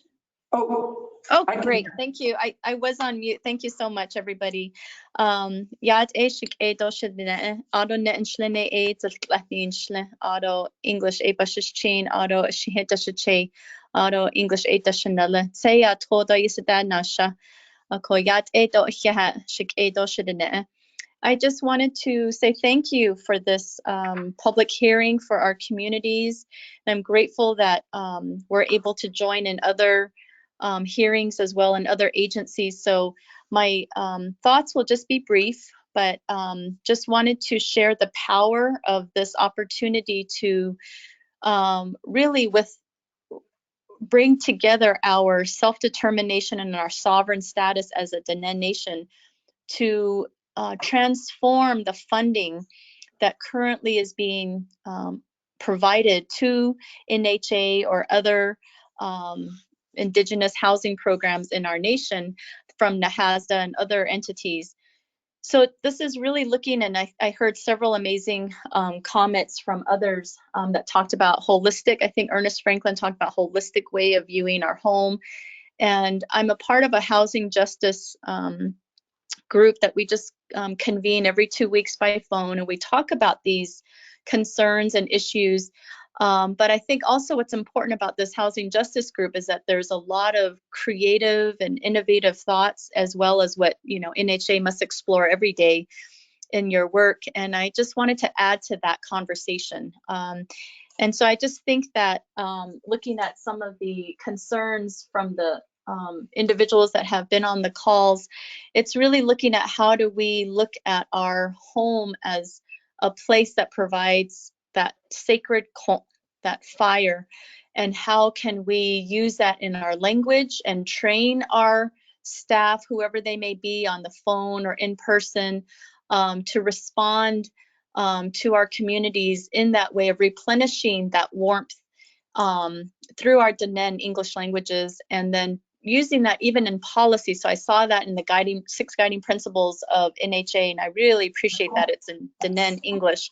But I also wanted to see how we could transform the funding that comes from the federal government for different services. But mainly it's really harnessing our voice together, because we all, I think, are helping very similar community members, whether they become unsheltered back home and then they come here because of COVID to Albuquerque, Phoenix, Farmington, Gallup, Flagstaff, or for medical reasons, they are needing to get housed short-term or long-term for cancer treatment, or for a baby that's in neonatal intensive care unit, or for other services.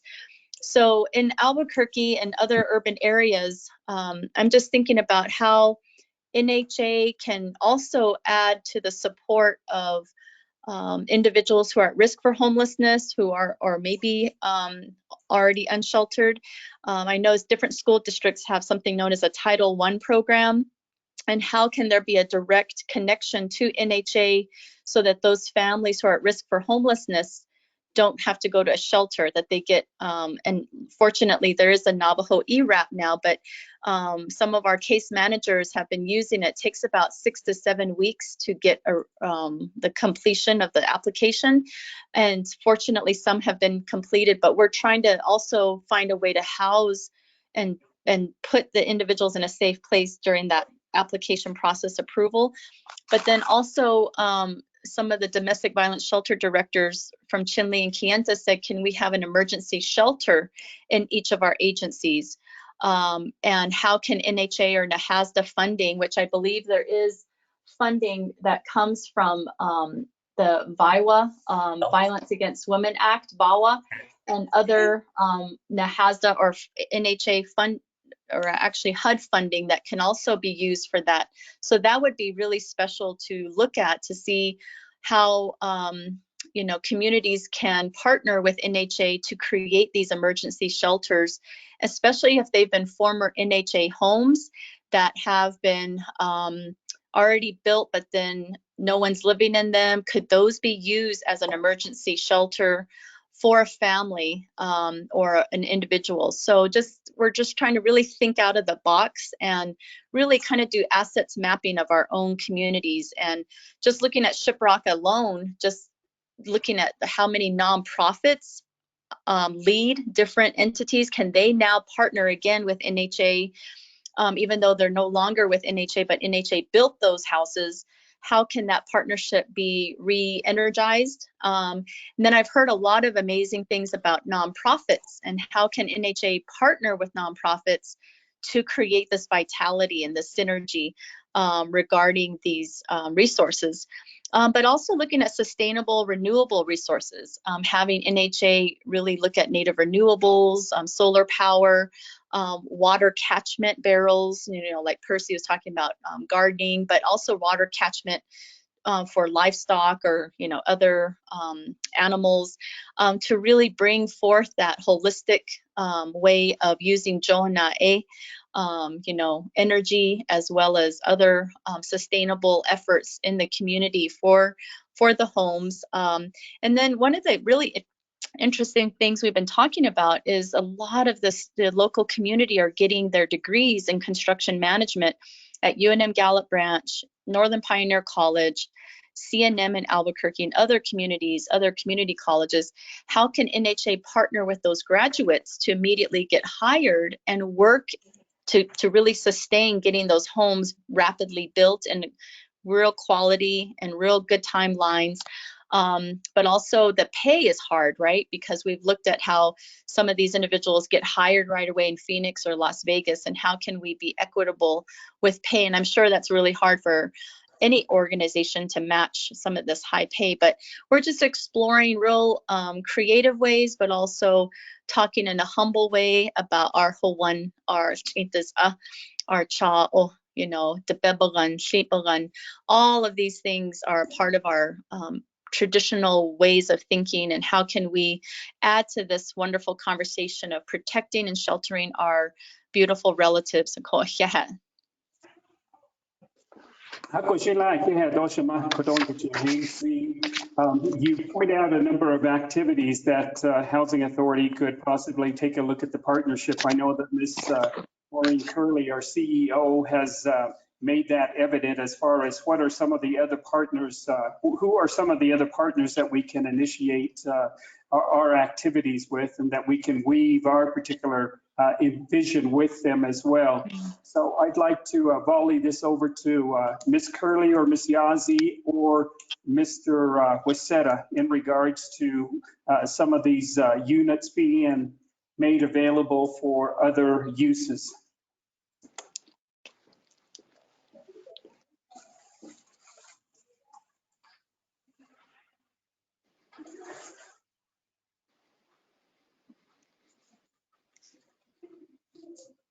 They may have stepped away from the mic. Okay. Particular presentation, but I will let you know, Navajo Housing Authority does partner in a sense with the Navajo Police Department. We do have set aside units for Navajo law enforcement officers. We have not had an opportunity or a request come in from the county or the state, but I know that there is a partnership with police units in our communities. Then, as well as some of the other activities, non-dwelling unit,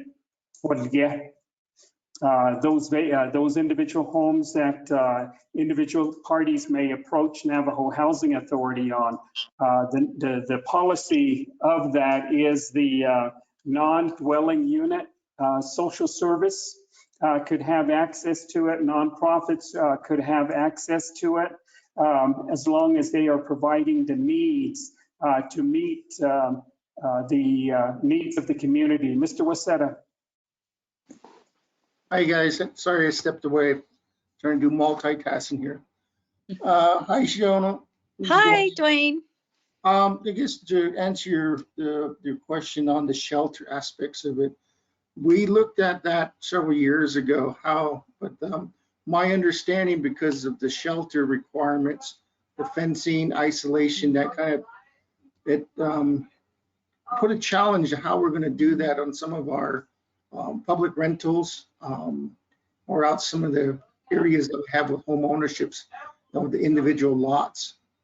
So that was one of the things that we found out as we talked with social services, the criteria of a security perimeter fencing, all of the area there, and then having the opportunity to have a 24-hour security services. And so those were one of the challenges that we looked at, because we did have some units that were potentially could fit in that arena of assisting with shelter, but their criteria is that there was a protection requirement that need just for that. So it is something that we have over the years. Housing Authority has assisted social service. It's just one of the things is their requirements that we have to meet, and then the same time as just the residents of those development sites too. We had to be aware of what their area of concerns may be. Okay. Thank you, Dwayne. You're welcome. The primary mission of Navajo Housing Authority is to provide affordable housing activities, affordable for those individual families that do apply. And of course, that also means that there is an opportunity for individual communities to lay the groundwork as to who would be a community member. Let's say, for instance, home ownership. A number of chapters, and all the chapters are very adamant that anybody that receives a home within their chapter under the housing home ownership program, they will have to be tribal enrolled members of that specific chapter. Now, Public Housing Authority is just what it is. It's Public Housing Authority. It's, we've had various ethnic groups, other races that have occupied public rental homes. And so public rental is, families are selected according to the preference points. And so if that preference point leads to a non-Navajo, then that family will be eligible for the public rental program. As far as home ownership, the chapter will have to certify that that individual is a local community member to meet their particular criteria.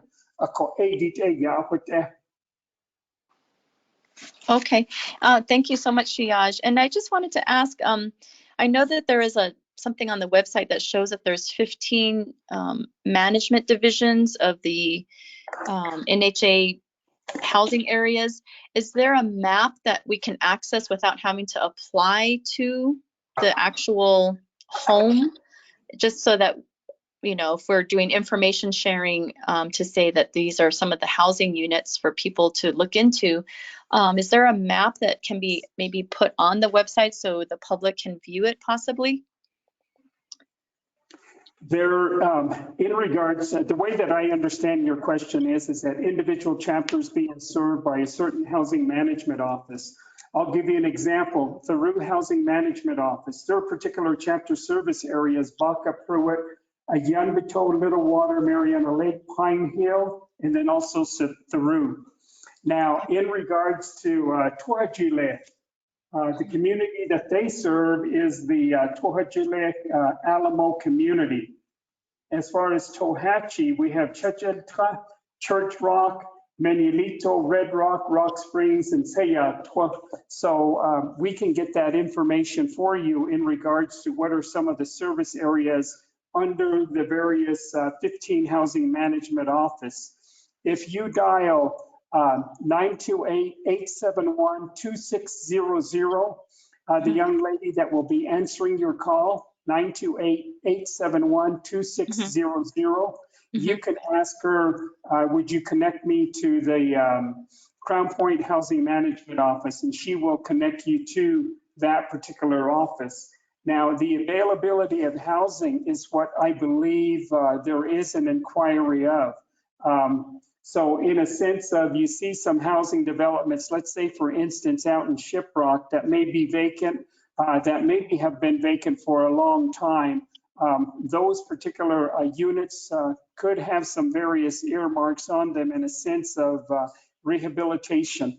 And then also there are some units that basically have been set aside by the Housing Management Office. So therefore, if you see a housing development in a specific community, then it's important for you to say where that vacancy or where you're interested in. Then specifically, you can ask that question.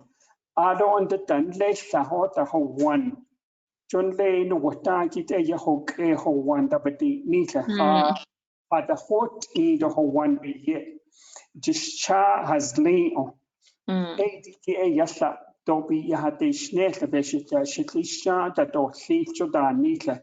We call natural event areas. Let's say, for instance, there is an event that happened in a particular unit, and that event would be, let's say, for instance, somebody passed during the COVID time in that particular unit.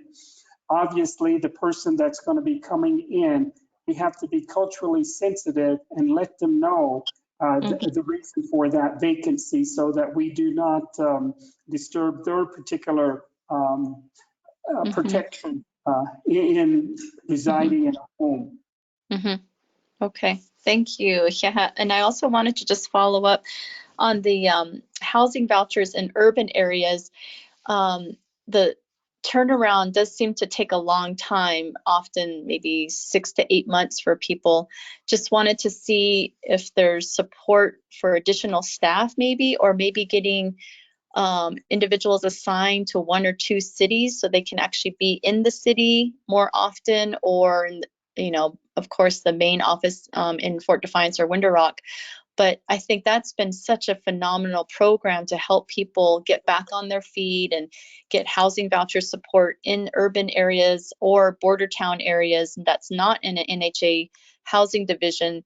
I just feel like that would be really, really helpful, because we're finding a lot of people moving from Navajo Nation into these communities to go to school, for medical care, or other critical areas of their livelihood. And that housing voucher has been amazing. So is there maybe new information that might be updated I think the Navajo ERAP is on the website, but maybe that housing voucher information could be also on the website. Sheila, let me name off some of the voucher programs that we do have out there in regards to these activities in Linigia. I will get to you, Todd Francis, here pretty soon after I answer this question. Yeah, we have VASH, V-A-S-H. Those are for veteran housing, assisted housing for those individual relatives that may be out on the streets, that may have addiction, or that may be chronically homeless. VASH. If you dial 928-871-2600, you may ask for Kim Bahi. Now, the voucher program, Section 8. Section 8 allows for individuals, let's say, for instance, they're going to be going for employment or medical reasons, as you had mentioned.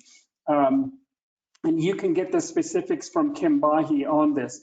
But let's say, for instance, how that voucher system works is that we go according to 20% of the family's income. Let's say, for instance, they're going to be moving out to Albuquerque and the rent out there for a particular unit is $1,200.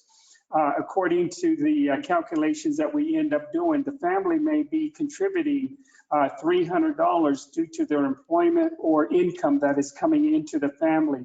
The remaining balance will be paid by the voucher program. So that is something that is important for you to note. Section 8, and then also the ERAP program, ERAP, Emergency Rental Assistance Program. That is basically open to any Navajo across the continental U.S. so long as they have a CIB.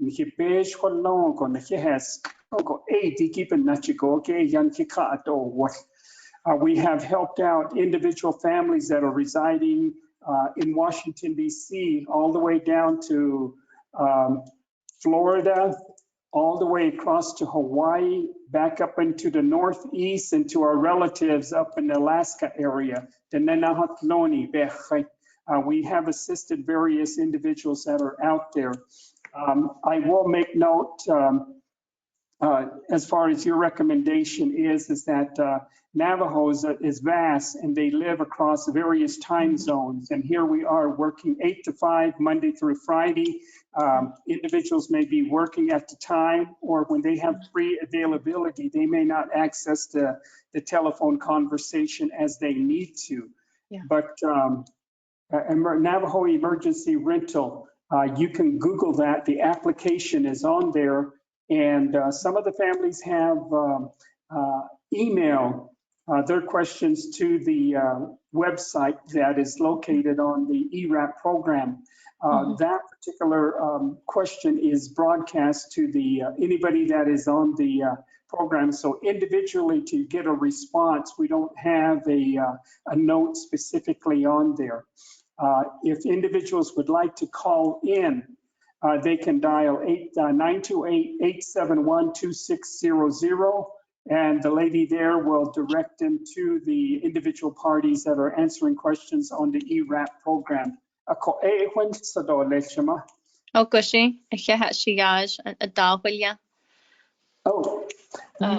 Francis, please.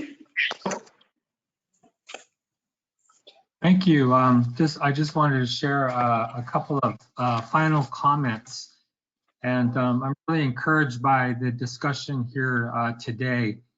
Thank you for all the materials, and the background is very helpful to me, for sure. So one thing that I want to share with you is this idea, this opportunity, I think that we all see to create the greatest number of homeowners in the shortest period of time. I think that goal makes a lot of sense because, Navajo Housing Authority, I think they're trying to do that, but it's difficult. And one of the, I guess, easiest solutions that I see is to pursue this down payment assistance program that I've been advocating for.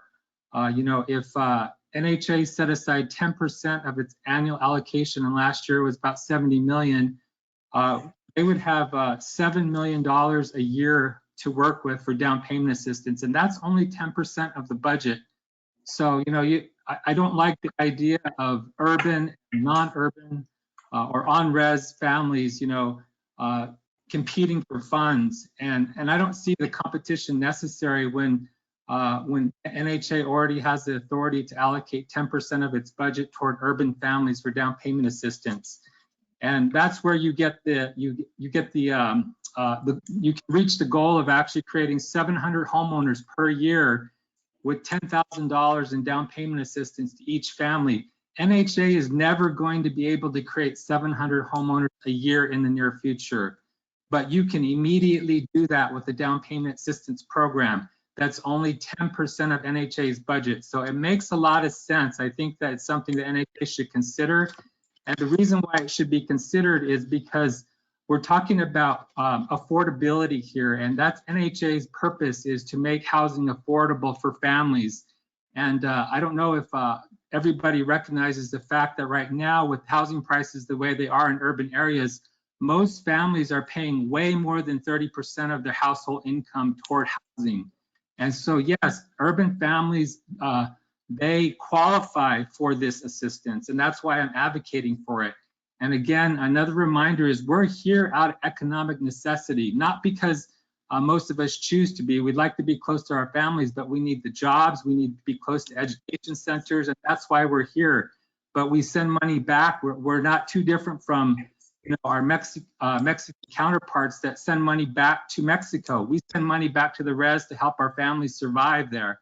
So there's a lot of money going back. So that's why I don't want to create the idea of there's competition for NHA funds. It's all about just doing what's right. And I hope that, you know, there's some thought put into that. And then the last thing that I want to share is that, you know, for $10,000 in down payment assistance, NHA can achieve 40 times leverage. So right now, homes in the valley here are about $400,000 just to get into a simple 3-bedroom, 2-bathroom home. So $400,000, if you invested $10,000 in down payment, NHA would immediately realize 40 times leverage on that money. And I know that's what HUD's looking for. So you would get a good score from HUD for doing that. So again, another reason it makes a lot of sense. And the final reason is equity. I've talked about equity. This program's done before. We here in Phoenix, I helped create the program that put 20 families into their first homes in 2006. Those homes were $200,000, and now all those families have homes that are worth $400,000. So they're wealthier, they have equity, they're better off, and that's what we all want for them. So I think a lot more thought and support needs to be put into down payment assistance programs for urban families. Thank you. Ms. Yazzie or Ms. Curley, are you on the line? Would help 395 families. I will revert back to them a little later on, but I do understand what Mr. Francis is saying in regards to some of these partnership and also the opportunity to leverage funds.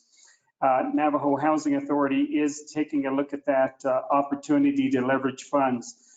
Let me just say outright, any Navajo living across the continental US, they can apply for Section 184, which is a guaranteed loan program that is made available. And I know that if you were to take a look at the chart in regards to Section 184, Navajo Nation is leading that particular occupancy as far as buying homes. Ms. Yazzie, there was a question in regards to leveraging opportunities and then also setting aside 10% of funding for those individual Navajo families that are residing out in the metropolitan area or off Navajo who would like to participate in a mortgage program, 10% in a sense of down payment assistance. So would you answer that question, please? Is that for us, Mr. Tooley? Yes, it is, AJ. Very good. Do here Nana Ado Aheshi, and I didn't kitty for that question on the leveraging opportunities. Yes, this new administration is going to be really wanting to optimize all leveraging opportunities with NHA's funding from Nahasa.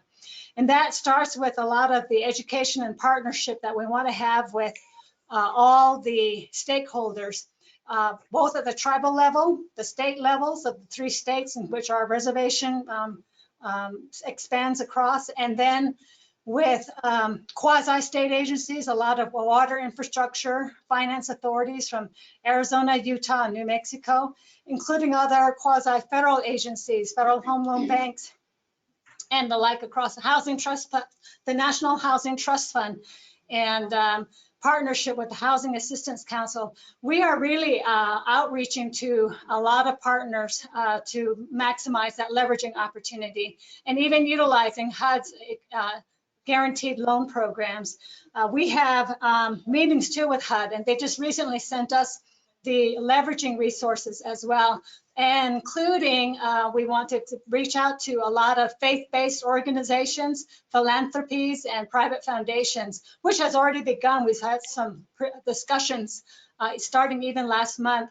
And so it's the first time we're making targeted efforts to really reach out and maximize these leveraging opportunities so that we can set aside funds to the extent that we are recognizing, and maybe more so this time around, only because of the pandemic and the impacts that we're hearing across the nation, including Alaska and Hawaii, that we have Navajos living, well, actually internationally, but to the extent that we can reach out to all those areas, we could even expand that. So part of that process is going to be an assessment of what those housing needs are. And so we'd like to do an outreach with all stakeholders to set up this avenue of intake of information and see what we can do to really address from all spectrums of income, from the very low to the high income. And see what we can do to offset some of the subsidies, the deep subsidies that we are looking at for our low-income families who are unserved and underserved here on our nation and then throughout the metropolitan areas.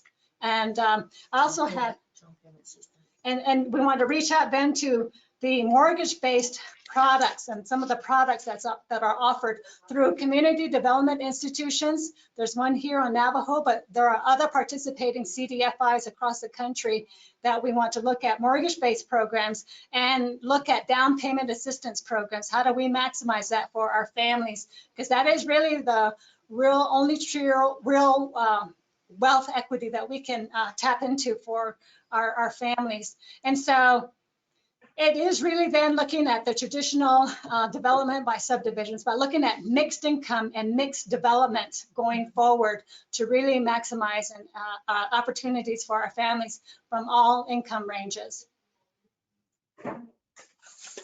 Akoshila, Ms. Yazzie, for answering that. If you could just stay on the line, I know that individuals are going to be answering or asking for questions to be answered. I'll go to Mr. Percy and then Shanoa and then also Mr. Francis thereafter. Percy. Earl, can you hear me? Oh. Okay. Yeah, I have more questions. So thank you very much to NHA and you all. Thank you.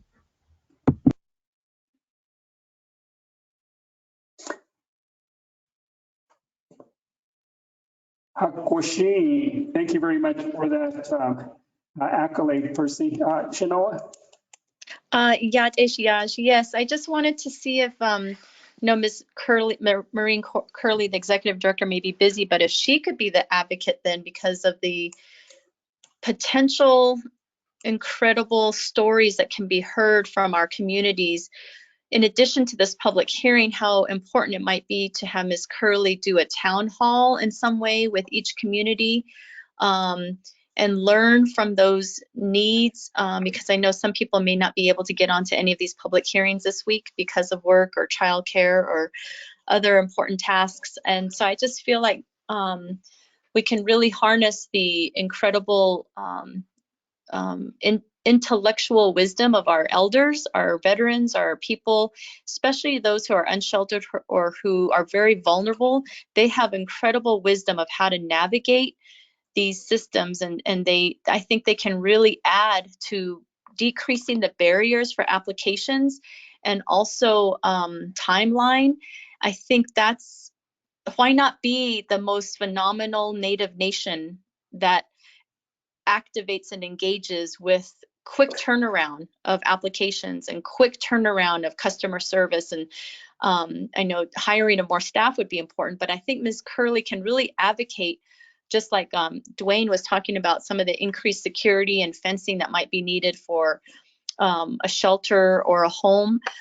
Ms. Curley, if she needs support, there's a lot of people from National Indigenous Women's Resource Center and the different tribal leaders that are really focused on MMIWR or MMIDR, helping our communities find safe places so that our people don't go missing, that they know that there's a safe shelter to go to. So I'm just thinking about safety, case, and how Ms. Curley can be a real strong advocate. We're ready to help her with finding those new ways to fund NHA to use in a more sustainable way, as well as with other sustainable funding, such as for solar panels and solar energy. Hakoshila, Ms. Yazi, in regards to the town hall meeting, would you be able to answer that question? And then also a request of Chief Executive Officer, Ms. Curley? Yes, you bet. And thank you for that comment. Wonderful comment, because that's almost in line with, well, that is right in line with what we would intend to do. Starting off with the town halls, we have plans to visit every housing management office on the reservation that NHA has sub offices at. And so that will take the form of and liken it to a town hall meeting to hear from at the grassroots level of what those needs are. And yes, to especially hear from our seniors, the wisdoms and teachings of the ways that how we used to have to conduct Nahanta planning from our seniors, our veterans, and people in the community, and from our young children too, our future leaders. And we are also going to require our staff to participate in chapter meetings when we can't be at everywhere at one time. And so being more participative at the local level is going to really help us really engage and conduct that engagement. And I think that would be wonderful, as well as meeting with some of our council delegates that are leading the charge, like Councilwoman Amber Crotty, who we've spoken to, and looking at areas of implementing the Violence Against Women Act, you know, and our children that are missing. So all of that, we want to see how we can be an active participant in those discussions and coming up to solutions in regard to that. And so we welcome participating even at the national level at the Indigenous Women Resources, and see how we can be an active partner to really make a dent. And you're right, we are the largest tribal housing entity in the country, and we really should then lead in that regard, just given our size. And so we want to incorporate women's shelters too, with the use of Nahasa funds, and activate some of those facilities that are sitting vacant in our communities, and work with private investors to help with operational dollars as needed, and really engage, I think, for the very first time. And I think we're beginning to see that momentum just even through this conversation, but we'd like to continue to maintain that for the sustainability of our people over the long term. We talk about planning 7 generations, and that's what we want to look at way into the future. And so we welcome input, we welcome that engagement, and we welcome that partnership. Oh, Ms. Yazi, Bakhansen. Oh. Aquashila, Mr. Todd Francis, your comment, please. I think I accidentally put my hand up. I shared my comments. Thank you.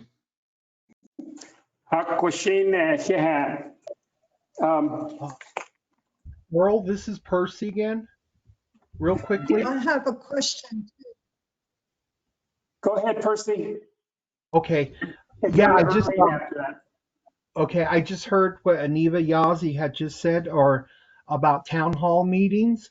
I just want to mention that when that occurs, um, there are some locations here in the Gallup metropolitan area, all the chapter communities surrounding Gallup. I just call it Greater Gallup metropolitan area. But there's the Gallup Community Center, that can house quite a bit of people. There's also the UNM Gallup Auditorium. And then at Manuito, we have a huge warehouse building next door to us with the Southwest Indian Ministries. That warehouse building is pretty well equipped, very large. It has even a cafeteria, a kitchen facility, and all that, bathrooms there, and so forth. So, yeah, those would be some good locations to host town halls, so people can come in from the nearby chapter communities. Thank you. Sheila, thank you very much for those recommendations in regards to having or hosting a town hall facility in Metropolitan Gallup and then also Metropolitan Manuelito at the Southwest Indian Ministries. Ms. Henderson. Thank you. Thank you for allowing me to speak again.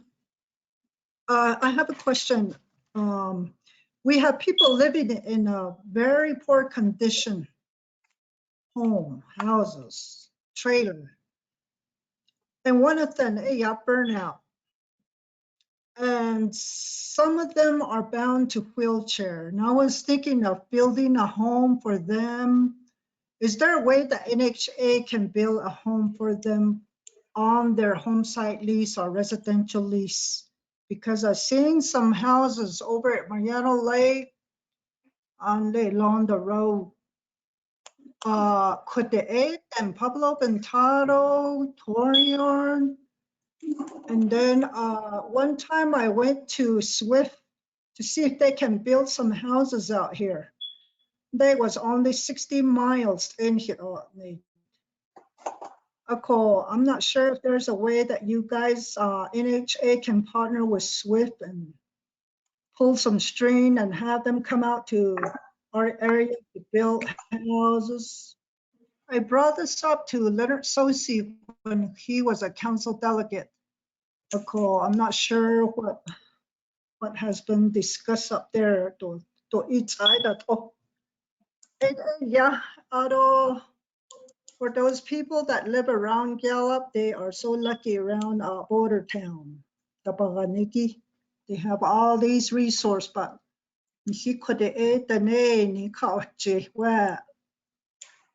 help us build some houses, trailers, at least one bedroom.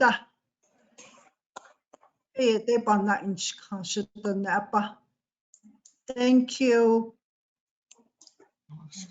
Sheila, could I identify the Leniki Lehan so the one pasta ho adore the Hoti Crown? The Ashbaka a year. I don't the day, the Quadosa lay one day, and it is not quite today, the quacky hot so quack day, Gina Nashiday needs and had Leniki Quador, which Nandishtik. The furthest house that we have built out east is Torion, the late Willie Barbone. We have built a house out there. And individually, you as a community can again help us, as mentioned early on. What is your housing need? What has your housing assessment been done in regards to what you had mentioned, a one-bedroom home for these individuals that are living out there? And you have seen some homes, and those are called scattered site developments.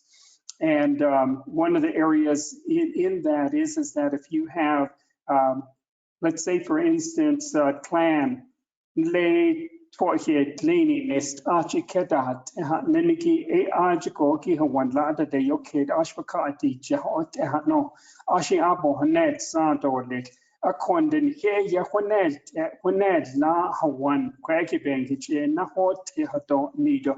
A hot out a Yapo Honed Sandonis, Adon the Quadon has Tweed Lavan Yazi Yinj, Aden Khan Yago, Michidahoto. I know that White Horse Lake and Pueblo Pintado pretty much buddy up on their particular advocacy as far as housing need is concerned. So I believe that that would be something that would be an advantage to the community to share with Navajo Housing Authority your own particular assessment, as had been mentioned early on, that may not be visible to those individuals that are only reading, paperwork. But those of you that are actually living out in the community, you are the community experts. You as officials know what your community needs. So if you could convey that and utilize that vehicle to share with us, that would be most appreciated.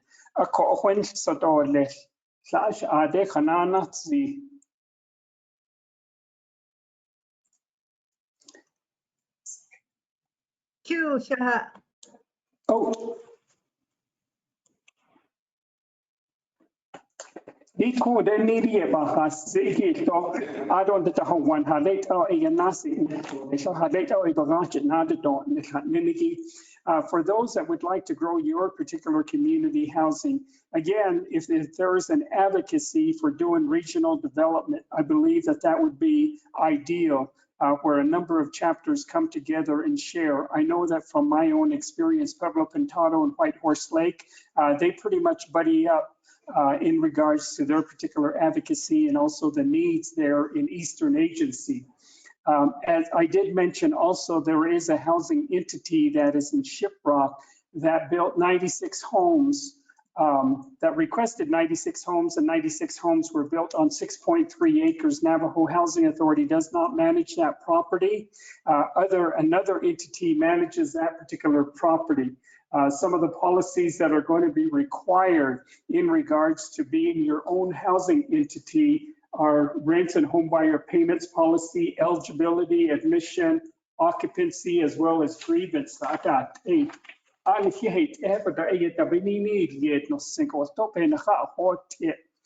don't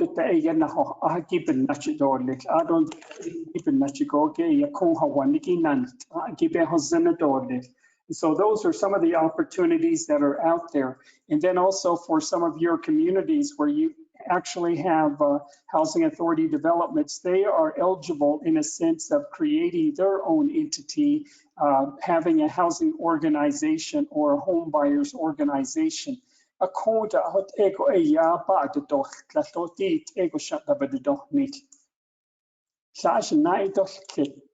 like to thank those of you that are on the call and sharing your particular perspective, and also sharing us your question as well.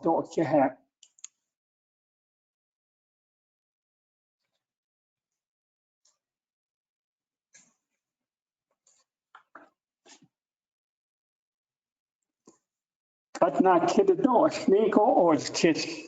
Hans so go Hans so go con kitten the hat the Nasash night kid de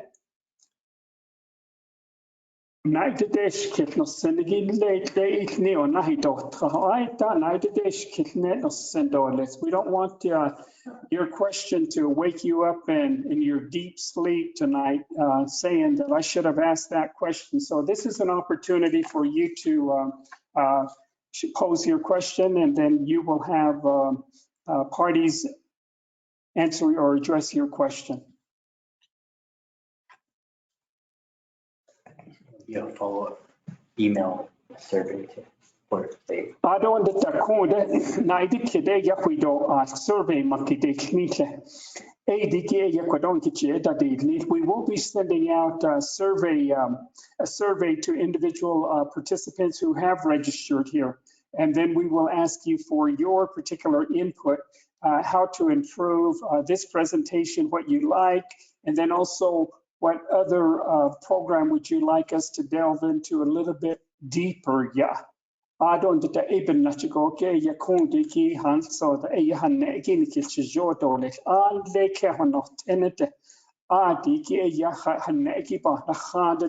So sharing this information locally with your particular network in regards to some of these questions that you have heard and answers that you have heard. We want you to be a partner with Navajo Housing Authority to broadcast and amplify the message that you have heard today.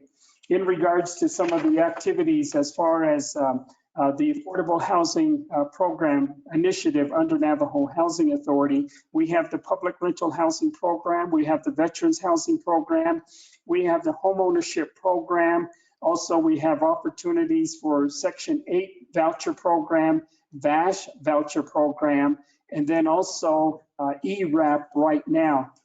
There are some other assistance that have been provided. Some of the other partners that are out there in the communities basically have benefited from our particular program, such as the Boys and Girls Club, senior citizens, and then also for those individual relatives and family members of ours that are residing in care homes or assisted living quarters. So if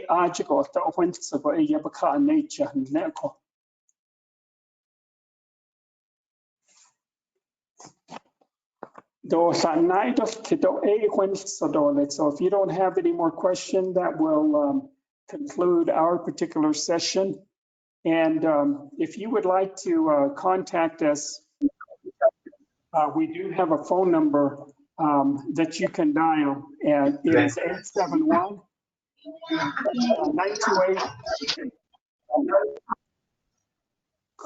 Percy, your mic is on. Did you want to ask a question?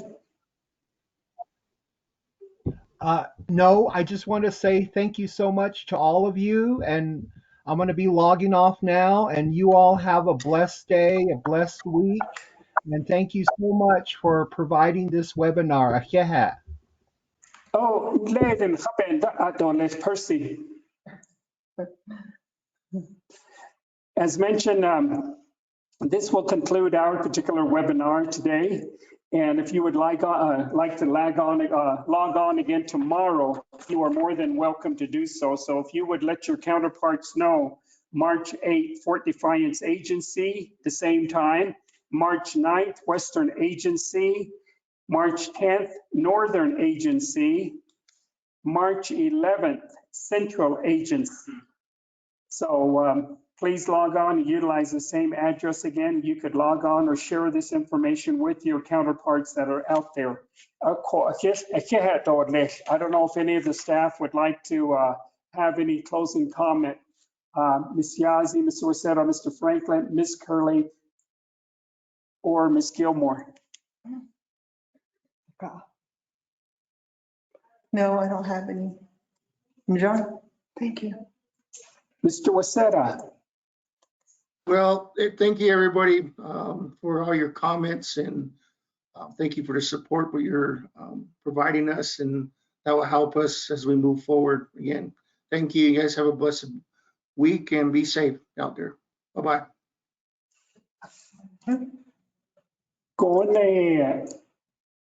Thank you. Bye-bye. Hagonet. Oh, Hagonet. Oh, Hagonet. Wear your mask. Oh, Hans so da ya ko digi na khabe ben da to letin le ho the names iban da sti hait han no a khwe na khaya si do adon ta hufchi hote do ni so ta ba chi da do adon khanas ni le to hote do Terry Sloan.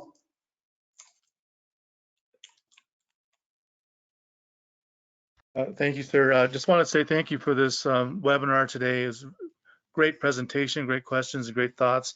And one thing I maybe want to point out, really seriously begin to look at sustainability issues and on developing housing and solar power and renewable energy. Thank you, but great job today. Thank you. Hakoshina, sustainability Thank you. activities in Lenigi Kochihat. Ms. Erlene Henderson, you had your light on a little while ago. Question. Hello, nikilchatat oltlat tirosalpasan damde inde tasalpahosan nahanas patashalet atena shiniki NH8 esalpasan aja.